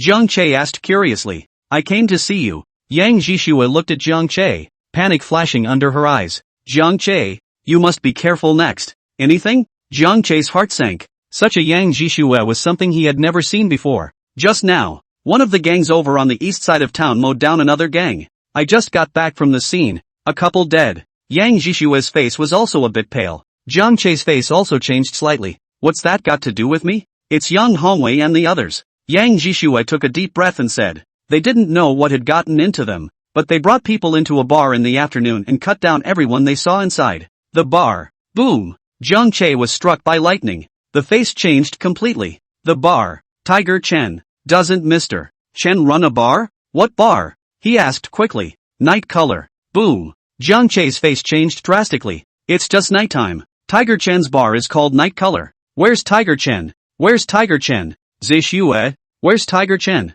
Zhang Che felt like his blood was surging upwards, causing his body to tremble gently. Tiger Chen? How do you know about Tiger Chen? Yang Jishue looked at Zhang Che and frowned, but still said, he was stabbed 6 times, and the man is still alive and was taken to the hospital, but Yang Hongwei ran away. The entire city's police force is now mobilized in the search for him. I'm worried the guy will get back at you. But before Yang Jishue could finish her words, she saw that Zhang Che had already pulled open the car door like a madman. Quick, Zishue, come on, quickly catch up with Chen Shi's car. Yang Jishue froze, unsure. Given her civilian police status, Zhang Che also did not inform her that Chen Shi was Chen Hu's daughter. Come on, Chen Shi just left. Catch up with Chen Shi. Zhang Che, however, yelled with red eyes. Chen Shi, it's Tiger Chen's daughter. There was no way that Yang Hongwei would be unaware of it. They dared to kill Tiger Chen's bar this afternoon, so how could they let Tiger Chen's daughter go? Nothing can happen to Chen Shi. Chapter 142, Chen Shi's arrest, going to an appointment alone. On the road, Zhang Che also madly dialed Chen Shi's phone, but on the other side of the phone, there was no answer. Zhang Che, don't be in a hurry. First tell me what's going on out there. Yang Jishue asked while driving. He had likewise never seen such a Zhang Che. It's Chen Shi. It's Chen Shi.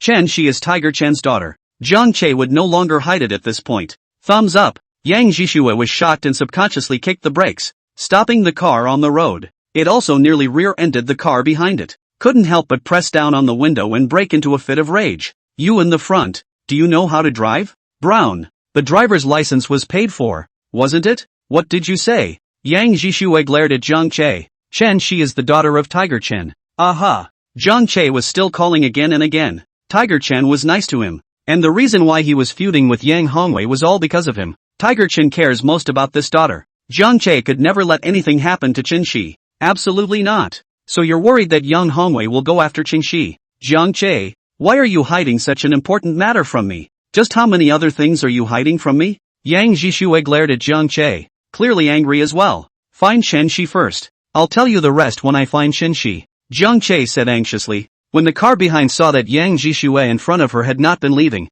she opened the door and walked down, cursing. Brown, what are you doing parked here? The road ahead is no you like. Before he could finish his sentence, he saw Yang Jishue hold up his police ID and, police business. Good. A 180-degree turn in attitude. Nod your head and hurry back. Zhang Che, I'll settle the score with you when I find Chen Shi. Yang Jishue angrily glared at Zhang Che once again. Spin. A foot of gas blasted right out. Even the red light on the road ahead was hard. Chen Shi shouldn't know what happened yet, so her current route would still be back to the night bar. And we're sure to find her if we just follow that path. Zhang Che looked at the traffic ahead and rushed at Yang Jishue. Yang Jishue was cold and didn't answer. Suddenly, Zhang Che yelled, wait a minute, Zishue, look at the side to see if that's Chen Shi's car? Only at this moment, on the side of the road, there was a small red car parked. Just the car door was pulled open. There were also a lot of people gathered around. It should be, Yang Jishue said in a deep voice. Turn on your turn signal and pull over. The car had just stopped and Zhang Che had already rushed out. The door of the little red sedan was pulled open. Its contents were in disarray, and there were quite a few people around pointing and whispering. Listening to this, Zhang Che quickly understood what had happened. Chen Shi's car was forced to stop. Then they were forcibly dragged from the car. Some passers-by around the area had already called the police, but by now there was no sign of those people. Yang Jishue also walked over. Seeing this scene, his face was ugly. Zhang Che, what the hell is going on here? What the hell do you know? Yang Jishue looked at Zhang Che and asked, get in the car first. I'll tell you in the car. Tugging Yang Jishue, Zhang Che got into the car. Say it. Yang Jishue looked at Zhang Che. In fact, that day, after leaving the police station, Yang Hongwei and the others didn't stop. Zhang Che had no choice but to tell what happened some time ago. When he heard that Tiger Chen was actually at war with Yang Hongwei and the others because of Zhang Che, his face suddenly stiffened. Then this whole thing boils down to me. Zhang Che looked at her and was about to speak, but the phone suddenly rang. It's an unfamiliar number. Pick up. Put the speakerphone on. Yang Jishue's face was grave. Strange numbers coming in at this time of night. There must be something wrong. Hello, Zhang Che, right? As luck would have it, a man's raspy voice rang out on the phone immediately after they know who I am. Yang Hongwei, Zhang Che said directly. Yang Hongwei's voice visibly lagged for a moment. Then he sneered and said, count yourself smart. I don't believe you can even guess what it is I'm calling you about. Chen Shi is at your place? Zhang Che's voice was icy cold. Yang Hongwei, you can all come at me for any enmity between us. Chen Shi is still just a little girl. You let her go. The caller stalled again, obviously not expecting to be guessed by Zhang Che again. But Yang Hongwei quickly reacted and coldly said, then come to the XX building on the outskirts. I'll wait for you here. You'd better not call the police if you still want Chen Shi to be alive. Zhang Che looked up at Yang Jishue across the room. Nodding slowly, he said, okay, then hurry up. I'll give you half an hour. If you hadn't arrived, I would have had to push her down the stairs. And you don't want Tiger Chen to die because of you and be reunited with his daughter still underground. Yang Hongwei's voice was filled with madness. Hang up. Yang Jishue then tightly tugged on Zhang Che's arm. You can't go. I'm contacting my co-workers. Yang Hongwei has gone crazy. He'll kill you. And Tiger Chen is not dead. He's lying to you too. I have to go. Zhang Che took a deep breath and, Tiger Chen is in conflict with Yang Hongwei and the others because of me. I can't watch her daughter get dragged down with her. No. Then you take me with you. Yang Jishue was still tightly grasping Zhang Che, unwilling to let go. It's all because of me. You took me with you. Zhang Che, however, pushed her away and even pulled the car key off in the process. You wait here for the police. In half an hour, you call me, and if I don't answer, then you come back with the police. Pung. The doors are unlocked. Zhang Che stopped a cab on the side of the road with a smooth hand. Only Yang Jishue was left in the cab, desperately tapping on the window. Suburbia. XX building. This is a bad site. In 10 years, home prices were already depressed. Plus this location is really bad.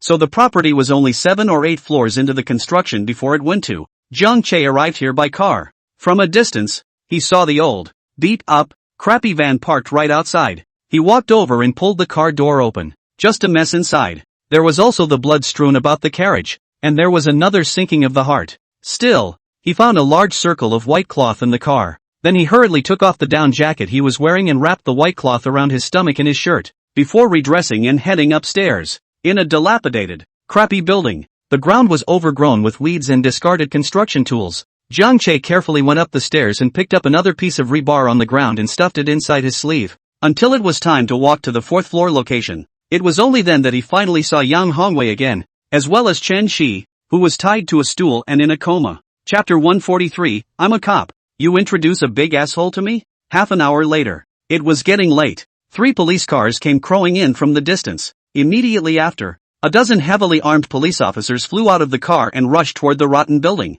Yang Jishue was even more alarmed, heart-pounding, fearful of what gruesome sights they might see if they went upstairs. At this moment, Yang Jishue regretted it. If she had known that Yang Hongwei was a vicious big gangster, she wouldn't have dragged Jiang Che in no matter what. And now she's even caused him to fall deeper into the quagmire. Bang! Bang!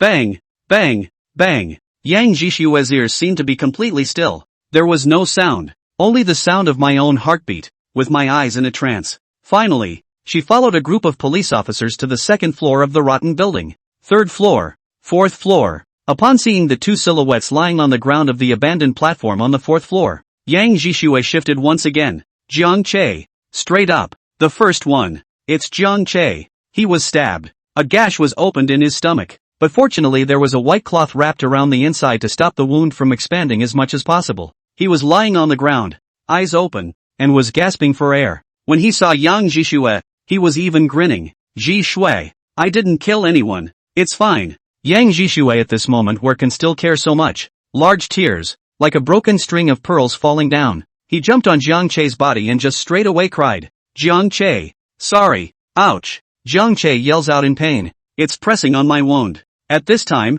several other police officers also finished checking Yang Hongwei, who was lying next to Jiang Che. As Jiang Che said, Yang Hongwei didn't die. He just fell into a coma from the violent beating. Jiang Che also really didn't dare to kill anyone. Both the current decade and the future world are very unclear about the line between self-defense and mutual assault. He didn't know much about the law, and was afraid that he might accidentally get someone killed and get himself in trouble. For such a scumbag, it's not really cost-effective to go to jail yourself as well. And Chen Shi, yes, go check on Chen Shi. Jiang Che suddenly said anxiously. He was really out of energy. The girl is fine. An old civilian police officer came up to me. It should have inhaled a certain amount of ether. How long will it take to wake up? That's good. Jiang Che also finally breathed a sigh of relief. It didn't take long for the ambulance to arrive from the distance as well. Together with the doctors and nurses, Yang Jishue sent Jiang Che and the others to the ambulance. And several civilian police officers were also deployed with them to the hospital.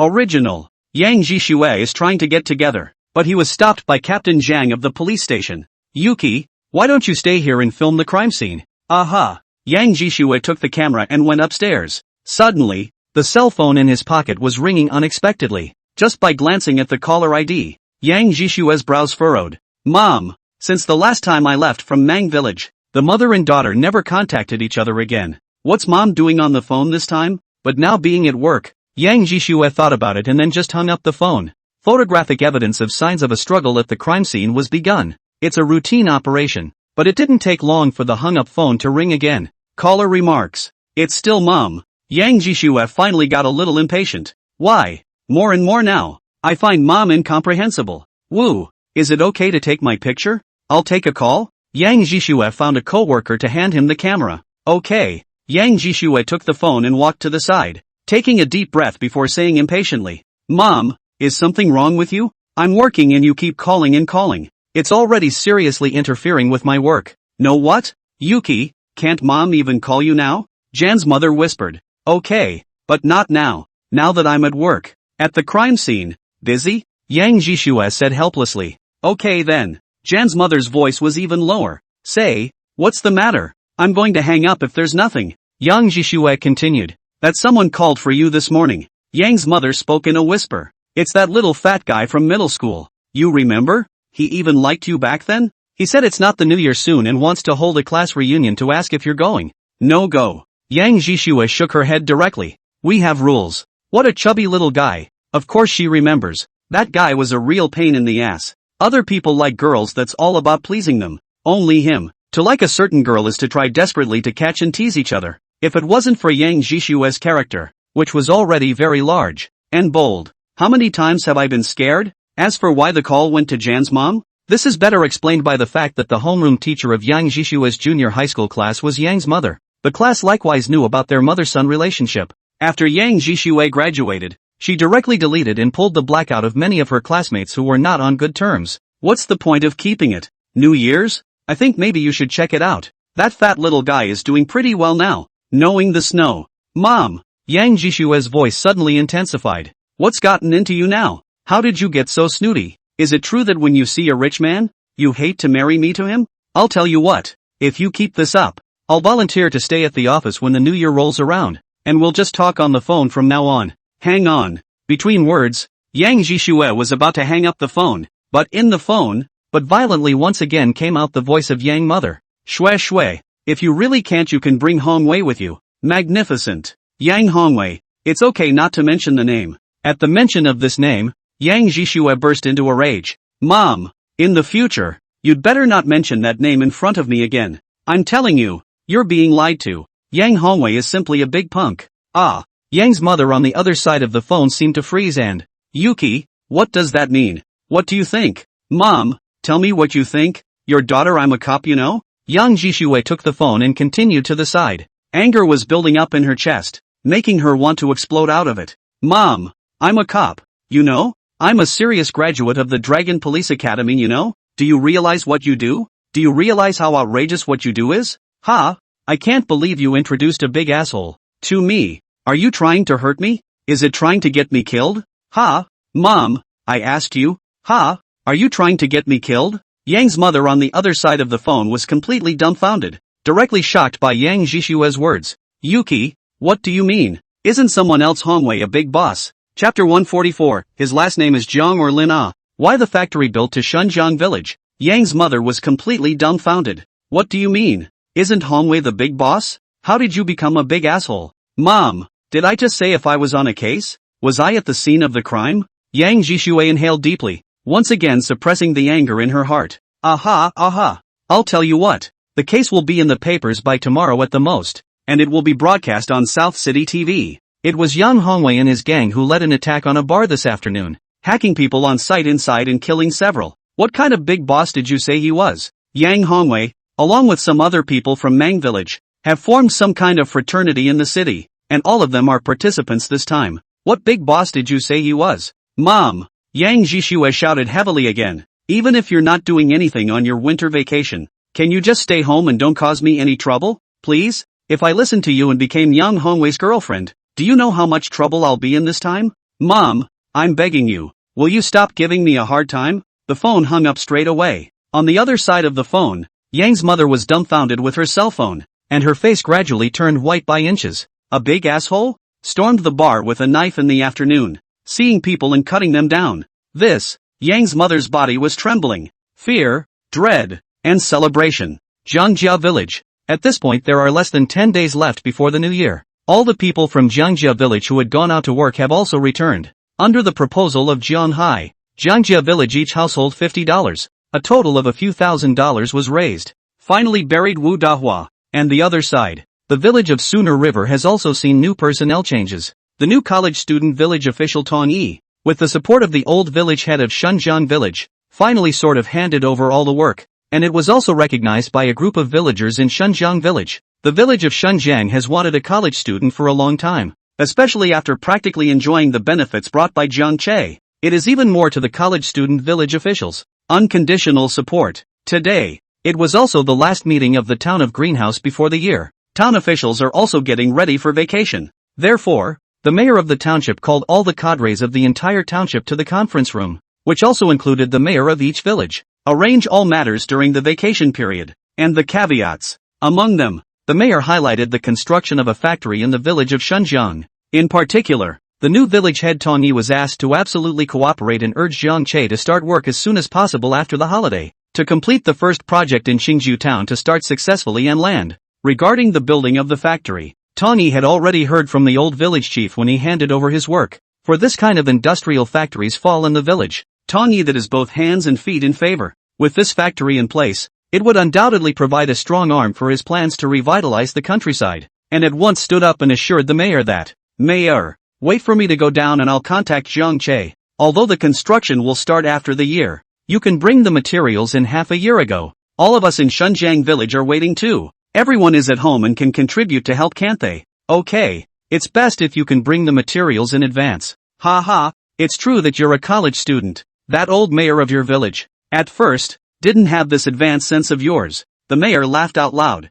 However, these words fell in the ears of Jiangjia village Jiang Hai, who also came to the meeting, but set off shock waves. What factory? What factory? Is it Jiang Che? Did he just hear it right? Jiang Che is going to build a factory in Shunjiang village? What kind of factory? Whatever the hell the factory is, even if Jiang Hai knew nothing more, then he knew what a factory meant to a village. If there is a factory in the village, then the young people in the village won't have to go out to work. Get into the factory and make money while you're at home. While earning money, you can also do farm work at home, especially since you have to circle the wagons to build a factory. The land, it costs money. It can be said that whether it is the annual rent or the compensation at the very beginning, that is also a considerable amount of money. There are also factories that need workers when they are established. After the factory is established, that also needs workers. Build a factory in the village. Whatever the plant, it's all good and no bad for that village. Just, why did their Jiangjia village never know about Jiang Che's intention to build a factory?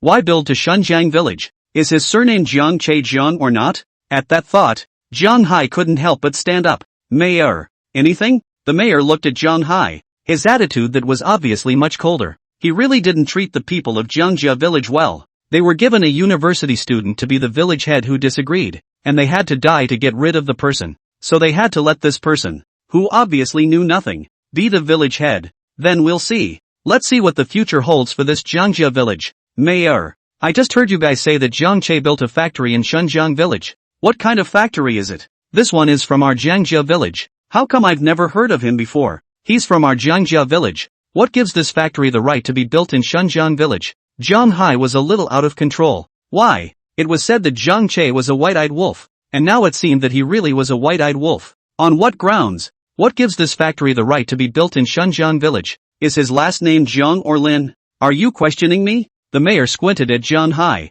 Jiang Hai was creeped out, then thought of his tone was too impulsive, and hurriedly bowed his head and, don't dare, then sit down. The mayor's words were cold. It's people's freedom where they want to build their factories. Then, according to you, if the great man was from Lake Province, why didn't you set the capital in Lake Province in the first place? I don't want to be involved in the nastiness of the village below you, but it's also best not to bring it to the table for me. In addition, since Jiangjia village insists on you being the village head, then you will manage this Jiangjia village well for me, and don't make some messy and nasty things for me again. This is a remark that could be considered extremely unkind. All sticks and none of the sweet dates also made Jiang Hai, who was standing in the conference room, blush. The gazes of the surrounding people were all sneers as well. Jiang Hai could only hurriedly bow his head and say, I know, I will definitely manage the Jiangjia village. Spinning around, he sat down heavily. The mayor shook his head slightly at this, truly ignorant of the rules. It was another hour or so before the meeting finally dispersed and the various cadre backbones returned to their posts.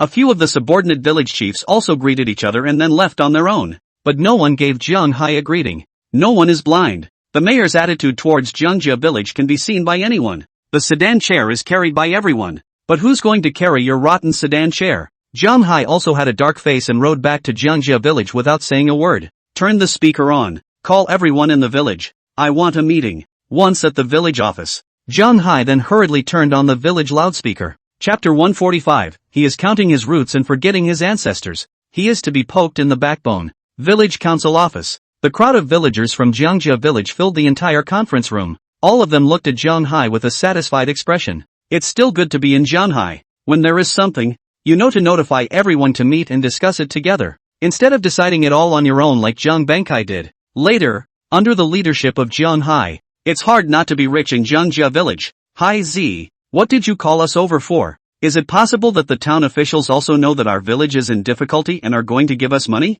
I heard that a lot of villages are like this. Once the new year comes, they will give out money and dividends. Our village should also be like this. In the past, those money, it is estimated that all of them have been embezzled by Jiang Bankai that has been embezzled. And also, I heard that the state now has a policy for all of us poor villages, and that we can also give out piglets. You say we have a New Year's Eve, the state to send a few piglets to eat how good it should be. Piglets meet and tender it. Hearing the money being handed out, the eyes of the others brightened, all looking at Zhang Hai with an expectant expression. Hi, are you really going to give out benefits? I knew it would be right to make you the village chief. Ha ha, what kind of benefits? Zhang Hai blackened his face. He's taken a lot of heat from the town officials regarding that attitude of the town mayor. Even if he didn't say it explicitly, Zhang Hai knew that he was extremely dissatisfied with him. And welfare? What's on your mind? I called you all here today because there's something I wanted to clear the air with you. Zhang Hai sat down and said in a deep voice, hearing that no money would be paid out. The people of Jiangjia village were a bit disappointed, but they still wanted to know what Zhang Hai was going to say. Zhangyong that Sun Jiangche wants to build a factory in Shunjiang village. Do any of you know about it? Zhang Hai looked at everyone and asked. The Jiangjia village crowd was all confused. To build what? Zhang Che wants to build a factory? What kind of factory? None of you know?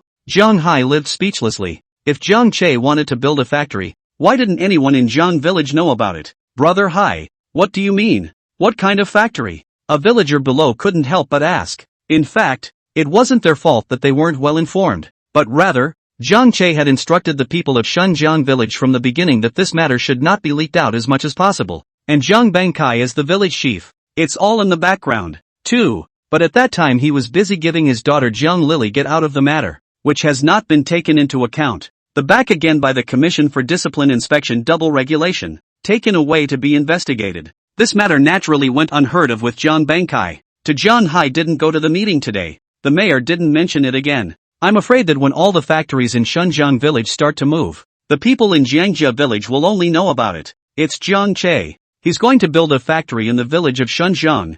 I don't know exactly what it is yet.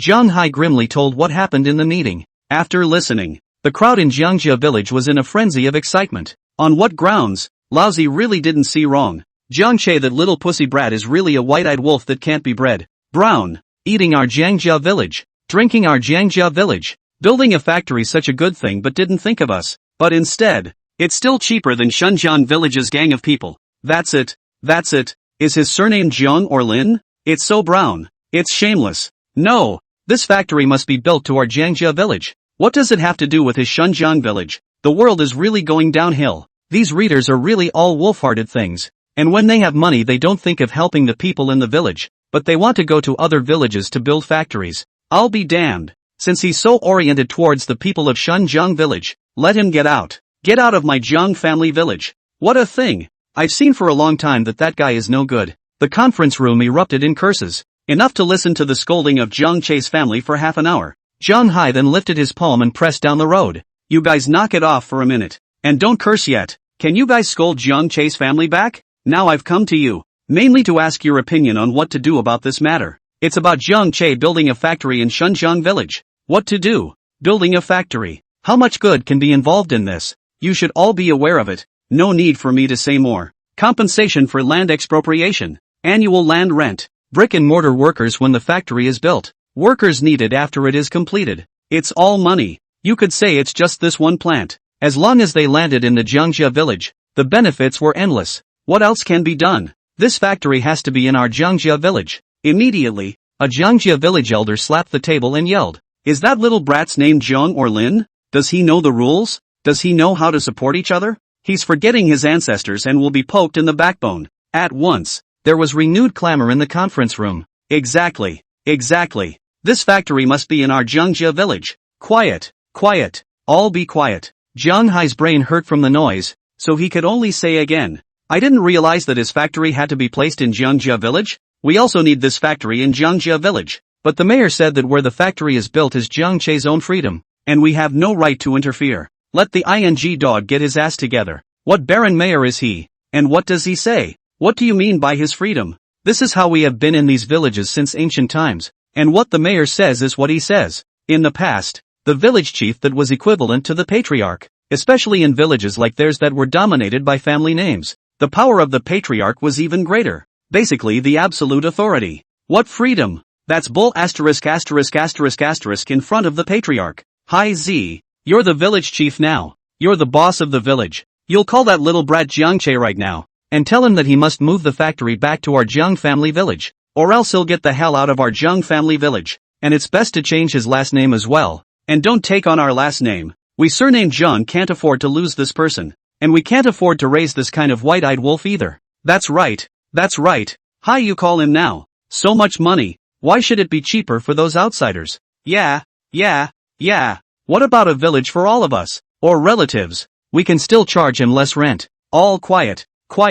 All be quiet. Zhang Hai had become completely helpless and couldn't help but slap the table. Can you guys stop arguing for a second and just hear me out, please? Heiko, you first then. What is the main purpose of my visit to you today? Zhang Hai's eyes looked around the crowd one by one, and his tone was serious. It's to get everyone together to come up with an idea on how to invite Jiang Che back. Remember, it's please. Only by having Jiang Che come back will this factory be able to land in our village. But a while ago, why did Jiang Che leave? Isn't it clear to everyone? And where is he now? Do either of you know? Now we're the ones asking him to come back. How are you going to beg and get him to come back with that attitude? Chapter 146, in the words of the internet, we call this moral kidnapping. Please? Begging Jiang Che to come back? This word made the group of villagers in Jiangjia village feel extremely embarrassed. Those of them in the village. Who doesn't have a higher seniority than that little pussy brat Jiang Che? Who isn't Jiang Che's little brat's elder? Now, to get them to put their heads down and go begging? To beg that little pussy Jiang Che to come back? How is that possible? Don't you know how to respect the young and the old? What kind of elder goes to beg the younger? Seeing this look on the village people's faces, how could Jiang Hai still not understand? Immediately, he sneered. Not going? If you don't go then just wait for this factory to land in Shunjiang village. Let the village of Shunjiang take all the benefits, and our village will just watch from the sidelines. Also Jiang Che is the one who went out from our village. When people from our village build factories in other villages and give all the benefits to the other villages, I come back to see how good it looks on everyone's old faces. Hearing Jiang Hai's words, someone in the village was not happy then, slammed the table, stood up and said angrily that, Heiko, why are you talking like that? It was the consensus of the entire village to drive out Zhang Yang's family in the first place. Now that something has happened, what kind of attitude is this? Putting all the blame on us? Don't forget how you got to be the village chief? It was us old lifers who went to the town officials to make trouble and begged for you. Hand seal by hand seal. And now that you've only been village chief for a few days you dare to speak to us like that?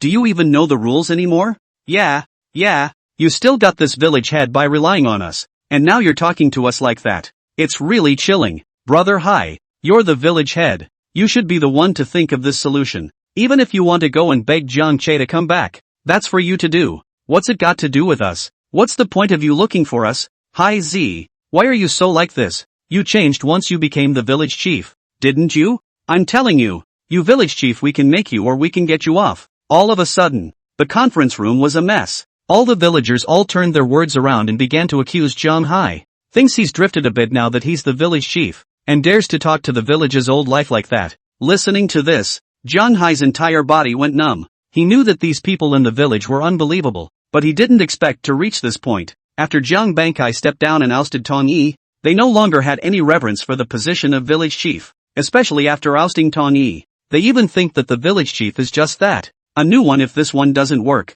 What Jiang Hai? If you don't listen and it doesn't fit, then change it. Jiang Hai's face was embarrassed to the extreme, constantly exhaling and inhaling, and finally said, so what do you guys say? You figure it out. Someone yelled, you're the village chief, you figure it out. We don't care what methods you use. We must make that little pussy Jiang Che land this factory in our Jiang family village. Right. Another person followed suit. It has to land in our Jiangjia village, and must rent my family's land. That's right. And you have to rent my family's land. And my house, my land must be rented too. Jiang Hai, you heard me. That's the opinion of our village. You figure it out and go. We're leaving. One old man stood up, turned around and left on his crutches out the door. Someone led the way and the rest followed one by one. Soon, in the entire conference room, only Jiang Hai and the remaining few village committee members were left. Several people's faces were ugly, looking at each other. Mayor, what to do? Jiang Hai's face was also gloomy to the extreme. and he angrily smashed his water cup against the wall, making a pang sound and spilling it all over the floor. Whatever. Jiang Hai stood up. Screw the treadmill. Do what you like. Aren't they such a great bunch of cajolers? Then let them go to town again and lay me off. Brown. He was really getting a little fed up. In the town officialdom, it was treated with disdain. Back in the village, you have to be threatened by these old bangers. This village chief of his own is a real loser. Big deal. Village chief. The new accountant is a middle-aged woman. The name is John Hohat, and John Hai used to be junior high school classmates. Used to follow their husbands outside into the factory to work. This is not New Year's factory vacation. I didn't expect to be an accountant back in the village. Now that Jiang Hai is going to quit, what will she do? I don't want to go out and work in a factory again. In a hurry, he said. Mayor, why don't we think of a way to try it anyway? Just in case we invite Jiang Che right back. Do you know where he is now? Kai glared at her, his chest heaving. Jiang Hohat was at a loss. I don't know. I used to be able to go to Shunjiang village and find him. But now, people go to the city. South City is so big. Where are you going to find him? Where to find someone?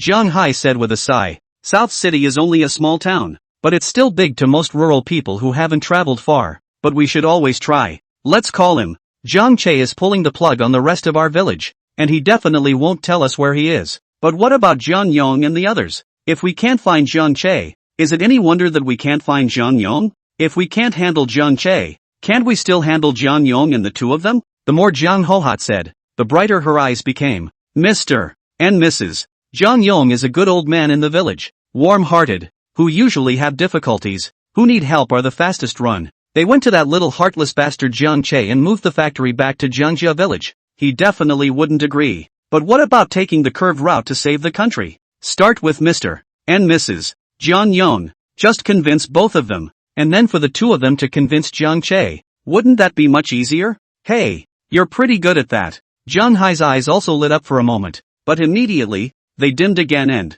it's just that I'm afraid Jiang Yong won't agree either. Jiang Yong in the beginning, but conflicts broke out with the village as well. The reason why Jiang Yong's family left in the first place. Because of what? It was because Jiang Yong was beaten by Jiang Dahua. The other people in Jiangjia village all stood by and watched. None of them stepped in to stop or lend a helping hand. So it can be said that Jiang Yong was also incredibly disappointed in Jiangjia village. That's a conflict with Jiang Dahua. What does it have to do with us? Jiang Hohat's eyes rolled. What's more, Jiang Dahua, Jiang Guodong, and Big Sister Lu have all been arrested, so he should be relieved, right? This one factory, to our Jiangjia village that is vital. Village head, you give the pros and cons to Jiang Yong clearly. Just say that this factory is related to whether our village can get rich or not. Ask him if he can bear to see his village relatives, his old neighbors, still living in misery all the time. In that online parlance, we call this moral kidnapping. Jiang Yong is a hothead. I'm sure I can't see the village continuing to live in misery, so I'm sure I'll come back.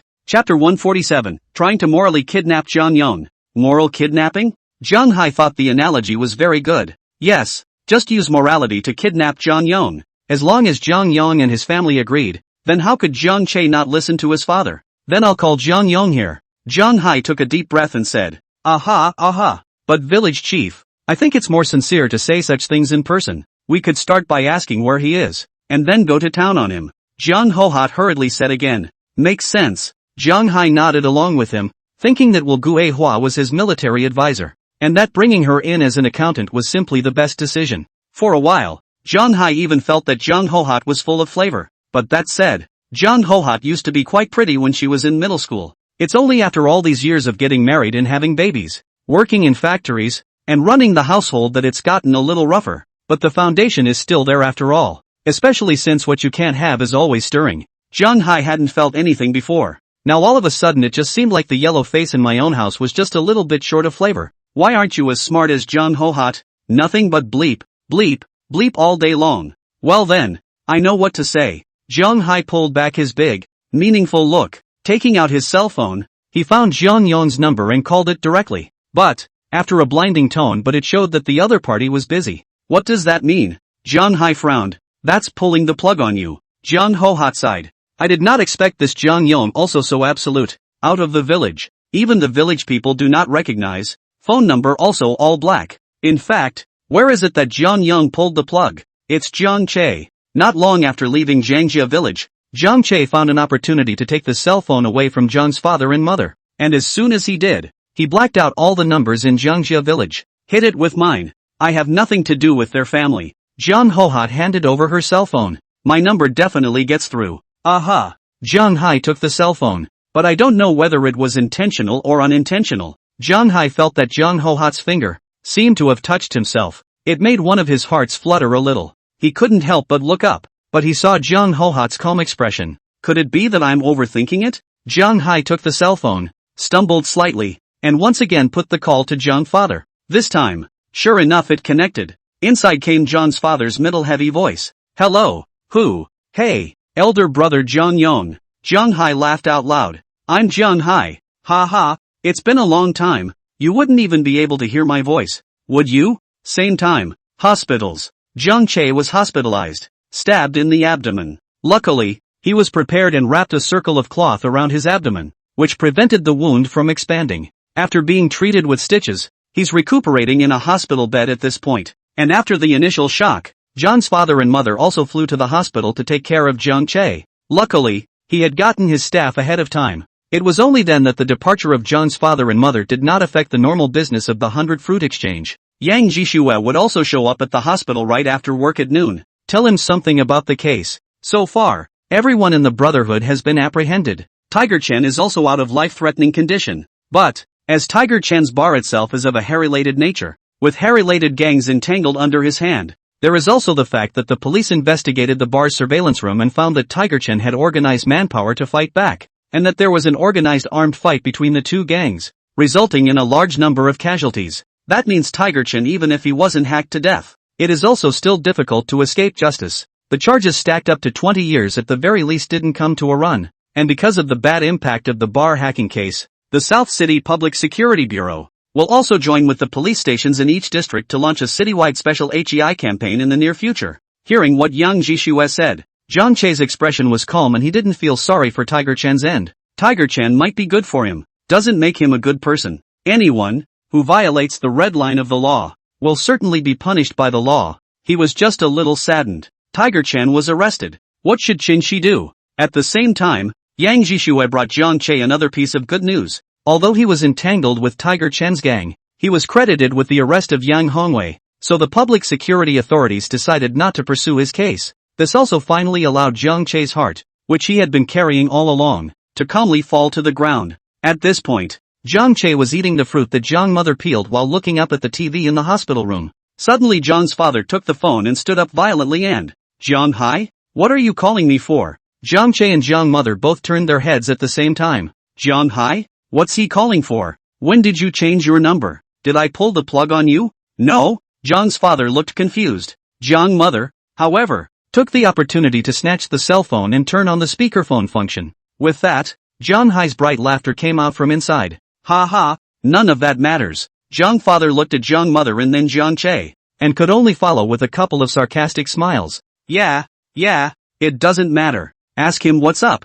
Jiang mother opened her mouth in a silent reminder. Jiang father nodded his head, and brought his face a little closer to the phone again, asking loudly, what about? Jiang Hai, what's the matter with you? I'm kinda busy on my end. If you have something to say, you can hang up now. Hearing that he was going to hang up the phone, Jiang Hai couldn't be bothered to make small talk. Something, a little something. Jiang father looked up and exchanged glances with Jiang Che until Jiang Che nodded his head before saying, so you say, elder brother Jiang Yong. It's like this. I know the village had some conflicts with your family before, but it's not the new year soon, and the young men who work outside have all returned. I said why don't you guys come back together too? We're all from one village. How nice to be reunited. Jiang mother stood next to her and hurriedly shook her head, winking at Jiang father to refuse. Jiang father's expression was a bit awkward, but still said, no, we got jobs out there. We're working in the city now, so we're not going back. Yeah. Jiang mother sighed in relief and gave Jiang father a thumbs up. Ah, got a job? So you guys don't even get a vacation for New Year's? Jiang Hai was surprised. No vacation. Jiang father casually perfunctory, but Jiang Hai is playing the snake, directly said. Let's put it this way then. Elder brother Jiang Yong. Something happened in the village recently. Jiang Bankai was arrested and the village head was changed. Now I'm the new village head of Jiangjia village. Elder brother Jiang Yong. I know all about the misunderstandings that happened between your family and the village before. But at that time I was just a small accountant and couldn't say anything. It's different now that I'm the village chief. Elder brother Jiang Yong, tell me where your current address is, and I'll bring some wine tomorrow to apologize to you in person. Chapter 148, If you are in trouble, go to the police. Jiang Hai has become the village chief. Hearing this news, Jiang Che's family of 3 were all a bit shocked, especially Jiang Che. Wasn't the new village head of Jiangjia village assigned by the town to a college student village official? How did you somehow become Jiang Hai? Looks like something else is going on here, but none of that, right now, mattered. What mattered was rejecting him first. Father Jiang shook his head and said, forget it, since it's in the past, forget it, what's the point of bringing it up now? We're fine in the city, and you don't have to come over. We'll come back to see everyone when we have time after the new year. And then hung up the phone. Jiangjia village. Village council. Jiang Hai held his cell phone, a little out of breath. I didn't expect Jiang Yong to refuse so decisively. What now? Jiang Hai looked at Jiang Hohat. I don't think anyone in the village knows where they are. And how are we going to get them to move the plant back when we can't even see them? Jiang Hohat said in slight contemplation. Then why don't we go to Shunjiang village? They must know that Jiang Che is so close to them. People won't tell us either. Jiang Hai shook his head. That old village chief of Shunjiang village isn't stupid. He must know what we want to do. Where would he tell us so easily? What then? Jiang Hohat was also somewhat out of options. Suddenly, a team leader whispered that village chief. I have an idea. I don't know if it will work. What way? Whether it works or not. Go ahead. Jiang Hai hurriedly twisted his head. We can go to the police. Go to the police. Doesn't the town always send peoples down to spread the word that if there's a problem, go to the police? We go to the police. In voicing this opinion, the team leader himself was out of his depth. Get the police. Can the police help you find it? But, Jiang Hai's eyes, however, lit up. Yeah, get the police. Let the police help to find it. He is at least the village chief of Jiangjia village now, so he should still be able to ask the police station to do a favor. Hospitals. Hang up. Jiang's father looked curious. How did this Jiang Hai become the village chief? So who knows? Jiang mother sat next to her following the peeling of an apple. Anyway, in the future, that Jiangjia village's affairs we just don't care. They can do whatever they like. Who cares who is the village chief? It's not your son anyway. Jiang Che interjected from the side. We're not rare either. Yeah, we don't care either. Jiang mother nodded along.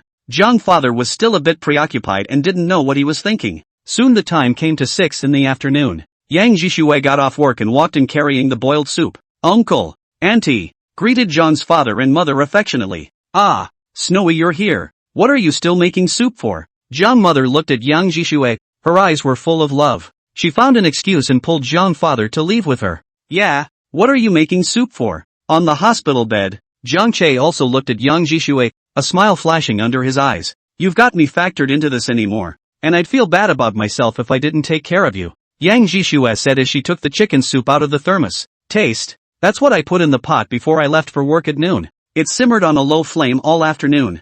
Jiang Che's eyes widened. Aren't you afraid of lighting the house on fire? It takes a lot of nerves to do something like that when there's a fire burning in the kitchen and you're out at work. You're stupid. I worked out all the times in advance. Yang Jishue rolled her eyes and, besides I'm sharing a room with my bestie. She doesn't work afternoons and I'm not stupid. Jiang Che then realized. Followed by a smile and a question. Do you remember the last bet we made? What kind of bet? Yang Jishue asked curiously. Something about that new village chief in the Jiang family village. Oh, of course I remember. Is there a problem? Yang Jishue nodded her head, clearly not taking this matter to heart. The village chief has changed. Jiang Che said directly. The new village head now is the former accountant of Jiangjia village, by the name of Jiang Hai. Ah, Yang Jishue froze. Your village? No, didn't they? Town assign them a new village official? I don't know. Jiang Che spread his hands. But the fact of the matter is that the new college village officials are gone. What exactly is going on? I'm not sure. It was at this time that Jiang Che's cell phone suddenly rang, and the caller ID was an unfamiliar number. Jiang Che frowned and picked it up. During the call, the expression was quickly filled with laughter, and subconsciously glanced at Yang Yishue, making him feel puzzled. Okay, I got it. Well then, that's what I thought. We'll set something up as soon as I can. Well. Thanks then. Ha. Happy New Year. The phone hung up. Yang Jishue looked at Jiang Che and asked, who? The new mayor of Shunjiang village. Jiang Che looked at Yang Jishue and smiled. If I'm not mistaken, the new village head of Shunjiang village is that college student village official from Jiangjia village. It's just that I don't know what made me go to Shunjiang village. Ah. Yang Jishue once again opened her mouth wide and, my uncle the old village chief has long said he's getting old. He just hasn't found anyone to take over. Jiang Che said. Ah. Yang Jishue was still shocked. I'll make a call, turn around and leave the hospital room. Not a moment later, Yang Jishue went and returned with a wonderful glance that, winning. You went and asked? Jiang Che looked at her. Aha. My uncle said that the college student's name is Tong Yi, and it seems that he also graduated from a prestigious university, and he's been working as an office in the town official of the next town ever since he graduated. It was the mayor who had a hard time getting someone from the next village. Only, I was driven away the afternoon after the second day of my first visit to Jiangjia village. It just so happened that uncle he wanted to retire, so he simply asked for someone to go to the village of Shunjiang. Yang Jishue told what she knew one by one, and with a sigh of relief. Your Jiangjia village is really absolute. So many villages want a college student to be a village official. That's a good thing to even think about, but they can make them hard to drive people away. You win. Jiang Che lay on the bed and laughed. Still, I may not understand what that college student village official is capable of, but definitely understand what the Jiang family villagers are. Humph. Look at you getting all smug like that. Don't tear your wounds open later. Yang Jishue hummed. Only then did he approach Jiang Che and gently assist him to sit up. Then he shook the rocker under the hospital bed to raise the bed, and kept asking Jiang Che, well, is this the right height? Aha. Appropriate. Chapter 149, You'll be my sister from now on. A few more days. At this point there are still 4 or 5 days left before the new year. After a full hospital examination, Jiang Che was finally recommended for discharge. Yang Jishue especially took time off to come and handle the discharge procedures for Jiang Che. You made it in time for the hospital. It's going to be a few more days, and I'm afraid I'm going to have to spend New Year's Eve inside the hospital. While assisting Jiang Che out of the medical hall, Yang Jishue was still snickering. Is it possible that it's just almost New Year's Eve before the hospital discharges me?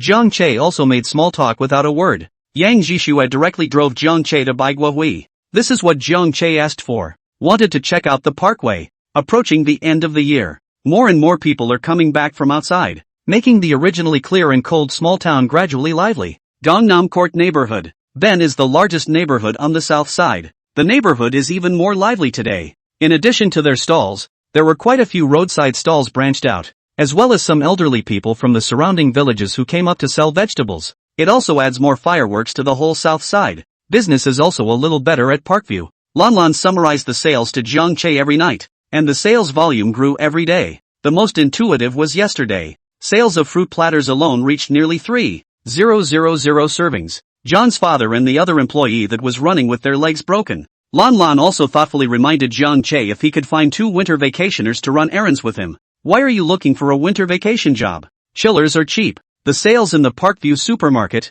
too, were upwards of $10, and many of them are based on boutique gift boxes. It's the New Year's holidays. Who doesn't give some gifts? Who doesn't give some fruit as a gift? How can you go to the grocery store and carry some fruit in a plastic bag and have it look as good as a boutique gift box? Not to mention, 10 years. It's the time of the great economic explosion. The internet, real estate, and all kinds of industries have emerged one after the other, and have raised per capita incomes dramatically relative to what they used to be. People have money, of course shed by. It's all very understandable that they all want something nice too. After going over the general data in the store, Jiang Che nodded his head happily. Okay, you'll be in charge of recruiting for the winter vacation workers, Lan. But the caveat must be that we don't take a vacation before New Year's Eve, and we can add money after New Year's Eve if you still want to come. Triple pay for 1 day. Jiang Che again looked at Mimi, Lan, Juju and the newly recruited distributor and opened his mouth. So are you guys?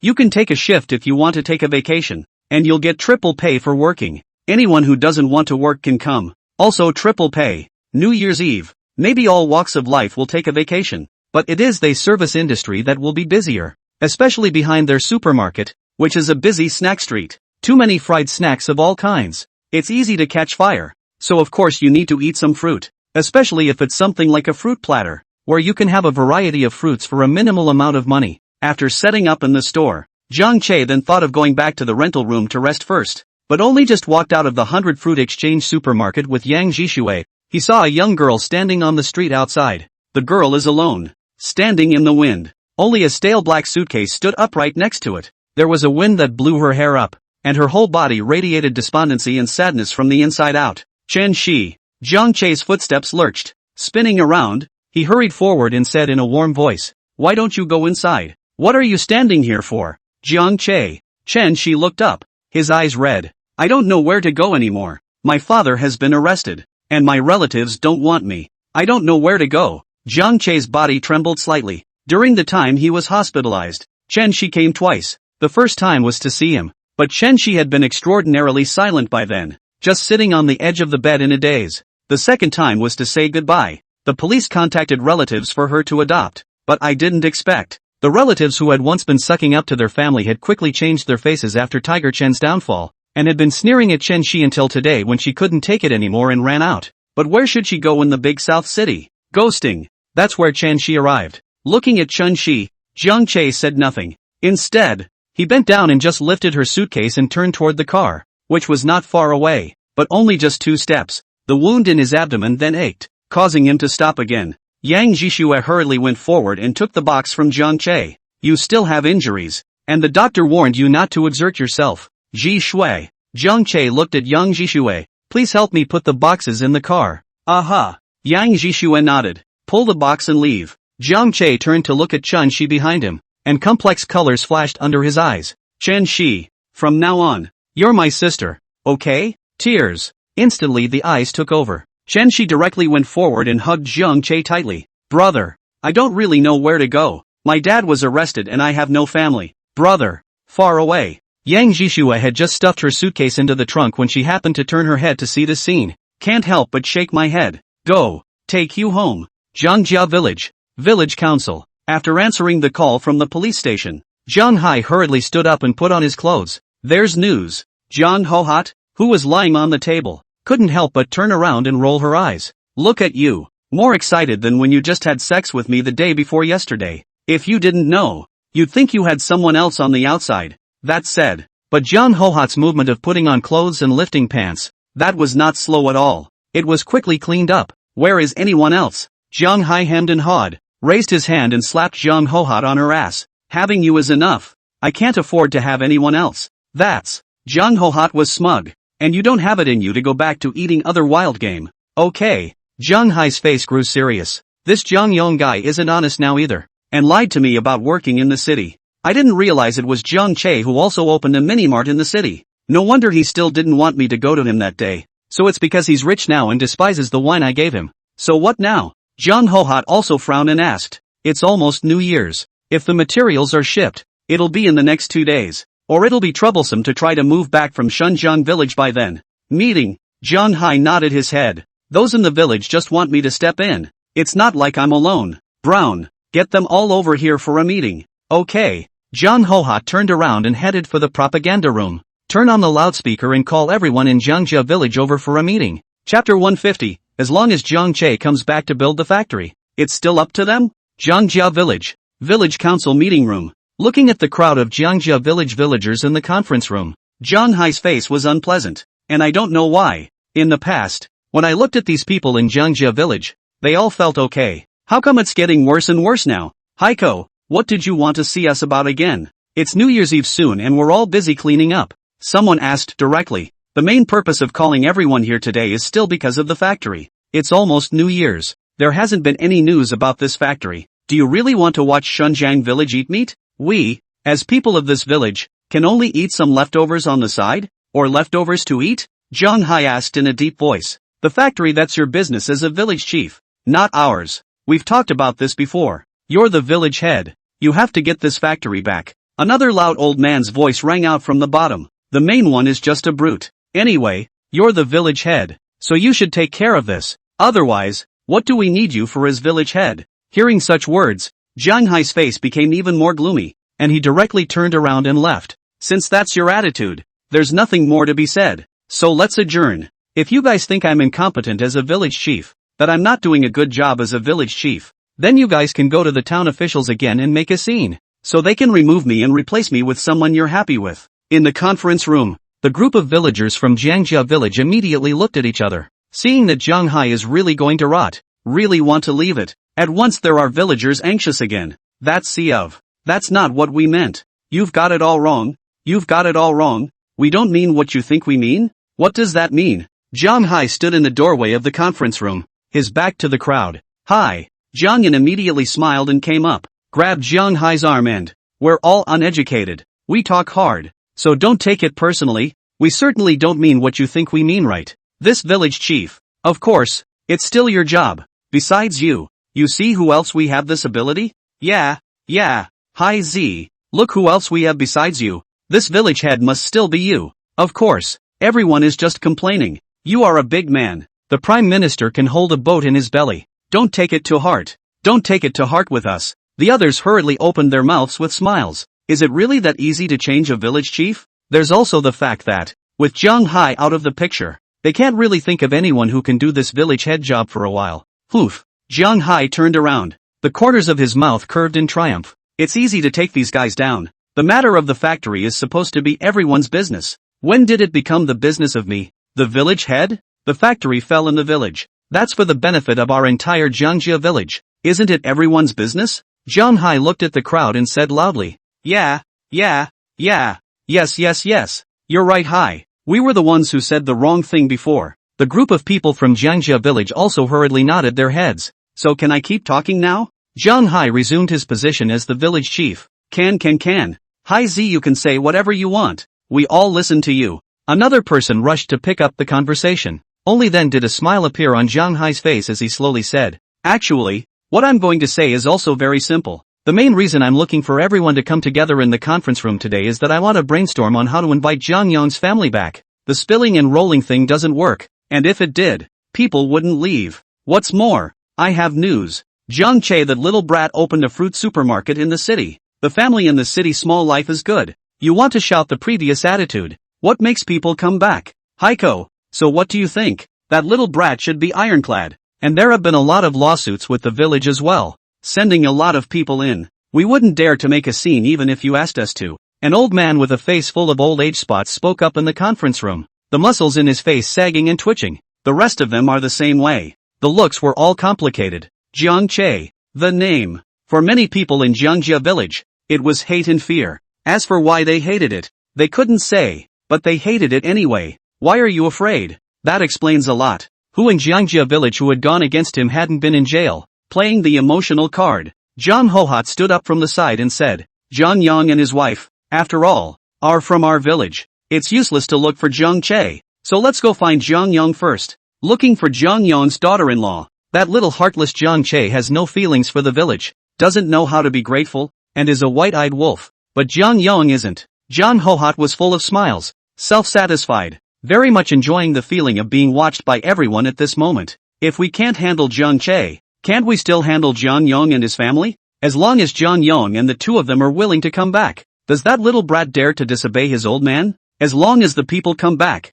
how can this factory not come back? The crowd of Jiangjia village once again nodded along. Yeah, that makes sense. Makes sense. Right. We'll start with Jiang Yang. Yeah, why didn't we think of that? It's still Cinnamon's head that's smart. But how do we do it? Zhang Hohat smiled smugly. How do I get down? That would be too easy. The village chief and I have already agreed. It's best to go to Jiang Yang and his two families face to face. Admit your faults to them. Say nice things, apologize, and say that you were all provoked by Jiang Lily's family in the first place. Anyway, Jiang Bankai has been arrested, and it's not certain if he'll get out in this life. And Jiang Lily has gone out of town again. Just put all the blame on them. Once again, the eyes of the crowd lit up with, right, just put all the blame on Jiang Bankai's family. It's better to go to Jiang Yang. Jiang Yang, good to talk. Soft ears. In the village. We have something, not call him to come. This time you guys just go to him too. Bring up some wine and go. Apologize to him.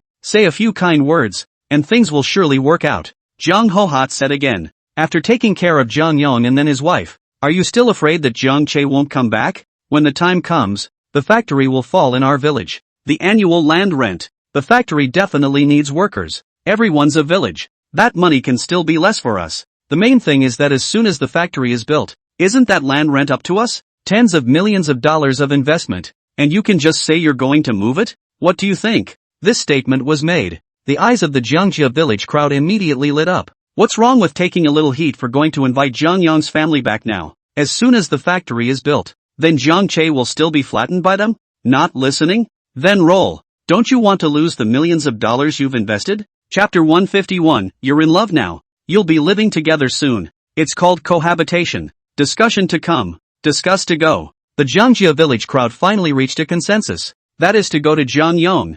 Jiangyong's ears are soft. Good to talk. As long as Jiangyong and their two families agree to come back, then the matter is settled. But when the words came, another dilemma arose. That's who's going to find Jiangyong and the two of them? This time, the stance has to be lowered and an apology made. No one in the entire Jiangjia village was willing. In the end, it was Jiang Hohat who spoke up. We already have a candidate to go and apologize to Jiangyong's family as well. Jiang Chongping, Jiang Ji, Jiang Dapeng, Jiang Xiaoyu. You four go. These four all came back from working outside, their ages ranging from 30 to 40. Among them, the two of them, Jiang Chongping and Jiang Dapeng, were precisely the two sons of Jiang Che's second grandfather, Jiang Bangping. According to seniority, all of them were from Jiang father's generation. Jiang Che had to be called uncle. As for Jiang Ji and Jiang Xiaoyu, instead, it's a couple of Jiang Defa's sons and daughters. Anyway, they were all people who had a conflicting relationship with Jiang Che. The four stood up, looking at me at you all reluctantly. To apologize? Then of course you guys have to go. You're more or less related to each other again, so it's good to talk. Especially Chongping and Dapeng. Jiang Yong is still your cousin when you count. It's good to talk between brothers. Jiang Hai said as he looked at the four people with reluctant faces. Okay then. Jiang Chongping and Jiang Dapeng, the two brothers, nodded their heads first. Jiang Ji and Jiang Xiaoyu, who were in the back, had no choice but to nod along. But Jiang Xiaoyu was suddenly saying, that one's fine for us to go, but after all, it is also considered to be helping the village. How can we buy the money for the wine and gifts and have to post it ourselves, right? Jiang Ji and Jiang Chongping's eyes flashed as well. Right. It's not like we're going to be asked to put up people and have to pay for it. Jiang Hai nodded contemplatively. Tell you what, everyone chip in. Jiang Che, that little brat, is now opening a fruit supermarket in the city. I heard that it's quite profitable, and if you want to buy something poor, people may not even be able to look at it. Let's put it this way. Each family in our village now contributes $30. There are over 100 families in our village, so we'll put together $5,000 for you, and you'll buy some good wine to go over there. Remember, it has to be good wine. Let people see our sincerity so we can invite them back. $5,000. Once again, the eyes of the four men lit up with, okay, although the rest of Jiangjia village was a bit reluctant. $30 was not too much after all, and for the sake of long-term benefits, they still shelled out money. There are zeros and there are holes. Thick stacks. That's $4,830. Village chief, Jiang Chongping, took the money and looked at Jiang Hai. 170. More to go. Jiang Hai glared at him. Almost. But it's 107. Short of 5,000. Jiang Hai gritted his teeth. Brown. This 170 will be paid for by the village, so go ahead and use it and I'll reimburse you when you get back. Mayor. What if it's just short of this 107? Jiang Chongping still looked at Jiang Hai. Jiang Hai, I give. Swish swish swish. Here's 107. Now that's $5,000 total. Remember to make sure you buy good wine and some nice gifts. And remember to invite the people back to me. Jiang Hai gritted his teeth. In his first month as village chief, he had gone out 107 before he even got his paycheck. If we can't invite Jiang Che's family back, he would have lost a lot of money. South City. Rental housing. After placing Chen Shi, Yang Jishui, however, did not leave at the first opportunity. Instead, he sat in the house looking like he wanted to say something. Anything else? Jiang Che couldn't help but ask. Jiang Che, it's like this, that. Yang Jishui was actually in a rare hurry, looking at Jiang Che and blushing. My mom. What happened to your mom? My mom wants to see you. Yang Jishui whispered. Jiang Che was dumbfounded. What do you mean? I've already told my mom about Yang Hongwei. My mom said right after that she wanted to see you and was going into town tomorrow. Yang Jishui lowered her head. The roots of her ears were a little red. The day you came home with me, she mistook you for my boyfriend. Wasn't I supposed to be pretending to be your boyfriend that day? Jiang Che asked with a smile. What time tomorrow? Jiang Che, if you don't want to go then forget it. It's fine. I can fix it. Who says I don't? Jiang Che sent Yang Jishui out with a smile. Just call ahead tomorrow and come pick me up. Aha. Yang Jishui's face finally showed a smile. Thank you, Jiang Che. Aha. Turning around and returning to the rental house, Chen Shi also happened to walk out from the room. Looking at Jiang Che extremely embarrassed, he asked, Jiang, brother, I stayed in your room. Where are you staying again? You leave me alone. I have a place to stay. Jiang Che said seriously. You just stay here and it will be your home from now on. Brother, are you going to stay at Sister Jishue's place? Chen Shi asked again. Jiang Che was dumbfounded. How can?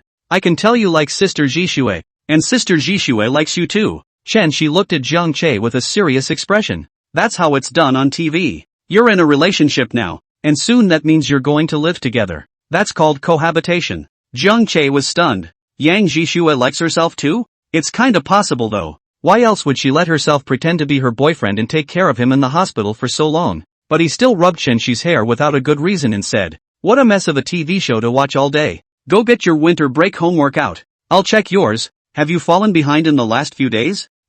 Yeah. Both. Very deliberately. Did not talk about Tiger Chen. Provincial cities. Rental housing. Lily, you're awesome. So soon you have a golden father. Lu Feiyan looked at Zhang Lily's cell phone screen was very excited. Aha. Zhang Lily is also very excited. He also said that the next time he puts me on the air, to be sure to contact him and he'll back me up. Been in the business for many days now. Lily Zhang also knows quite a bit about the black arts of the live streaming industry. Like the golden father. Kind of like the argument for being adopted. But really it's list one big brother. The gold master's father admired Zhang Lily. Said she liked her kind of innocent college girl. Both beautiful, educated, and self-motivated and driven. After adding Zhang Lily's QQ, he said that the next time he opened the live broadcast must find him in advance. He backed up Zhang Lily, guaranteed to keep the heat on her live stream. Zhang Lily was even happier, flattering her golden father to no end, and answering all requests and questions, except for a few that involved the bottom line. There was just one thing that Zhang Lily was curious about. The golden father found on the extranet seems to be domestic. Surprisingly, they also use QQ. Chapter 152, Your white Land Cruiser is choking my ass. Smokey, I thought you said those foreigners, they all use Facebook? How come this golden father still uses QQ? Zhang Lily asked with a puzzled expression. Lily, are you stupid? Lu Fian blanked Zhang Lily, her tone sour. You don't really think the extranet is all gringos, do you? We dragons go on the extranet just the same. What's more, isn't it better to find a domestic gold father? Maybe find a chance to develop offline. Then you can be on the side of a rich man. That's a lifetime of eating and drinking. Hearing this, Zhang Lily was also a bit excited, but still said, I still want to be on my own. On your own? Lu Feiyan quietly skimmed her lips. In their line of work, who doesn't want to find a big shot to keep them? Don't talk so grandiose. You have to rely on yourself. People who really want to be on their own wouldn't be in this business. Anyway, Lily, you take care of it yourself. You can make sure to have a good relationship with the gold master's father, and try to satisfy him as much as you can. Why do people want you to spend money on you? And it's not in you that he wants it? Think about it. If you want to pay him well, all that money you owe to the village, they might even pay you back directly. Where else would you need to be in front of the computer every day to wipe?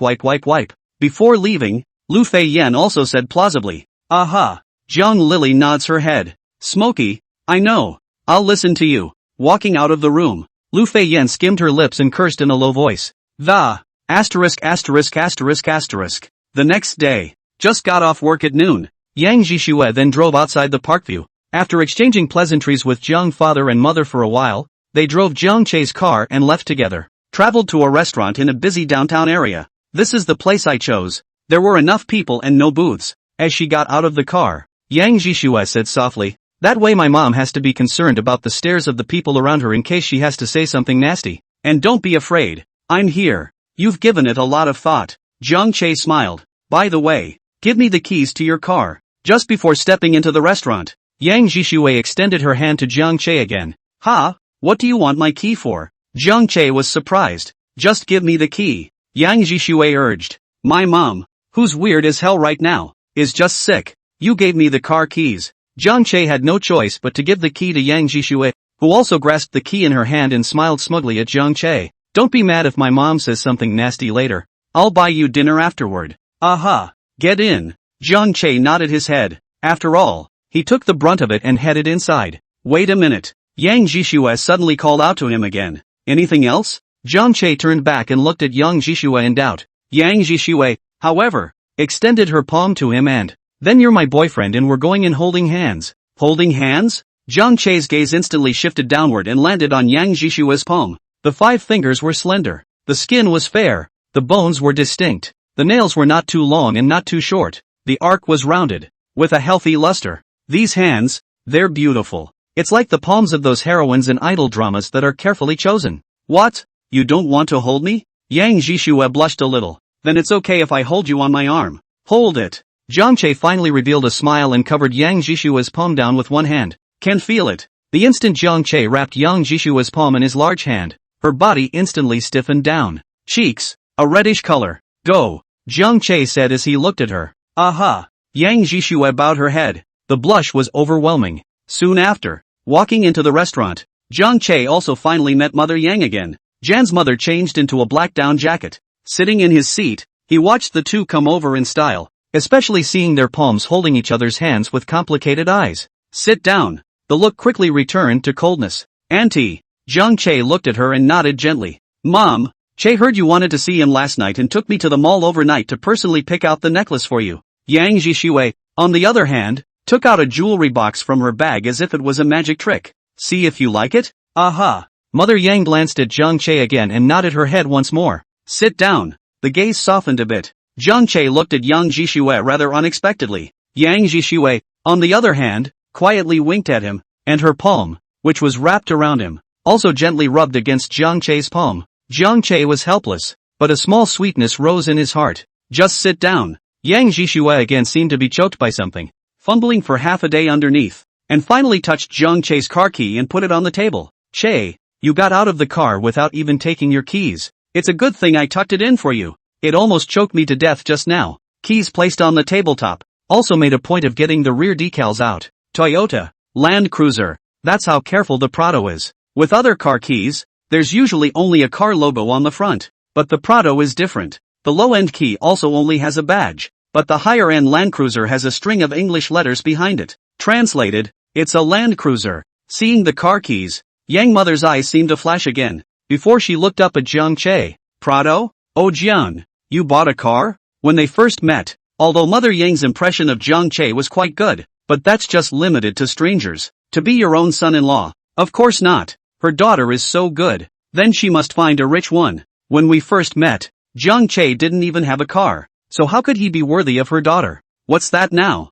Prado? Even if she didn't know anything about cars, how could she not know about the Prado? Bullying in previous years. It is claimed that one car sends a generation, and the car is still there when the person dies. The head teacher at their school drives this car and brags to them all day long about how awesome his car is. How expensive. I didn't expect Jiang Che's car to be this. Mom, people have always had cars for Che. How else would it be convenient for people to go to the city from the countryside whenever they want? It's just that the car broke down last time and it's in town for repairs. Yang Jishue once again bristled. Yes? That's not bad. This car is indeed suitable for running that road in the country. Mother Yang nodded her head, and her gaze at Jiang Che instantly softened. Xiao Jiang ah. You and Shueshue's matter. I've also heard Shueshue talk about it. Auntie also didn't expect that guy Yan Hongwei to be a gangster. Almost cost you and Snowy. Really? Same time. South Side Station. Jiang Chongping, Jiang Dapeng, Jiang Ji, Jiang Xiaoyu and their group of 4 finally arrived in the city. $5,000 in his pocket. The first step out of the car was to a supermarket in town. Boss, bring me 2 bottles of Thatch. Get 2 more soft Chinese. Jiang Dapeng opened his mouth and started yelling. Jiang Chongping slapped Jiang Dapeng on the head with a pop sound. What are you talking about? What Mao Tai? You have a lot of money. Chapter 153, 2 bottles of Huangdai Finjiu, 2 bottles of Hongtashan, a few plates of eggs, and a few pounds of meat. Jiang Dapeng is honest. Thinking about before going out. Jiang Hai, that is 1,000 instructions. Must buy some good cigarettes and wine to apologize to Jiang Yong. There must be a way to bring Jiang Yong back. Isn't that good wine? Mutai? Good cigarettes are Chinese 30. 2 bottles of Mutai. 2 Chinese. It works out to $5,000 almost sprinkle. But I didn't expect it. Jiang Chongping, however, slapped him on the back of the head. What Mao Tai? You have a lot of money. And 2 Chinese. Have you ever smoked this one? Jiang Dapeng was confused. Why did you hit him? Boss, just get 2 bottles of yellowfin wine and 2 more red Tashan cigarettes. Wrap it better. Look better. And we'll give it away. Jiang Chongping was however already looking at the supermarket owner. Whether you want Mao Tai or Huanggai Finjiu, the price that is a big difference. Oh. The boss looked at Jiang Chongping and asked rhetorically.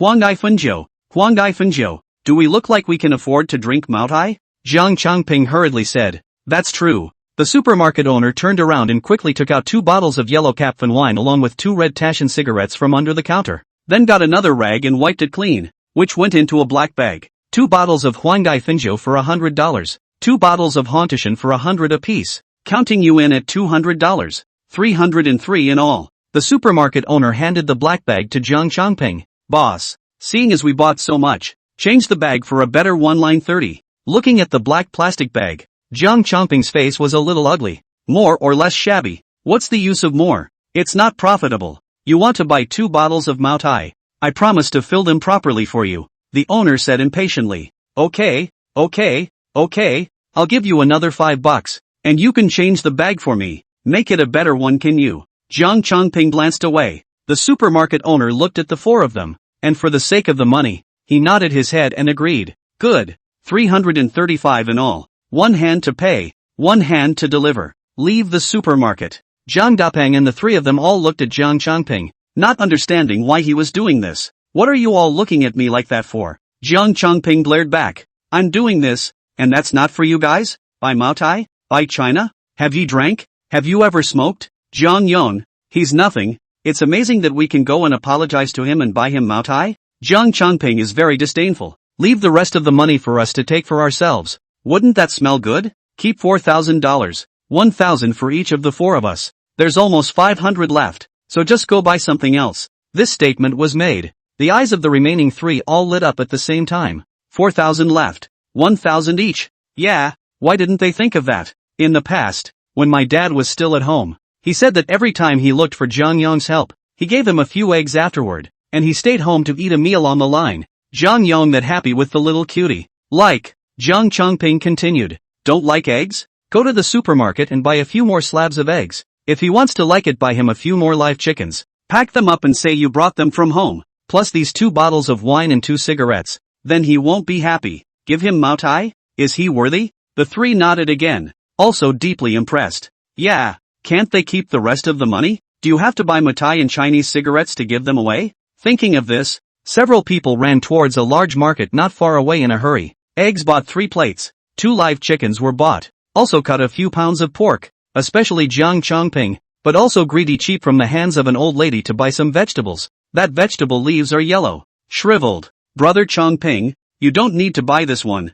Jiang Xiaoyu couldn't help but say. What are you doing with this rotten leaf? What do you know? Jiang Chongping blankly glanced at her. This is called farm food, no. Now the city people are the most rare as this. Why do not hit the pesticide? The most healthy is pure natural, have nutrition. Then without pesticides, that's a sure way to get bitten by bugs. We buy this and say it was plucked from our own land. You say Jiang Yong, that little cutie. How happy will he be? Brother Chongping, it's still you. Jiang Ji gave Jiang Chongping a thumbs up. That has to be. Jiang Chongping was smug. This is called spending a small amount of money to do a big thing. When we get Jiang Yong and his family back, who in the village will know that we only used $1,000 for this? What if Jiang Yong and the others don't go back with us? Jiang Xiaoyu was still a bit uneasy. Why don't you come back with us? Jiang Chongping smiled disdainfully. You know what my dad said about Jiang Yong and his family? That's just cheap skin. This kind of cheap skin. You just need to put in a good word for him. Give him a little favor. Then don't you forget everything?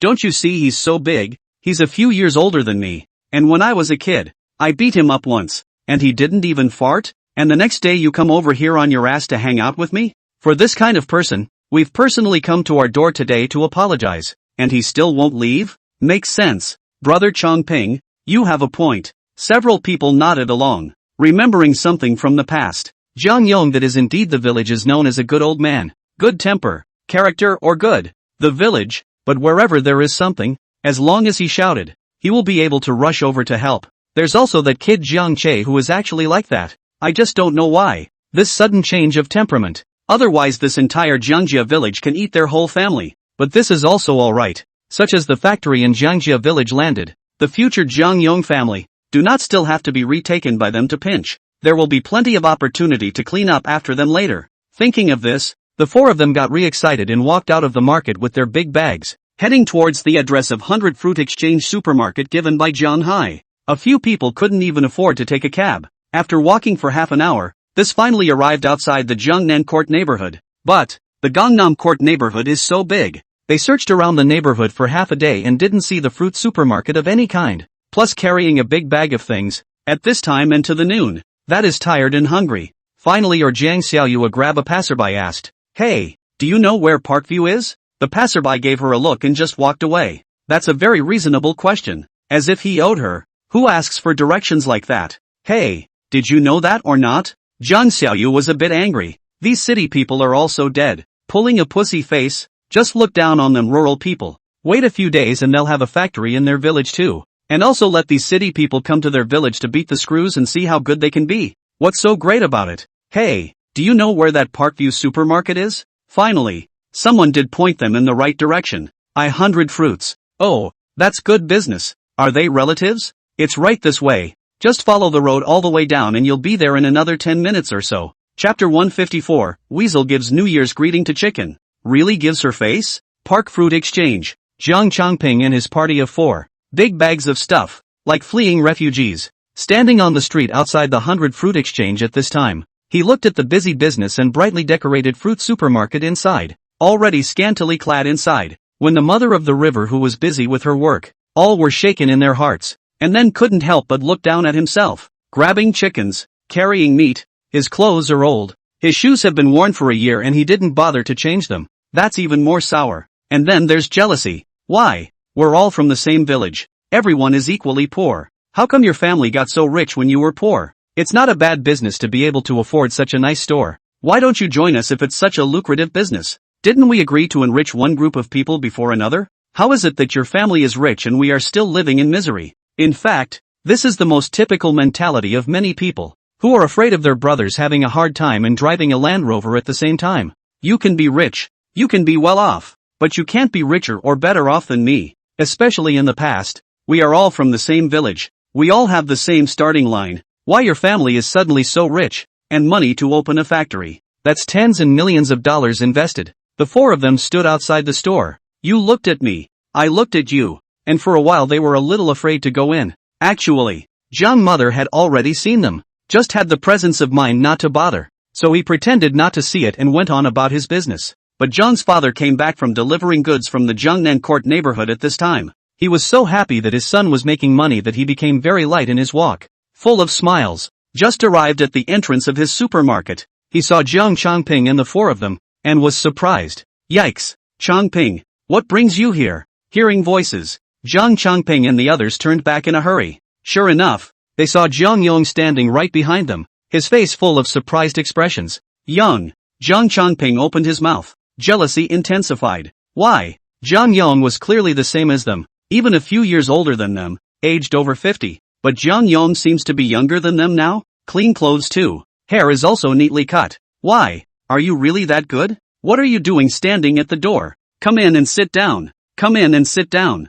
Although Jiang's father is still angry with the Jiang family village people, but after all, it is a village. People also came not. It is impossible to drive people away. This is what many simple rural people think. Reach for the stars. There's also the fact that people are coming to the door with gifts in their hands. So you have to greet them anyway. Good, good. Jiang Changping and the others hurriedly took their things and followed Jiang's father into the supermarket. You can't help but look around when you walk in. Brother Yong, this supermarket in your house is so beautifully decorated. I guess it cost a lot of money. Jiang Xiaoyu couldn't help but say, with a sour tone. It's still good to have a son who's a college student, capable and able to make money. And this is how long after graduation he's making so much money. It's a pity that I didn't study seriously in the first place. Or else I could have made so much money by going to college. Jiang Xiaoyu is only in her 30s. It wasn't much bigger than Jiang Che. At this time, deep remorse. Wen did not study well, but also think Jiang Che all rely on reading. Their own at first. If you can read well,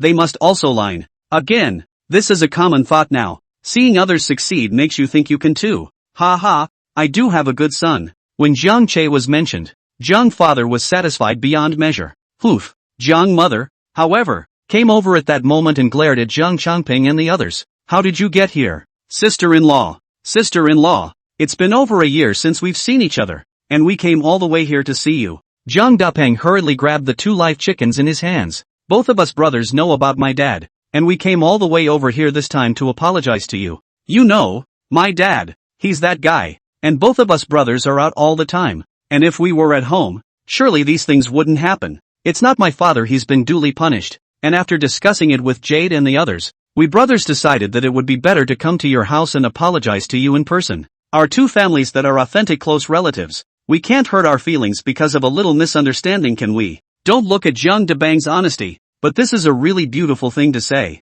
First you admit you're wrong, then you shrug it off, then you bring up your feelings. A set of chained cards came down, and Jiang's father was already all smiles. Look at you guys, just come and bring so much stuff. Ahem. Jiang mother coughed heavily. It immediately made the smile on Jiang father's face stiffen, and the movement of wanting to greet several people to sit down also stopped. There's nothing to apologize for. Let bygones be bygones. Jiang mother looked at the four people in front of her. Speaking of which, though, we do have you to thank for that. If it weren't for you people's families, our family wouldn't have settled down in the city, and now we're doing quite well. The man has been seen and apologized for, so take your stuff and go. The tone was flat. Rejecting people. Sister-in-law. Jiang Changping had an ugly expression on his face. We came all this way. You didn't even dare to invite us to sit down for a while. This is going to drive people away. Will it be too unkind? We are all relatives after all. As you can see, it's almost New Year's Eve, and our store is quite busy. How can we have time to entertain you? Jiang mother continued to faintly say. Lao Jiang. Just now Lan Lan side said that the old Ma snack side needs 2 fruit plates, so you send them over to them. Good. Jiang father hurriedly nodded his head. In fact, Jiang Che had long predicted today's events. He also told Jiang's father and mother in advance that if someone comes to Jiang's village, no matter what way they find them, no matter what their purpose is, just send them away as soon as possible. It had been so hard for them to get out of that quagmire in Jiangjia village. They couldn't afford to get stuck in it again. The main thing was that in case the Jiang family village people really looked for it, it was definitely a weasel paying homage to a chicken, not having good intentions, especially Jiang's father. Jiang Che, that is 1,000 instructions. Cannot be soft. Think about what they did to their own family in the first place. Therefore, Jiang father also knew what kind of character he was, and staying here would only add to the chaos. So he hurriedly took away 2 fruit platters and gave them to the people. See this scene. Jiang Changping's 4 people's expressions became even more ugly, while their hearts were filled with anger. This Jiang Yong is really getting wasted. A big man, being controlled by his mother-in-law like a dog, letting him do whatever he wants to do. Is there still a little bit of a man's backbone? What a disgrace to men. And then there's the likes of Jiang Yong's daughter-in-law. It's true that after a few days in the city and the birth of a great son, you feel like a heifer on a plane, so powerful in the sky, right? Talking so gloomy too. Yin and Yang who? What a face for her. Chapter 155, look where I am here. I can put you trash. Until after Jiang's father left. Only then did a few people look at Jiang mother again with embarrassed faces. Sister-in-law, don't call me that. Jiang mother has a calm expression. Lift up your purchases as well. For starters, what's the matter? Are you guys really that kind to offer to come over and apologize? After experiencing those things that happened in the previous section, Jiang mother didn't have any good feelings towards these people in Jiangjia village, and she certainly couldn't say how affectionate they were. Sister-in-law, we really came over to apologize. Jiang Dapeng has a simple face. It's the father's fault. That's the father's fault. It can't affect our generation, can it? What kind of feelings do we have in this generation? Jiang mother spoke coldly. If we didn't have Chul in our family, without some money, what kind of relationship could we have? Straight to business. If you want to borrow money again, then I'm afraid not. The 4 people's expressions froze once again. Borrowing money? Not so much. We're all working outside. We're all making money. How can we come to borrow money on New Year's Day? Jiang Ji also hurriedly said. That's true. I don't think you guys are that shameless. Jiang mother taunted again. That. Sister-in-law. You see we came so far. Why don't we sit down and talk? Jiang Xiaoyu's hands were a bit numb from carrying the stuff. But there aren't even a few stools in a huge fruit supermarket. That's it? And doing business. If you can't even afford a couple of stools, sooner or later you're going to collapse. Sit? You see where I have a stool to sit on here? Jiang mother said with a leathery smile. Why don't you guys just sit on the floor? On the floor? How's that work? What's that? A beggar? This Jiang Yong's daughter-in-law is really something. This is clearly humiliating them. It's better to sit on the floor. We'll just stand and talk. Standing is fine. Jiang Changping had the intention to get angry, but think of the purpose of their trip over. Still, he took a deep breath before handing over what he was holding. Sister-in-law, it's still your family's Xiao Che who has the ability, opening such a big supermarket in the city. We as relatives, that's a light on our faces. Ha ha, it's not like we're here specifically to congratulate you guys. Congratulations on your grand opening. Make a lot of money. Yeah. yeah, yeah, yeah, yeah, yeah, yeah, yeah, yeah, yeah, yeah, yeah, yeah, yeah. The remaining three hurriedly laughed in agreement. Sister-in-law. I know that Brother Yong usually loves to drink some wine and smoke some cigarettes. Look at this, not specially bought. Yong's favorite. Hongtushan. And Funjo. I have it here too. Zhang Dupang also hurriedly took out the large bag of eggs in his hand. It's a special earth egg I got from home. Sister-in-law, you guys live in the city now. Where can you get this stuff? Take it back and cook it. It's guaranteed to be healthy and nutritious. Sister-in-law. This is the New Year's pig that my family killed. And I brought a few pieces of meat over for you as well. Ha ha, even though your family isn't in the village, eating the New Year's pig is considered New Year's Eve. Jiang Ji also hurriedly lifted up a few pounds of pork with a treasure-like expression. Sister-in-law, see how lean this meat is? I've heard that Xiao Che likes lean meat, and this was specially chosen for lean meat. Look, I still have live chickens caught from the pen. All groundhogs, whether you kill them for meat or keep them for eggs. Sister-in-law. Zhang Xiaoyu became a little embarrassed, looking down at the bag in his hand, but lifting it anyway.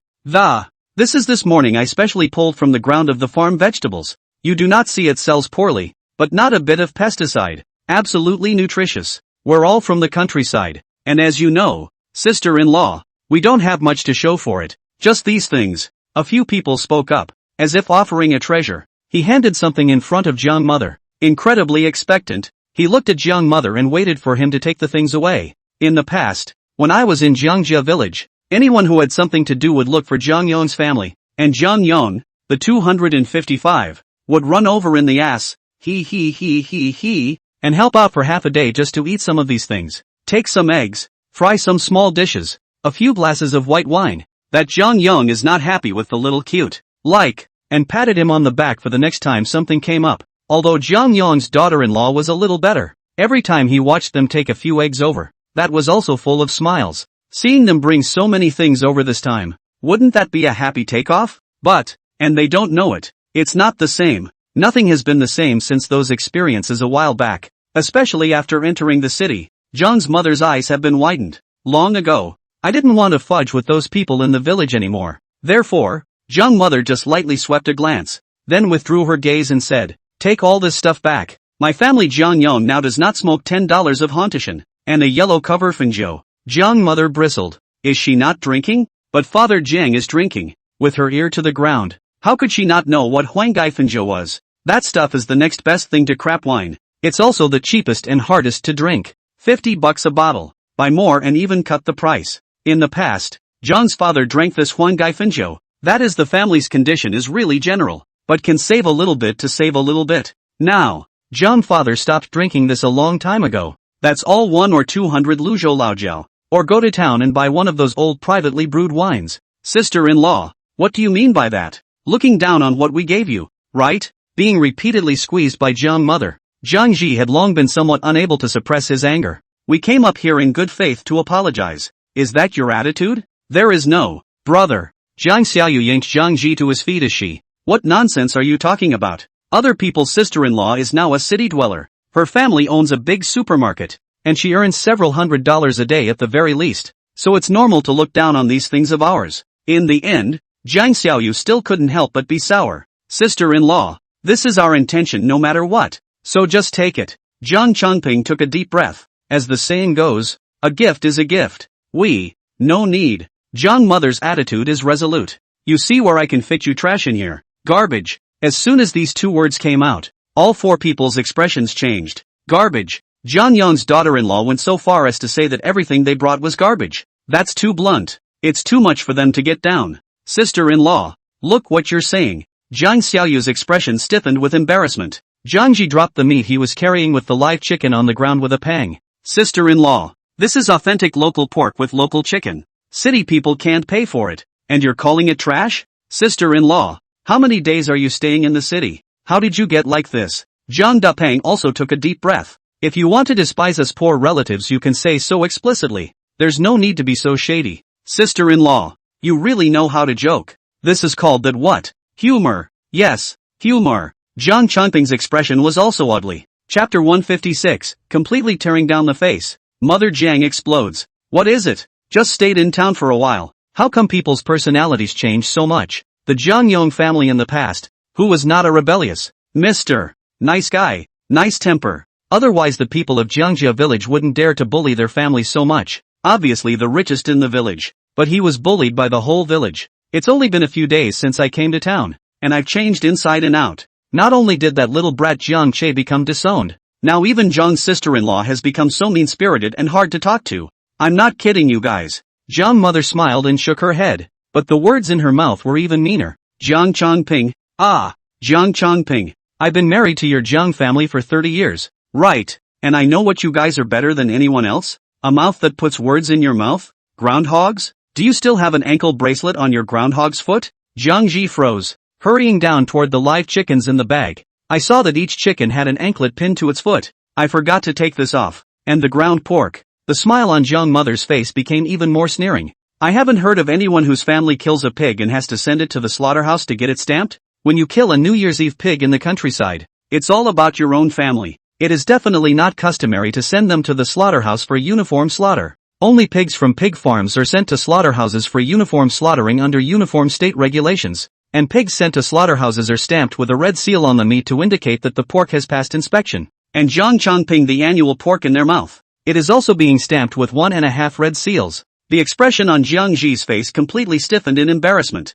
And your earthy eggs, do you stamp dirt eggs too? Jiang Dapang also froze. Even the apology is full of lies and not a shred of sincerity. What do you say you want me to believe in you? Jiang mother continued. What's all this stuff you guys are giving away that isn't garbage? Not only are the things trash, but even you people are trash. Get out. At the end of her sentence, Jiang's mother snapped, pointing at the door. Don't put this crap here and save me the trouble of going out and throwing it away. Jiang Chongping and the others had been completely frozen, wide-eyed. Unbelievable. Why is this Jiang's sister-in-law like this? Why are you talking so hard? What a piece of crap. It's all paid for, okay? Sister-in-law. Whatever this is, well, it's a token of our appreciation, isn't it? The corners of Jiang Chongping's mouth twitched. It was on the verge of being overwhelming. A mouth full of lies is also a mind. Get lost. Jiang's mother disliked her directly. Take all those rotten vegetable leaves of yours and roll. In the beginning, her son was ostracized by the entire Jiangjia village and was yelled at by countless people in the open and in the dark. And her man went to help an old friend pick oranges out of the goodness of his heart, only to be sneakily attacked and pressed into the ground and violently beaten. So many people from the Jiangjia village were watching from the sidelines. No one came forward to stop it. Both just watched coldly, as if they couldn't wait for her man to be beaten to death. These were not the things that broke her heart and made her despair the most. It was when she borrowed the car that she was most desperate. Those people in Jiangjia village, who obviously had cars but didn't lend them to her, even those cars might have been bought with borrowed money from his family, wanted to watch Jiang Yong die, not to leave their family a thing to live for. In the end, it was people from other villages who scrambled to get here. Some people see them as sheltered strands. Some people see them as enemies. Some people, however, are scrambling. It was also that day that also allowed Jiang mother to completely see these people in Jiangjia village clearly. They verbally called their sons white wolves. But what about them? They are the real white wolves. Ungrateful. And now you want to make yourself talk to them properly? Dream on. Jiang Chongping was already going to be unable to suppress it. Wanting to backhand, he slapped the ungrateful woman. But he also knew that flipping out here wouldn't do him any favors. And he was also even more jealous of Jiang Che. He was afraid that if he didn't get it right, he would be sent in by Jiang Che. Can only say again, sister-in-law, we're all relatives, and Yang and I are still cousins, and we were still blood brothers in the last generation. So why bother? Roll. Jiang mother's voice was even colder. Cousins? A blood brother? It was fine if he didn't mention it, but once he did, Jiang mother became even more angry. How did their family treat Jiang Bangping? That's close enough to be offered like a real father. But what happened? What did Jiang Bangping do? Not only did they not reach out for help when their family was in trouble, they even got wrapped up in that. Is this what brothers do? Get out. Get out. Get the hell out of here immediately, or I'm going to call the police. Jiang mother was directly furious, turned around and went into the utility room, took a mop and rushed out. Roll. Aha. I'm going to dislike you white wolves. This movement directly made the four people dumbfounded, and they had never seen this kind of Jiang's sister-in-law before. Next to Lan Lan, they were all shocked as well. The boss's mom is so fierce? Usually quite kind and civilized. Ha! How disgusting would it be to have to dislike a wet mop on your face in the middle of winter? A thought is this. The four men barely hesitated. As soon as you put something on the ground, that's when you turn and run. Jiang mother chased after them with a mop as well. until she drove them onto the road. Then she stared at them with her mop and her pestle. The mind only admonishes itself again and again. No cursing. No cursing. One is now a businessman, not a rural shrew. You have to make peace and not curse. Zhang's sister-in-law. On the road, the four men were furious beyond measure and glared at Zhang mother in the same way. You've really gone too far. We came over here with good intentions to apologize to you, wanting to mediate the relationship between the two families. How could you do something like that? Do you really think you're a big deal because you own a store in town? It's just a matter of time before you go out of business. Yes, yes. Sooner or later the heartless get what's coming to them. Roll. Zhang mother was furious. Raise the mop and smash it out. Fortunately, the four people dodged quickly, or else they would have to be hit by this mop, solidly on the forced face. Take your trash and get out. Zhang mother turned around again and picked up all the things they had put on the ground. Throw it sparingly on the floor. The eggs all fell to pieces. 2 bottles of wine. It also fell to pieces. 2 live chickens ran out of the bag and fluttered about in the street, shaking the feathers off the ground. The pork fell to the floor sticky and dirty. And rotten vegetable leaves all over the floor. Roll. Take your trash and get out. I don't know what you guys are trying to do, but I know you're definitely not holding your farts. Get the out. Zhang mother stood in the doorway, one hand crossing her waist, one hand pointing at them. From now on I'll walk my sunny way and you guys live in your Thai doghouse. I'll tell you what, we die of old age. Don't ever come back to our house again. Come once, and I'll rush in on the horse. Chapter 157, Father John's violent factor unsealed. Look at the mess. The expressions of all four were hard to read. It's like eating a pound of crappy each. His face twitched constantly, wishing he could turn around and leave immediately. But how are they going to get back to their work when they're gone? The village is contributing $5,000 to their funding. What to do? The four men were as anxious as ants on an iron skillet, and went round and round on the road. What to do? Let's go find Jiang Yong. Jiang Changping said in a deep voice after thinking about it. Jiang Yong is a good talker. Let's go to Jiang Yong as planned. Okay. Looking for Jiang Yong. Jiang Dapeng and the others nodded along. But just by turning around, they saw Jiang Yong standing on the side of the road. Young. Jiang Ji hurried up and said, sister-in-law she was about to say a few bad words about Jiang Yong's daughter-in-law, but he saw Jiang Yong actually pounce directly towards him. Brown, dare to step on my wife. When you get a call from the police station. Jiang Che was still in the restaurant accompanying Yang Jishue as they ate. After learning what happened, Jiang Che's face changed greatly. Yang Jishue, who sat next to her, had been paying attention to Jiang Che's expression, and also hurriedly asked in a low voice, is something wrong? Aha. Jiang Che's face was ugly. I'm afraid I'll have to excuse myself for a moment. I heard you. It's a call from the police station. Let me know what's going on. Maybe I can help. Yang Jishue looked at Jiang Che. She's the police officer at the police station. And if it's not a big trouble, she can help. Jiang Che also seemed to remember Yang Jishue's identity at this moment, and looked at Yang's mother across the street who had also noticed them whispering. Come out with me for a moment then. I'm afraid I'm really going to have to trouble you. Jiang Che said helplessly. Okay. Yang Jishue looked up at young mother and, Mom, I have a little business with Che, so I'll go out for a bit and be back later. Go on. Jan's mother nodded gently. After the conversation just now to understand, her attitude towards Jiang Che also gradually changed, especially knowing that Jiang Che also has an excellent business fruit supermarket, as well as will build a factory in Shunjiang village. Looking at Jiang Che's gaze is even more satisfied. At this time naturally not impossible. Then auntie, I'll excuse myself for a moment. Jiang Che also said politely. When he walked outside, Jiang Che said with a bit of a headache, my dad's in the police station. Yang Jishue was dumbfounded. Who do you mean? My dad. You said Uncle Jiang, he went into the police station? Yang Jishue was still dumbstruck. She knew Zhang's father. That's an honest rural man. How did he get into the police station? Fighting someone. Jiang Che was even more helpless. He also didn't expect that his dad, who had been a good old boy all his life, would still have a temper now that he was older,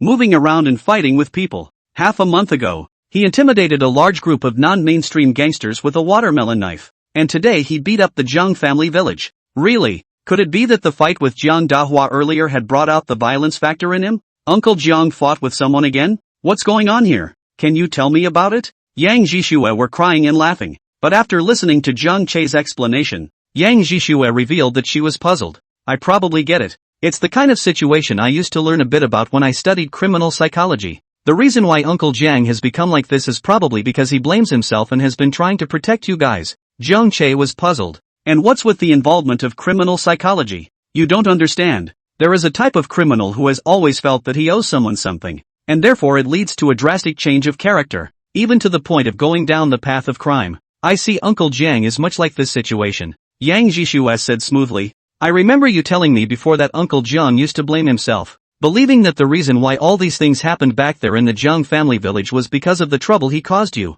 including the fact that he was beaten up in the back and you guys were forced to leave Jiangjia village because of himself. So he's just been blaming himself and feeling like he's sorry for you. When this point is touched at the bottom, it will bounce back up and no one will be allowed to hurt you and destroy what you currently have anymore. That would explain all this behavior of his. Yang Jishue sighed. Chul, you have a good father. Jiang Che fell silent with it. He didn't understand what Yang Jishue said about psychology and bottoming out, but he had always been able to feel that self-reproach from Jiang's father. Yang Jishue might be right. So what now? Jiang Che asked. This meal, can only not eat first chant. I go back with you to see. Uncle Jiang beat people into what kind of? If not serious, I see if I can just admonish a little. Fighting and brawling is actually really good. It mostly just depends on how it's said. And the word brawl. There are bound to be people here who will say, well, lose money then. But you don't always lose money when you actually practice it. If I slap you and you don't fight back, then I'm sure I'll pay for it. But when I slap you and you slap me,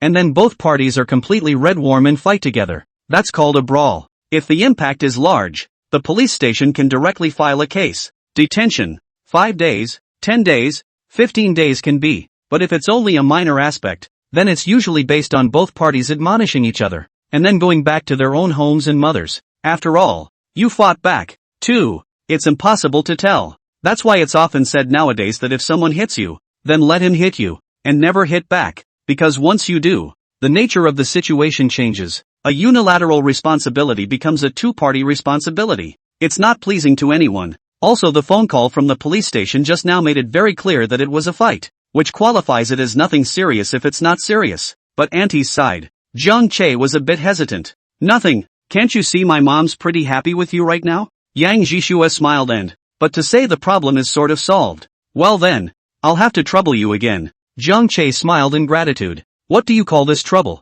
Have I troubled you less? After saying goodbye to Yang's mother together with Yang Jishue, Jiang Che also went to the cashier position to buy the bill. But the waiter informed Jiang Che that Yang Jishue had already bought it. There's no way I'm going to make you pay for both the man and the money. Yang Jishue stood in the doorway and winked at him. Go.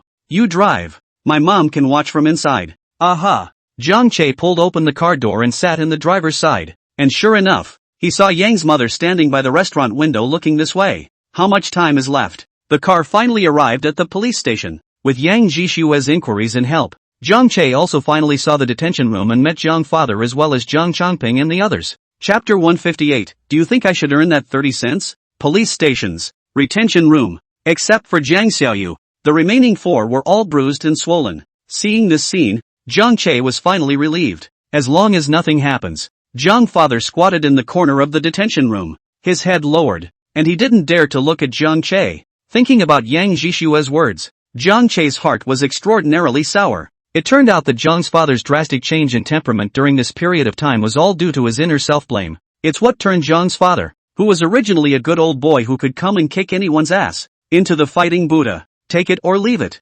Jiang mother also at this time, with a police officer from the next door of the interrogation room came out, a face of anxiety. Comrade policeman, my man, is he okay? The cop smiles and shakes his head. No big deal. It's just that you'll have to go back and discipline yourself. You're in your 50s. Why do you act like a young man and get into fights at the drop of a hat? Wasn't it only half a month ago that you guys came here once? Also, the old man was trying to fight someone with a watermelon knife. John's mother had an awkward expression on her face. Yes, we know. Solely nothing major. The civilian police added. Wait, pay a fine and take the man away. Pay the fine. It looks like this is what has been characterized. According to Article 9 of the Public Security Administration Punishment Law, the public security organs may mediate in the case of fights and assaults arising from civil disputes, if the circumstances are less serious, and generally impose a penalty of less than 5 days detention or a fine. Well, comrade policeman, we know. I'll go back and educate him. For sure. Jiang mother was busy nodding her head. Jiang Che also walked over at that moment. Mom, how much of a fine do I have to pay? Chul, you're here. Your father John's mother sighed inside. I don't know how he became like this. Now he can't move without getting into a fight with someone. Mom, it's okay. Jiang Che smiled and, Dad's been honest all his life, and it's fine the way it is. Comrade civilian police, how much do I have to pay in fines? Jiang Che looked at the civilian police again and asked, $500. Just go over there and pay it. Good. Jiang Che quickly paid the fine back, holding the receipt in his hand and handing it over to the police officer who spoke before. The civilian police opened the detention room after looking at it. Jiang Yong, out. Your wife and son are here to pick you up. Jiang father still had his head down, squatting there without moving, but it was Jiang Changping and the other four who raised their heads to look at Jiang Che. The face is hard to look at. Chul, Uncle Changping. Jiang Che's gaze was calm. I can probably guess what you guys came over for. When we get back you tell Jiang Hai not to bother. Things won't change when they've already been decided. And you people from the Jiang family village had better not show up in front of me. Jiang Changping's nose was bruised and swollen, and he stood up with an ugly expression. Chul, we're all from the same village at least, and we're all surnamed Jiang. Counting 2 generations upwards we're all blood brothers, so why make things so ugly? Those things were the village's way of apologizing to you before, but they're all in jail from you too. Even your second grandfather, you, let's just call it a getter. Spare the rod? Jiang Che smiled disdainfully. That's not what you guys thought at first. Uncle Changping, you're also working and working outside, so let me ask you, should I earn that 30 cents for selling my Satsumas? Jiang Changping's expression became even more ugly. 30 cents. 30 cents. Everything is all because of this 30 cents. Should I earn it? Jiang Che's eyes were cold. The. Jiang Changping gritted his teeth. The. How much you can earn is up to you, Jiang Che, but 30 cents is too much. Who in the village can accept it when you make a quarter of the money just by changing hands? Ha ha. Jiang Che laughed out loud. I would have thought that you would have understood more or less what was going on if you were working outside the home. Uncle Changping, I didn't expect you to be like this. What a disappointment. Since you don't think I should earn that money, there's nothing more to say. Dad, you come out and let's go. Jiang father finally stood up, walking out of the detention room and standing beside Jiang Che. Chul. Jiang Che twisted his head to look at Jiang father and saw that he was surprisingly unharmed, while the 3 people across the street were all bruised and swollen, unable to help. He was also surprised by Jiang father's fighting prowess. Dad, will you come with me to the hospital later to check if you've suffered any internal injuries or anything like that? Jiang Che was still a bit uneasy. Jiang father was a bit old after all. In case of any hidden injuries, internal injuries or the like, that would be a real problem. No. I'm fine. A couple of them didn't touch me. Jiang father hurriedly shook his head. Your dad he must be fine. Jiang mother also said on the side. Wasn't it okay last time when it was so bad? That's different. Jiang Che shook his head. Dad's still a little old for this. At these words, Jiang father once again lowered his head, like a child who had done something wrong. Jiang Che didn't care about him either. Straight away, he walked out of the police station's police hall. Suddenly, he seemed to feel something in his heart and looked back to the second floor of the police station. He saw that Yang Jishue was standing in the doorway, stretching her neck out of the window and making a phone contact gesture at him. Jiang Che revealed a smile. Taking out his cell phone, he saw a message received in QQ. Yang Jishue, they originally wanted to detain for 5 days. Jiang Che was stunned. A 2-word reply followed. Thank you.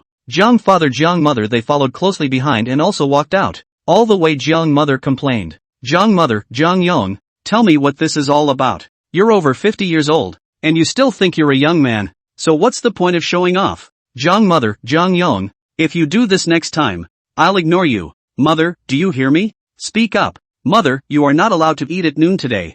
Jiang mother, Jiang Yong, are you hungry? Jiang's mother, park the car on the side of the road. Take your father to eat some dinner. Good. Jiang Che promised. After lunch, Jiang father's mood finally improved slightly and rushed to Jiang Che and said, Chul, sorry, is Dad giving you trouble again? No trouble. Jiang Che smiled and, Dad, I'd like to think you're fine the way you are. If you were like this when you were in Jiangjia village in the past, our family wouldn't have been bullied by others. We all have to have a little temper to be human. Otherwise those people think we're bullies. Jiang father's expression moved slightly. Jiang Che, however, stopped talking and directly took Jiang father to the hospital for a full body checkup. Inspection results. A bit of a bad gut. Other than that, no. Seeing the medical report, Jiang Che was dumbfounded. Dad, you exercise so much every day and you still have a bad gut? Chapter 159, Turning Black and White Upside Down. Just open your mouth. The other side. Jiang Changping and 4 others. It was also finally claimed by the family,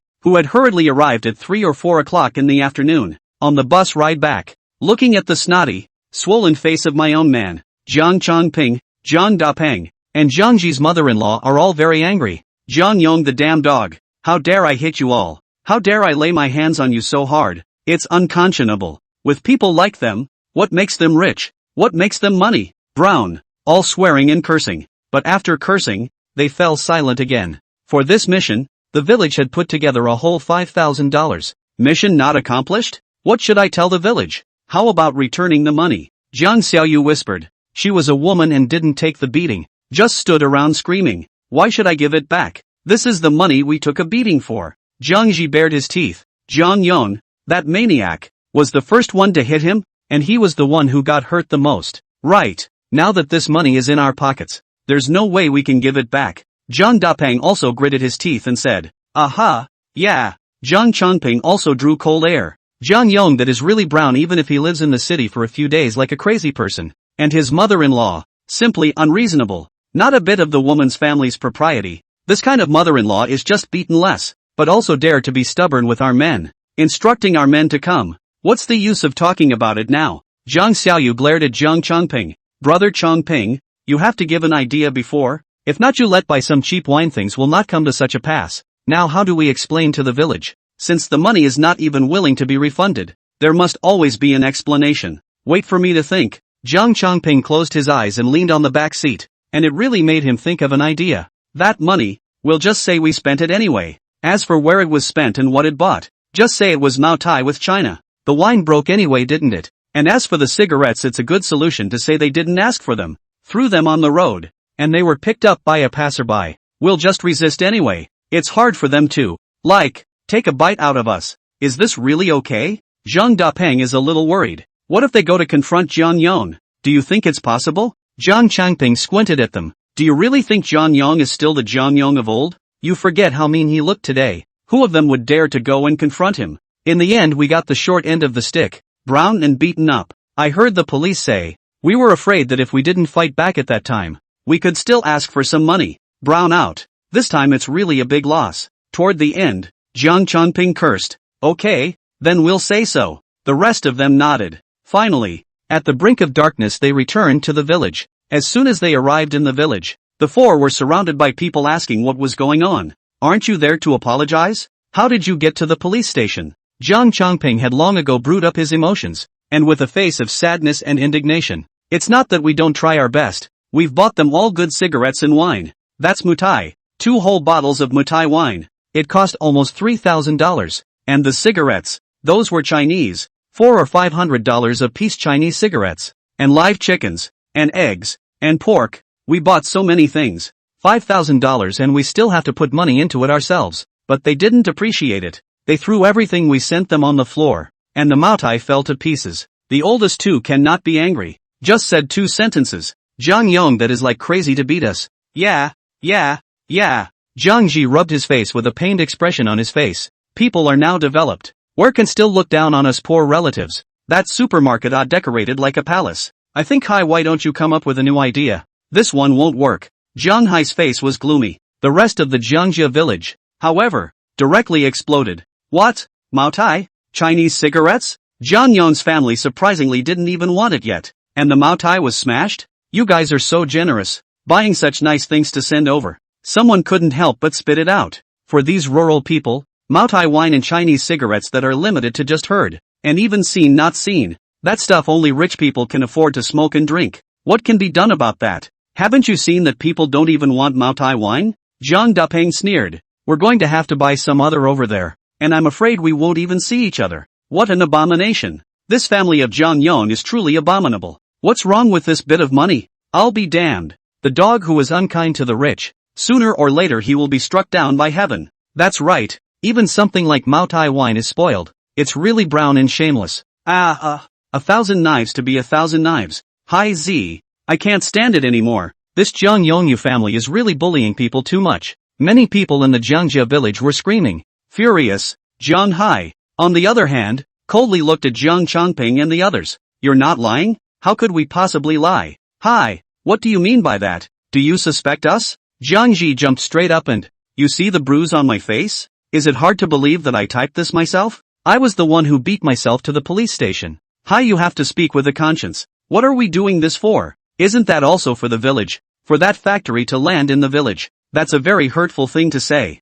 Jiang Hai nodded. Aha. All of you go back to bed and wait until tomorrow for what's going on. Spinning around, he turned and walked away. Looking at Jiang Hai's back as he left, the people of Jiangjia village were still indignant and stood still as you looked at me and I looked at you. Jiang Changping and a few others also left quietly. Back home, Jiang Changping's mother-in-law, Chen Xiaoli, asked excitedly as she dragged him into the bedroom. Changping, where's the money? Jiang Changping looked at her without a good look. Can you lighten up? All you know is money money money all day long. Has your son gotten in touch? Not yet. Out traveling I think. Chen Xiaoli glanced away. I don't know where he gets the money. And he goes out on trips. It's so unconscionable. And he doesn't know how to save some money even when he has money. Whatever. Kids get older and we as parents don't care too much. Jiang Changping is quite open-minded. But I heard from Dad that Aben has been wanting to buy that Apple phone, right? So how much does it cost? Buzz. Before the words were finished, Chen Xiaoli's cell phone suddenly rang. Chen Xiaoli opened her cell phone in confusion. Caller ID. Son. Chapter 160, My kidney is gone. Caller ID. Son. Jiang Changping and Chen Xiaoli were both stunned. There hadn't been much news since Jamban's college vacation. I just heard that I don't know where to get some money. And every time I contacted them, I said that I was traveling outside. But they didn't know what was going on. Now Jamban finally called to initiate the call. It was also considered to finally let Jiang Changping's two families' hearts breathe a sigh of relief. Pick it up. Jiang Changping urged. Good.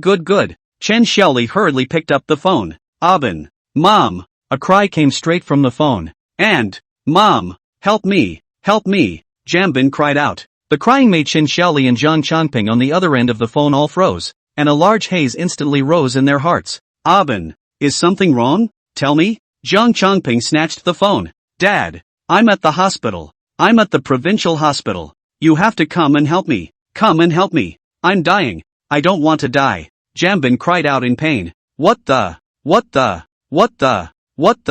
hell is going on? What's wrong with you? Don't cry yet. You tell me what's wrong. Jiang Changping was also in a hurry. How are you going to save it if you just cry on the phone and don't tell us the ins and outs? Yeah, Aben. Why are you at the hospital? Chen Xiaoli also shouted anxiously. Dad. Mom. Oh, me. I lost my kidney.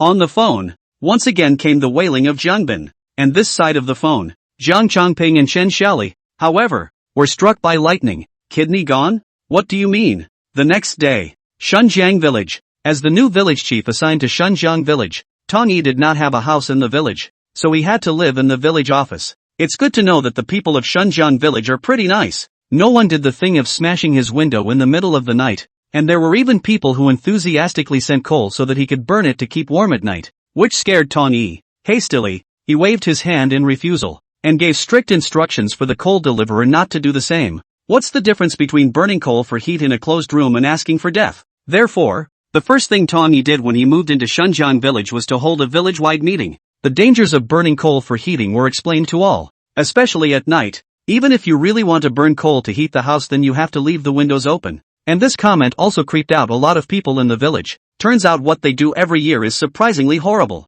No wonder the village used to have old people dying in their sleep every winter. And they thought people were dying of longevity. So it's that one oxygen flower phlegm that poisons you to death. Coal, surprisingly, is so horrible. This makes them afraid to burn coal when they go home to cook later. It was good that Tong Yi also hurriedly explained up. But don't worry. This coal will be fine for normal use. It's just that in the process of using it, we must pay attention to ventilation. Only then did the crowd put their hearts down. And from this did they trust Tong Yi 2 points more. It's better to be this college student who knows more. It's just a pity that there isn't a college student in their village. But it seems pretty good to have a college student as a village official nowadays. After the meeting was adjourned, the old village chief also looked at Tong Yi with a look of emotion. Village Chief Tong, it's a good thing there's you. Otherwise the old man, I still don't know what happened to the people who used to die every year in the village. If only you had come to our village earlier. You're joking, old village chief. Tong Yi smiled bitterly. The old village chief. You have governed Shunjiang village very well, and I can see that the villagers of Shunjiang village love you as well. There is also a lot I still need to learn from you. Ha ha. The old village chief laughed. Just then, the village office landline but suddenly rang. A look at the caller ID is an unfamiliar number. When Tong Yi answered, joy instantly surfaced on his face. We'll arrange it. Yeah, no problem. The phone hung up. Meeting the old village head's puzzled gaze, Tong Yi excitedly said, "The old village chief. The trucks delivering building materials from the city have arrived, and I heard that dozens of trucks will come one after the other, and now they have our people to help." "Yes," the old village chief laughed heartily, "and the material has arrived, and this stone in my heart has finally fallen to the ground. Tong village headman, hurry up and turn on the loudspeaker, so that all the young gentlemen in the village who have nothing to do will go to the river dam. Put those steel bars and so on in order, sort them, and set them all up, and take the colorful strips of cloth over there, and cover up all the bricks and sand that have been delivered."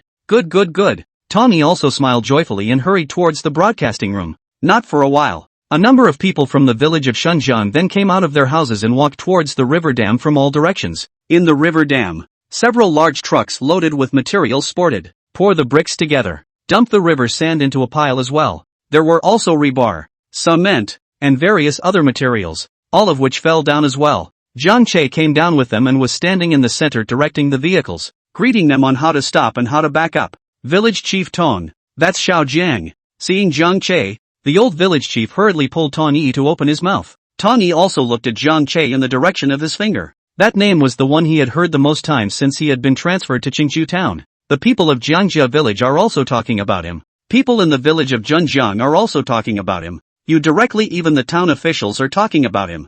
Jiang Che. This name had long left a deep impression in Tong Yi's mind, and it was only at this time that he finally saw the real person. "Old village chief, please introduce me." Tong Yi looked at the old village chief. "Alright, come over with me. Now you're only the new village head of this Shunjiang village. You'll have a lot of time to deal with each other in the future." The old village chief pulled Tong Yi and walked towards Jiang Che. "Koto, the old village chief." Jiang Che twisted his head and hurriedly greeted him as well. "The old village chief. This should be the new college student village official. Village Chief Tong." Jiang Che's eyes were all over Tong Yi in an instant. Tong Yi was startled and puzzled. "How did you guess? Boss Jiang? Ha ha, so young and wearing glasses. Then who else can there be in this Shunjiang village besides you? The Tong village chief?" Jiang Che laughed out loud. Tong Yi came to a sudden realization and gave Jiang Che a thumbs up. "And, Boss Jiang is really powerful and observant. Xiao Jiang, we've called all the people in the village, so you see what you have to arrange," the old village chief said from the side.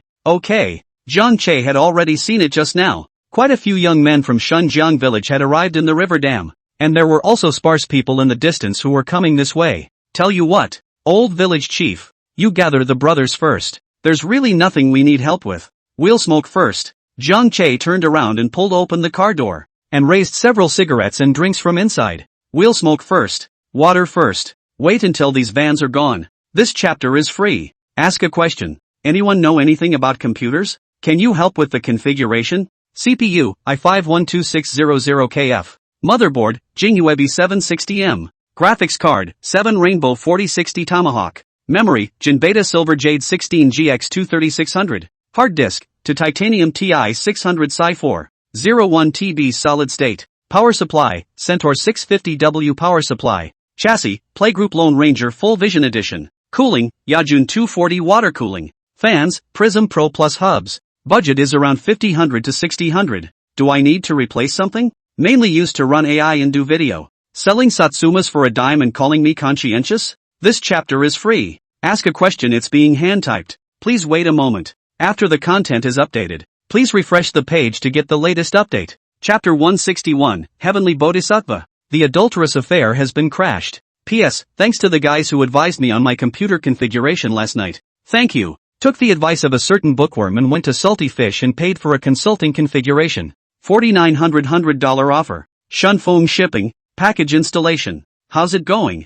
The following text. Several vans came in total. The wagon was filled with river sand and masonry, as well as a load of rebar. After these vehicles have dumped all the river sand and masonry, Jiang Che then began arranging for the people of Shunjiang village to help collect them and then cover them up. After all, having just smoked his cigarettes and drank his water, these people were quite obedient, so the work was done quite neatly. Jiang Che, on the other hand, found a chance to climb into conversation with Tong Yi next to him. Tong Yi was very enthusiastic, and after exchanging personal information with each other, he even began to call himself a brother. One mouthful of Jiang called out. Tong Yi also made a point of avoiding the topic of Jiangjia village. "Brother Tong Yi, there will be a lot of materials coming down one after another later on. I'm afraid I won't be coming down by then, so help arrange it. After all, I still have a fruit supermarket in town. It's also the end of the year, and I'm afraid I can't spare much time. Okay, Brother Jiang, you can count on me for this. Tony patted his chest and assured.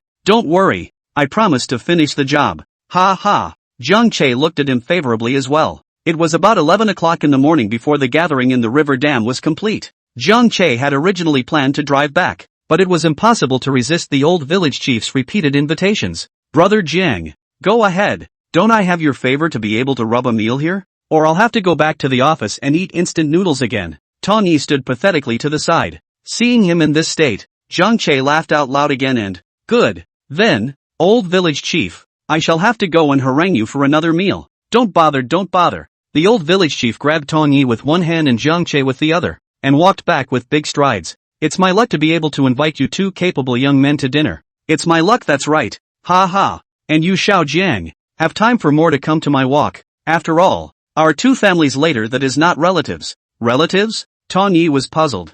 Jiang Che, however, was embarrassed. Old village chief, you can't say that. Do you think I'm a bull tur? The old mayor feigned a scowl. Whisper it, that niece of mine just called me last night and asked how you were doing. I heard her sound as if she was quite pleased with you. Jiang Che's heart stirred. Just stop talking. Tong Yi, who was listening to the curiosity next to him, also hastened to ask after him. The old village chief, you seem to be hiding something joyful from me, so tell me about it. Ha ha, just joyful. The old village chief laughed, but did not say so explicitly. Don't give it to the side before it's a done deal. What if it doesn't work out in the end? It's a good thing that Tony is also a sensible person. Very quickly, the three of them returned to the old village chief's small courtyard. Just as he walked out the door, the old mayor of the village exclaimed, Wifey, kill the chicken, kill the chicken. Jiang Che was speechless, couldn't help but look at the old village chief's chicken coop. The first time I visited, there were about 10 other chickens alive and kicking in there, but now there are less than 10 left. But it's also true that in the countryside, killing chickens and slaughtering goats is hospitality of the highest order. Same time, Jiangjia Village, Village Council Office, Mayor, hi. Jiang Yan yelled and rushed into the office. Jiang Hai, who was doing pre-dinner exercises with Jiang Hohat, didn't even react before he was crashed. One moment, the large office was silent. Jiang Yan stared blankly at the two who were scrambling to get dressed. Jiang Hai was furious and cursed as he lifted his pants upwards. Jiang Yan, who told you to enter the office without knocking? Get out! Get out! Jiang Hai dully stepped back, then closed the office door. The brain was still a dang thing when I retreated outside. What's going on? When did those two get together? Immediately after that, it didn't take long for Jiang Hohat, whose clothes were still a bit messy, to walk out with her head down, on the verge of rubbing shoulders with Jiang Yan, and couldn't help but look up, glare at him, and, Jiang Yan, you didn't see anything just now, you know? Jiang Yan nodded dumbly. Heavenly Bodhisattva, who knew how much of a shock that scene had just been to him in his 30s and still unmarried. Looking at Jiang Hohat's distant back, Jiang Yan was frozen out of his mind. Just then, Jiang Hai also walked out with a gloomy face. You're coming in with me. One dragged Jiang Yan into the office. Who told you to come into my office without knocking? Jiang Hai pressed his voice and growled lowly. You're not to tell anyone about this today. Understand? Especially from the Jiang Yu family. Jiang Yu, it's none other than Jiang Hohat's man. Aha, aha. Jiang Yan nodded his head hurriedly in a dumbfounded manner. Say, what is it you're anxious to come over to me for? Jiang Hai then asked in a deep voice. Jiang Yan came to a realization. In a hurry, he said, right. Hi, something's wrong. Something big has happened. I was just out for a walk and saw a lot of trucks coming from the Shunjiang village side. I stopped a car to ask about it and they said they were pulling river sand, and masonry, steel, all building materials. That little brat Jiang Che has already had the materials to build the factory being pulled toward Shunjiang village. Jiang Hai stood up with an open heart and his face changed drastically. Really? Aha, I guarantee it. Jiang Yan hurriedly nodded his head. Go to the entrance of the village. No, I'll call all the people to the village entrance first. Jiang Hai's face was grim as he turned around and headed for the propaganda broadcast at the back of the office. But just before the propaganda broadcast, Jiang Hai turned around again, calling out to Jiang Yan, who wanted to leave the. Jiang Yan, it's best that you don't let anyone know about what you just saw. Aha, aha. Jiang Yan hurriedly nodded his head. It didn't take long for the radio of Jiangjia village to ring out, summoning all the villagers of Jiangjia village to head to the entrance of the village. After combing his hair in the mirror, Jiang Hai also hurried towards the village entrance. Road. He met Jiang Hohat. But Jiang Hoha just lowered her head and didn't even look at him. The two were like strangers. Together, they rushed toward the entrance of the village. At the same time, other people in Jiangjia village, after hearing the broadcast, also put down what they were holding in their hands and rushed toward the entrance of the village. It didn't take long. A lot of people converged under the big tree at the entrance of Jiangjia village. All of them had a curious look on their faces, not understanding why Jiang Hai had summoned them here. Hadn't they all gone directly to the village committee in the past? The village chief is here. Heiko, what do you want us to do here? We're making lunch at our house, so don't wait for lunch for anything. That's just it. I was just about to dump my vegetables in the pan and the oil was refined. Seeing Jiang Hai arrive, the crowd of villagers in Jiangjia village rushed him to surround him, asking questions in a variety of words. Jiang Hai, however, was gloomy. Gaze around the room. Where are the people? Everyone look at each other to see if everyone in the village is here. Where's Jiang Chongping's family? Why didn't they come? Chapter 162, the 100-year-old elderly man in Jiangjia village. Something seems to have happened to the Shoei family. I took a motorcycle into the city last night overnight. Jiang Chongping's neighbor opened his mouth and said, Mayor, what's the matter with you calling us over in such a hurry? Only then did Jiang Hai slowly nod his head. Something, of course, if the information is accurate. Those sand and gravel materials for Jiang Che's factory construction have been hauling to Shunjiang village since this morning. This statement was made. All the people in the Jiangjia village changed color. What did you say? Village chief? Already pulled over? Aha. Jiang Hai nodded. Rough. This little pussy is deliberately working against us. Only yesterday we let Chongping and the others go and apologize. Today he's letting people pull materials over. This is deliberately slapping us in the face. That's right. This little pussy is really counting his blessings. Ungrateful and downright treasonous. Rich, making money, not toward the village people, but united with people from outside the village together. This kind of person simply does not deserve the surname Jiang. Is the shame of our Jiang family village. Simply ungrateful. Aha. No is a firm no. Either he gets out, or he has to be made to move the plant back. That's right. Move back. The plant has to be moved back. At the location of the village entrance, all the people of Jiangjia village were filled with righteous indignation and anger. A person like Jiang Che, who earned money and didn't work for the welfare of the village, in their eyes, was simply treasonous, unworthy of being a human being, counting his roots and forgetting his ancestors, discrediting their Jiang family. A big surname. Moving back? Jiang Hai looked at the person who spoke. Who doesn't want him to move back?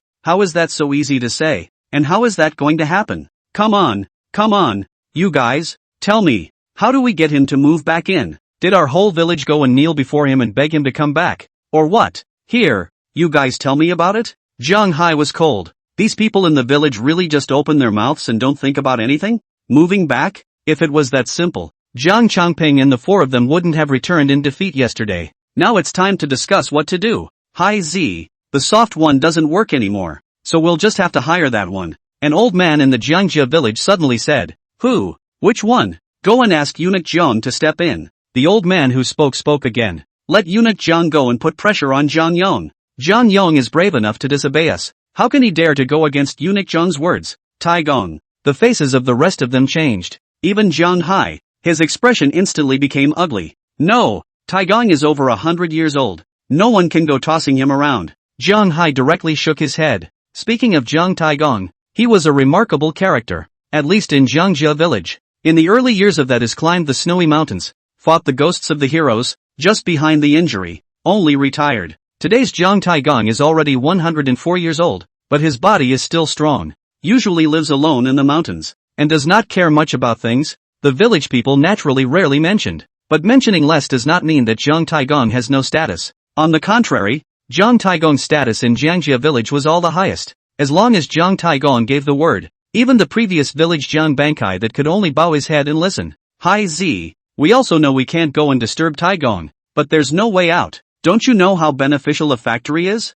Are you willing to let this factory land in Shunjiang village? As long as Taigong intervenes, could Zhang Yong's family not return? The big deal is that we can't just buy more stuff for Taigong afterwards and apologize to him. The speaking old man spoke again. At this time, the rest of the people also revealed thoughtful looks and followed with slow nods of their heads. Hi. Find Taigong. Only Taigong can step in. Or we. The benefits a factory brings to a village are too great. Too great for them to imagine. Whether it's eminent domain, leases, and repairs in the early stages, or workers in the later stages. It's all tangible benefits. It's all money. This money should never be given away. As you all know, Taigong hasn't cared about anything for many years now, and it's not always useful to look for him. Jiang Hai was still hesitant. There's always something to try, isn't there? You tell Taigong about this factory. Taiko will step in. The following people are flirting again. Jiang Hai finally managed to clench his teeth. Okay, so be it. When we have lunch later, I'll go up the mountain to Taigong and see if I can talk him into it. The crowd nodded their heads, showing joy. Then you can't be idle. Jiang Hai continued to look at them. Today is the first day that the truck carrying the materials came down. That little brat Jiang Che must have come too. So all of you go find him. Remember, no force, all of you go apologize. It's certainly best if we can get Jiang Che to forgive and accept. And even if he still forgives us, then we still need to show our attitude. The group of people from Jiangjia village froze, revealing reluctant expressions. Let them go apologize to Jiang Che? They could all be almost Jiang Che's elders. The elders apologize to the juniors. So what face do they have? What? You don't want to, and you're still putting up a fight now? Have you realized who is begging who? Jiang Hai glared at them. If these guys don't go, why don't they let him go? He is at least the head of a village now. Okay, Hai, let's go. Someone still nodded and said, let's all go apologize to his little brat and see if he dares to accept. Just don't be afraid to break his young life. Well, you guys get on with it. Jiang Hai waved his hand. I reckon that kid Jiang Che should be eating at Lin Bangchuan's house right now. By the way, you'd better be able to bring him back to the village. Back to the house to sit down and maybe have a chance to turn around. Put on all the attitude and don't offend anyone else. Understand. Understand. Village chief, we understand. The Jiangjia village crowd hurriedly nodded their heads. Immediately, a group of dozens of people headed towards Shunjiang village in a great hurry. Jiang Hai, on the other hand, called out to Jiang Hohat, who was walking at the very back. Accountant Jiang Hohat, stay here for a while, and come with me to the Taigong later. Jiang Hohat paused in her steps. There was a slight stiffening of the face. Standing next to her was none other than her husband Jiang Yu, a middle-aged man with a dark complexion who worked outside at a construction site. At this time, Jiang Yu looked at Jiang Hohat and nodded. Cinnamon. You keep it if the village chief tells you to. Good. Jiang Hohat nodded her head. I don't know if it's because she's a thief or what, but she seems to realize that Jiang Yin is also looking at her with a squeezed eyebrow. This feeling immediately made Jiang Hohat's scalp tingle, and a short time later, the group from Jiangjia village had also finally entered the boundaries of Shunjiang village. Chapter 163, If you invite me to your funeral, you'll have to pay as much as you want. Open the door. Open the door. Open the door. Open the door. The sound of rapping on the courtyard door rang out. It disturbed the four men who were eating in the parlor. The old village chief looked puzzled. Who is this? What are you doing here in the middle of the day if you're not eating at home? With a frown he strides over. But he had only just taken 2 steps when Jiang Che, who was behind him, pulled him back. Old village chief, it's better if I go. Jiang Che stepped forward. The old mayor was puzzled. Jiang, what's wrong? Jiang Che shook his head. The voice is a bit familiar. It should be someone from Jiangjia village. Jiangjia village. The old village chief's frown locked deeper as he exchanged glances with Tong Yi, who had also come out. Tong Yi said slowly, I think it's about the factory. Well, 8 or 9 is about right. Jiang Che followed and nodded his head. Yesterday they came and went to the city to find my father. They were driven away by my father. Today they should have seen the truck pulling and delivering the materials over. So they came over specifically to find me. Just by turning his mind.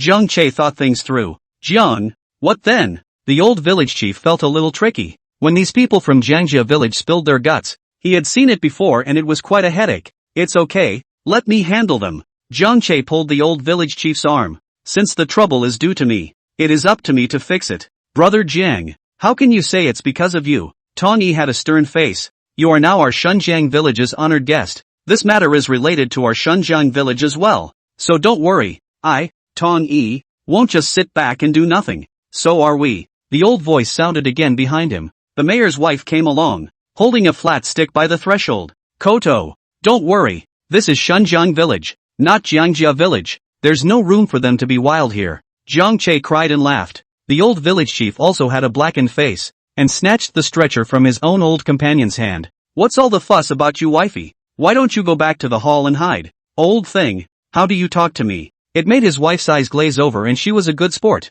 Bumper to bumper. Open the door. Open the door. Open the door yet. We know there's someone in there. We can hear you all talking. The pounding on the door resumed. Jiang Che didn't hesitate anymore. Straight away, he opened the courtyard door. looking straight at the dozens of Jiangjia village villagers standing outside the courtyard. You guys? What's up? Jiang Che's expression was cold, and his tone was even colder. Seeing Jiang Che, the crowd of villagers in Jiangjia village were first stunned, and then each of their faces became complicated. Little Jiang Che. Chul ah. What's up? Jiang Che still asked coldly. Xiao Jiang ah. We. Some of the villagers looked at Jiang Che, their lips quirking as they struggled to speak. Let them apologize to Jiang Che. It's really a bit of a pushover. You guys can go back if you're okay. I'm still eating. Jiang Che made a gesture to close the door. Suddenly, the courtyard door was pulled down by a palm, followed by a face appearing in front of Jiang Che. Chul, I'm your Uncle An, don't you remember? Uncle An? Jiang Che's eyes flashed. It fell on the speaker's face, searching through the memories of his predecessor for something about Jiang An. Jiang Jingxian's son, the same generation as Jiang father, but only a few years older than Jiang Che. I didn't have to bring my predecessor along when I was a kid, but Jiang An didn't even finish junior high school, just drop out of school straight away. Then they went out to work and there was less contact with their predecessors. The predecessor later even went to middle school, high school, and college. As for Jiang An, it's into factories, into construction sites, into internet cafes. Even though Jiang An came back every year, the long period of estrangement, with the difference in status and the lack of common topics, led to fewer and fewer interactions. The predecessor was becoming more and more fond of reading. Once on vacation, he was bored at home, either helping Jiang's father and mother with their work or reading. As for Jiang An, whenever he went back to Jiangjia village he preferred to chat with those who also worked outside, either talk about women, either talk about the game, either that or get together and play cards. So much so that right now, there wasn't much difference between the two of them and strangers. Chul, ha, it's been a long time. I heard that you're opening a factory now. What a great success. Jiang An snorted. Aha. Jiang Che nodded with a calm face, not to mention that there was no longer any friendship between the predecessor and Jiang An. Even if there was, it had nothing to do with him. Jiang Che. Chul, look, it's almost New Year's Eve. Everyone's back. Why don't you come back to the village with us and have a seat? Jiang An continued. It's been a while since we've seen each other too, right? It's been a long time. Jiang Che looked at him and nodded. A joyful color immediately appeared on Jiang An's face. It seems that Jiang Che is still concerned about the feelings of childhood, but immediately afterward, Jiang Che continued. But let's forget about going to the village. After all, we don't know each other that well now. The smile on Jiang An's face instantly stiffened. Chul, are you really going to be so desperate? Jiang Che's face was expressionless. Where are the feelings between us? Jiang Che. Someone from the Jiang family village finally still couldn't help it, pointing at Jiang Che and coldly saying, we're all from the same village, and we usually look up and down. So think about it. Don't take some things too far. Man does what man does. God sees what man sees. It's not okay for you to do that. This person Jiang Che also recognized. The name was Jiang Guofu, also Jiang Che's grandfather's generation. Coincidentally, it was also the person who owed Jiang Che money before. Only, he also has to be fast. It's been paid back from the beginning. That's what prevents you from being packaged in prison like everyone else. At this moment, listening to Jiang Guofu's words, Jiang Che only felt amused. Heads up, heads down? You really do have two eggs hanging under your eyebrows, and you can't look without blinking. Since when do we look up or down? Come on, tell me when you've seen me in the last half month. And looking up and down, Jiang Che laughed coldly. You don't give the slightest bit of face. I'm sorry, but the next time I see you might be at your funeral. If your family invites me, I'll have to go with 50 for high and low. This statement was made. The whole room was in an uproar. Everyone in the Jiang family village stared at Jiang Che with wide eyes, incredulously. Even the old village head of Shunjiang village in Tongyi did the same. Looking at Jiang Che, that expression was like seeing a ghost. The old village chief was even more in tears. This Ogi. How come I didn't know he had such a poisonous mouth? Jiang Che. Wufu was at least your grandfather's generation. Do you still know how to respect the old and love the young when you talk like this? A group of people from Jiangjia village reacted and immediately cursed. There's just no tutelage. I see you've been reading in a dog's belly for so many years. It's true that people's hearts are not ancient. The world is not cool. How can people nowadays be so unqualified? And still college students. That's it. There's really no justice for letting this kind of people get rich. Chapter 164, Infighting in Jiangjia village. Where did the rest of the money go? Yes. The God of heaven made me rich. So why not make you rich too? Is it that you don't like being rich? Or is this your family's life of poverty? It's none of my business if he's old enough to be my grandfather. If my grandfather is still around to designate the first one to hit him, he'll be counting his crutch and pestle as fast as he can run away. Don't play moralizing with me here. Let me tell you, Jiang Che, really don't eat this. Now are you going or are you not going yet? If you don't go I'm going to close the door. Jiang Che was on fire. There was nothing to say to these people from Jiangjia village, and he didn't have to give any good looks. And what's that plant? As a person from Jiangjia village, why would I build my factory in Shunjiang village? Don't you guys have a pussy in your hearts? Ha? And have the nerve to come over here and ask me to move back? I'm telling you guys, it's not possible. Not to mention finding a few people to come over and apologize under false pretenses. Even if they kneel in front of me that won't work. Jiang Che had also already heard what happened yesterday from Jiang father and Jiang mother. Simply die laughing. Over $100 worth of wine? Over $100 worth of cigarettes? Just want to buy off Jiang's father. The key visitor is also full of lies. But when it came to the few people who went to apologize to Jiang Che,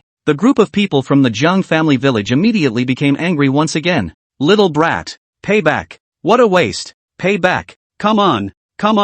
Pay it back. Little brat. You step horse still have the nerve to mention. Quickly return the money. That step horse is $5,000. But Mao Tai none of us have ever had Mao Tai. And when we send it to you, your house is still ing trashed. This statement was made. Jiang Che was instantly stunned. On the other hand, Jiang Xiaoyu and the other three who were wrapped up in the crowd changed their faces drastically. After looking at each other in unison, they turned around and tried to slip away. What Mao Tai? Jiang Che looked at them with an odd expression. What Mao Tai? What another $5,000? He knows everything. That crappy fun wine, crappy Hontishan, and all the other assorted crap adds up to $800 at most. How come it's 5,000?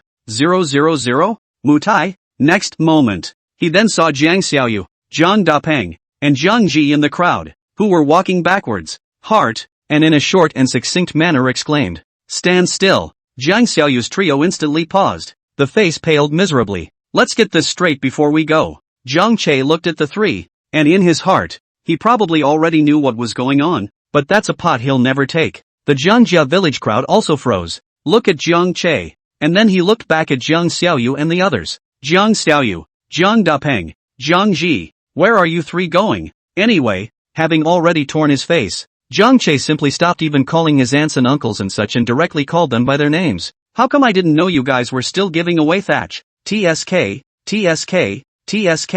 that's Mutai. My dad would have had to keep you guys for a drink before he left. Jiang Che sneered. The people of Jiangjia village simultaneously turned their heads to look at Jiang Xiaoyu and the others. Jade, what's going on? Yeah, Rock, tell me what's going on here. I thought you guys were talking about Mao Tai? That's right.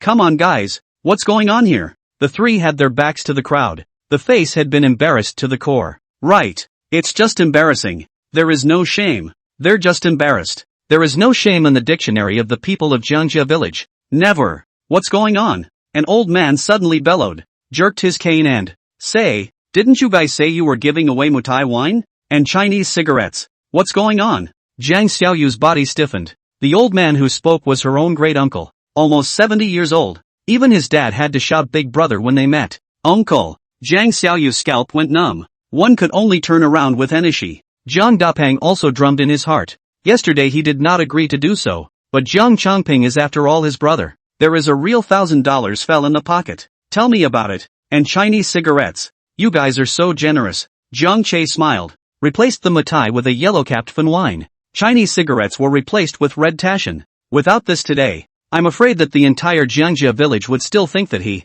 Jiang Che, was the one who received money and did not do anything? Uncle, we're not to blame for this. Jiang Ji grimaced bitterly. Against the dozens of pairs of eyes in front of him, his heart screamed in agony, and he cursed Jiang Chongping for I don't know how many times. He came up with a bad idea and patted himself on the back today. Leave a few of them here. Didn't see the gazes of these people from Jiangjia village. They simply wanted to eat them. It's Jiang Chongping. It was all Jiang Chongping's idea. He said that Jiangyang's skin is not worthy of such good wine. A bit of random Finjo and you're happy as a cutie. Like, so we'll just buy 2 bottles of yellow cap Finjo and 2 bottles of Hontishan. All the people of Jiangjia village froze. The old village chief and Tongyi behind Jiang Che were all wide-eyed as well. Mao Tai? Huangai Finjo? Chinese cigarettes? Red Tarsus? Okay. That's the way to play it, isn't it? That's a real mouth to open. I'm not afraid of the wind blowing my tongue. You guys, The crowd of Jiangjia village was furious and jaw-dropped. Simply great, guys. I asked you to buy some good cigarettes and liquor and you sent this. Huangai Finjio? Roughing it. $50 a bottle. Red Tower Hill. $10 a pack. And even some of the red taters are less than $10. How dare you offer 5,000 for this stuff? This was all Jiang Changping's idea. It has nothing to do with us. Jiang Xiaoyu cried out for justice. Put all the blame on Jiang Changping. Jiang Ji followed suit and hurriedly opened his mouth. Right. I remember Brother Dapeng was thinking of just buying Maotai wine, only to be stopped by Jiang Changping. Jiang Dapeng heard it. The words have been handed to the mouth, which still cares about what brotherhood. Not to mention Jiang Changping is not in now, also hastened to say, yeah, it was my brother. It was all my brother's idea. My brother let me buy Huangai Finjio, and Hongtushan. By the way, we also went to the market and bought eggs, live chickens, and meat, peasant food. How much did it cost in total? Someone in Jiangjia village yelled. Well, you guys, we're willing to pay money. We're asking you to go out and do a job. And that's what you're doing for us. Jiang Dapeng, how much in total? How much money is left? Where's the rest of the money? Yeah, where's the money? Dapeng, I always thought you were quite honest. I didn't expect you to be like this. Where's the money? Where's the rest of it? The Jiangjia village crowd roared. In an instant, offense and defense changed shape. Jiang Che, the original target of the crowd, was instead watching from the wall at this time, looking lively. Chapter 165, Shunjiang village killed. Where's the money? Where did the rest of the money go? This is what the Jiangjia village people are most concerned about in their hearts at this time. $5,000 used that much. Where's the rest of the money? Where did the money go? All together. A total of like $800 or so. Jiang Xiaoyu opened her mouth and whispered. The rest of the money. The rest of those were split between a couple of us. Split? The Jiangjia village crowd froze once again. The three of us have $1,000 each, and the rest is with Jiang Changping. If you guys want it, wait, we'll go back and I can get the money out. Jiang Xiaoyu whispered again. Of course I'm going to take it out. It's supposed to be our money, so why don't we get it out? That's just it. You guys are really letting us down. And that guy Jiang Changping? No wonder he ran away today. So he has a ghost in his heart. He must be reckoned with when he returns. And the money from his place must be taken back. Brown. A group of people from Jiangjia village cursed. Jiang Dapeng and Jiang Ji saw that Jiang Xiaoyu had both said that they would return the $1,000. The two of them, even if they were reluctant, could only follow, saying, we also return. We'll pay it back when we get back. 2. Not only was the basket a waste of money, but it even offended the village. Only then did the Jiangjia village crowd give up. Jiang Che stood in the courtyard and smacked his lips, a bit unfulfilled. It's not often you get a dog-eat-dog scene. Jiang Che made a gesture to close the courtyard door, but just then, someone from the Jiangjia village once again thought about the purpose of this time. Hastily glaring at Jiang Che, he said, Jiang Che, come back with us. Let's go back to the village before we talk about what's going on. Jiang Che skimmed his mouth and continued to close the door without caring, looking at the Jiangjia village's group of people's battle. If he went back to the village with them, I'm afraid that they would all have to peel him open and eat him. I told you to come back to the village with us. Didn't you hear me? Someone pickpocketed the hospitalization door once again, glaring coldly at Jiang Che. With what happened before, they were all very upset in their hearts at this time, and thus their words were very impulsive. What if I don't? Jiang Che simply didn't close the door either, reopening the door and looking straight across the street at the Yankeers. What? Trying to tie me up again? Is it because you want to go and keep some company with Jiang Guodong and the others? Jiang Guodong. He had traveled to the hospital with Jiang Dehua, Jiang Bangxue, Jiang Jiadong, and a few others, trying to kidnap Jiang Che back to Jiangjia village, and as a result, he was now in jail. Is it because you think it's almost New Year's Eve, and these guys are lonely in there, and you want to go in and blow up some gold? If that's really what you want, then come on, come to, tie me up. Jiang Che put his hands out. Tie it. The people of Jiangjia village looked at each other in disbelief. Kidnapping? They've really moved on that idea before. However, thinking of Jiang Guodong's previous experience with them, who else would dare to make a move? Isn't that a death wish? But just as they were about to speak, footsteps suddenly came from all sides of the old village chief's house. A dozen middle-aged men is running quickly from around with a flat, with a hoe. I'll see who dares. A middle-aged man yelled. I'll see which one of you dares to kidnap someone.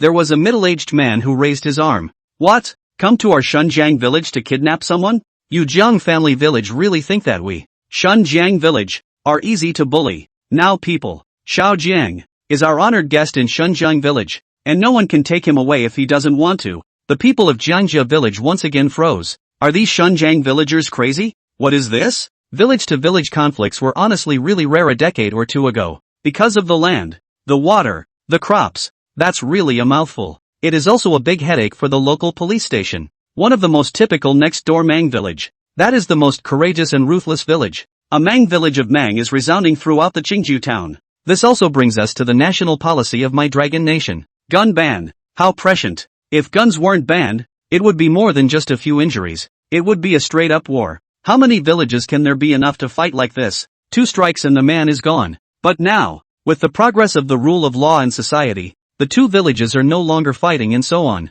What? Shunjiang village is fighting again today. Lin Anbing, what are you doing? Who told you to bring all the people? Don't go back yet. The old village chief's eyelids fluttered as he watched. Tong Yi, who was next to him, also said in a deep voice, who told you to come here? All of you. Go back, disperse, and go home for dinner if you should. This is in case of a real fight. That's a big deal. Mayor, no one organized us. We all came on our own. Someone in the village of Shunjiang looks up and responds. We saw it just now. These people from Jiangjia village are sneaking around the village. What do so many people want in our village? And now they want to kidnap people in our Shunjiang village? How does that work? The other Xiaojiang is our village's honored guest. And since he's in our village, we must protect his safety. Exactly. Keep Ko safe. Whoever dares to touch Xiaojiang for a moment, we'll fight you. You guys roll or not. Leave our village of Shunjiang. Get out of Shunjiang village. Jiangjia village. Back slopes. The hillside is not particularly high, but the bamboo forest is lush. The scenery and the air are all great. Anyone who has lived in the countryside also knows that bamboo forests, even though they lose their leaves extensively in the winter, aren't really that different from normal. So the scenery here is really nice. There was a thatched cottage on the hillside, nicely built and cleaned up around it. The old man is really old though, but when I was young, I was also a big man. And except for a few old problems when the temperature plummeted, such as rain and snow, I was still in pretty good shape. He is Zhang Taigong. It can be said to be the linchpin of Jiangjia village. When I was young, I climbed snowy mountains and fought ghosts. At this time, Zhang Taijia was wrapped in a military coat, sitting in the courtyard while smoking a dry cigarette and listening to Zhang Hai. Knowing that the face has been extremely grim after listening to the, you guys, it's just not like that. It's up to the people how much money their dolls can make. Chapter 166, Eunuch Jiang presides over justice. Beats up unworthy children and grandchildren. Zhang Taigong took a dry cigarette. 2 hard taps on the bottom of his shoe made a duh sound. Only then did he look at Zhang Hai with a hateful face. You guys, isn't that nonsense? How much money people's dolls can earn? That's their doll skill. What's it got to do with you guys? Who are you to ask people for money? Zhang Hai was scolded like a grandson, lowered his head, and didn't say a word. But in reality, you don't look at Zhang Hai's 40 or 50 years of age. That's really Zhang Taigong's grandchildren generation. After being lectured, Zhang Hai then argued in a small voice. And, Taigong, this is all the things that Zhang Bankai messed up when he was here. With me. Zhang Taigong's eyes glared. You said you didn't have it in you. Don't you dare say that you didn't have that in mind either. Old man, I've lived for so many years. I don't have any other skills, but I still have 2 points in this ability to read people. Now don't you dare stand in front of me and beat your chest and say you didn't have it in you. Zhang Hai was silent. Can he not have that thought? Just kidding. It just wasn't good for him to step in as an accountant at the time. Accounting. That little count is the best of the best. Taigong. So what now?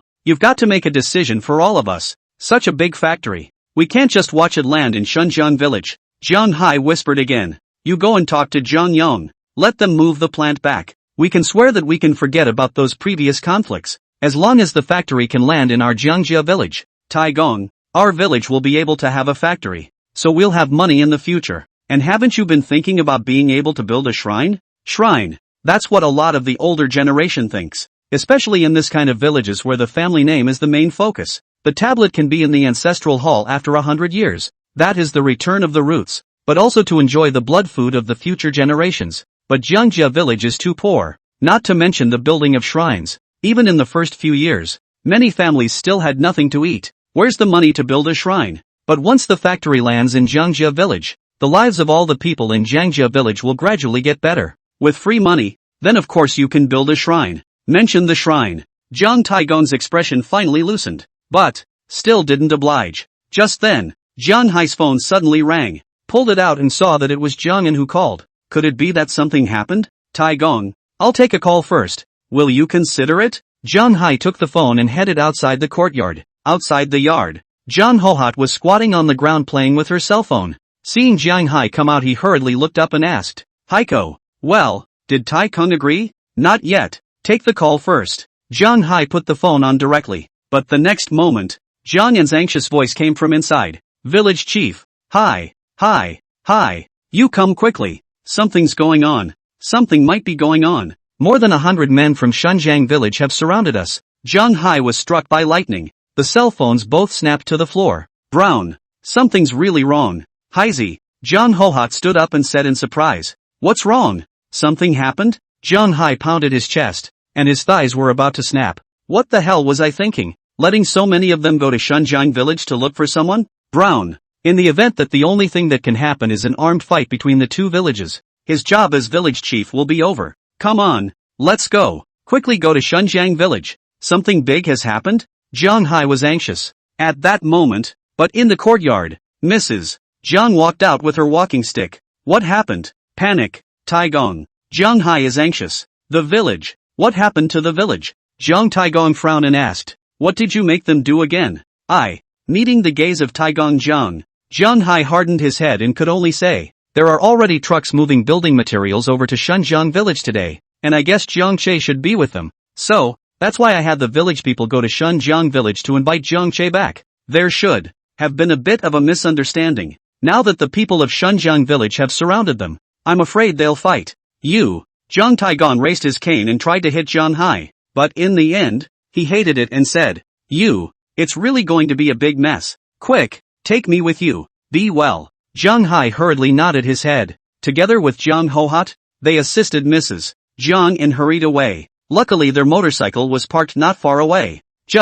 This is a cold winter month. After all, even a young man on a motorcycle has to be freezing. Not to mention people like Jiang Taigong who are over 100 years old. Taigong, it might be a little cold. You hold on to me. Jiang Hai droned out and drove straight to the dash. Cold winds. Shoot the face. It blew Jiang Taigong's beard around. Finally, after 10 minutes, he arrived outside the courtyard of the old village head of Shunjiang village. At this point, more and more people are gathering here. Already there are nearly 300 of them, blacked out. The people of Jiangjia village, on the other hand, were surrounded in the innermost part of the room, and their faces were all ugly. The sound of a motorcycle rang out. Jiang Hai arrived at last with Jiang Taigong in tow. What for? Jiang Hai bellowed. Scalp numbness. The people of Shunjiang village were indifferent. The people of Jiangjia village showed joyful colors. Mayor. But when they looked at the old man following behind Jiang Hai, they looked ugly again. Taigong. Eunuch Jiang is here. The old village head of Shunjiang village also changed his face.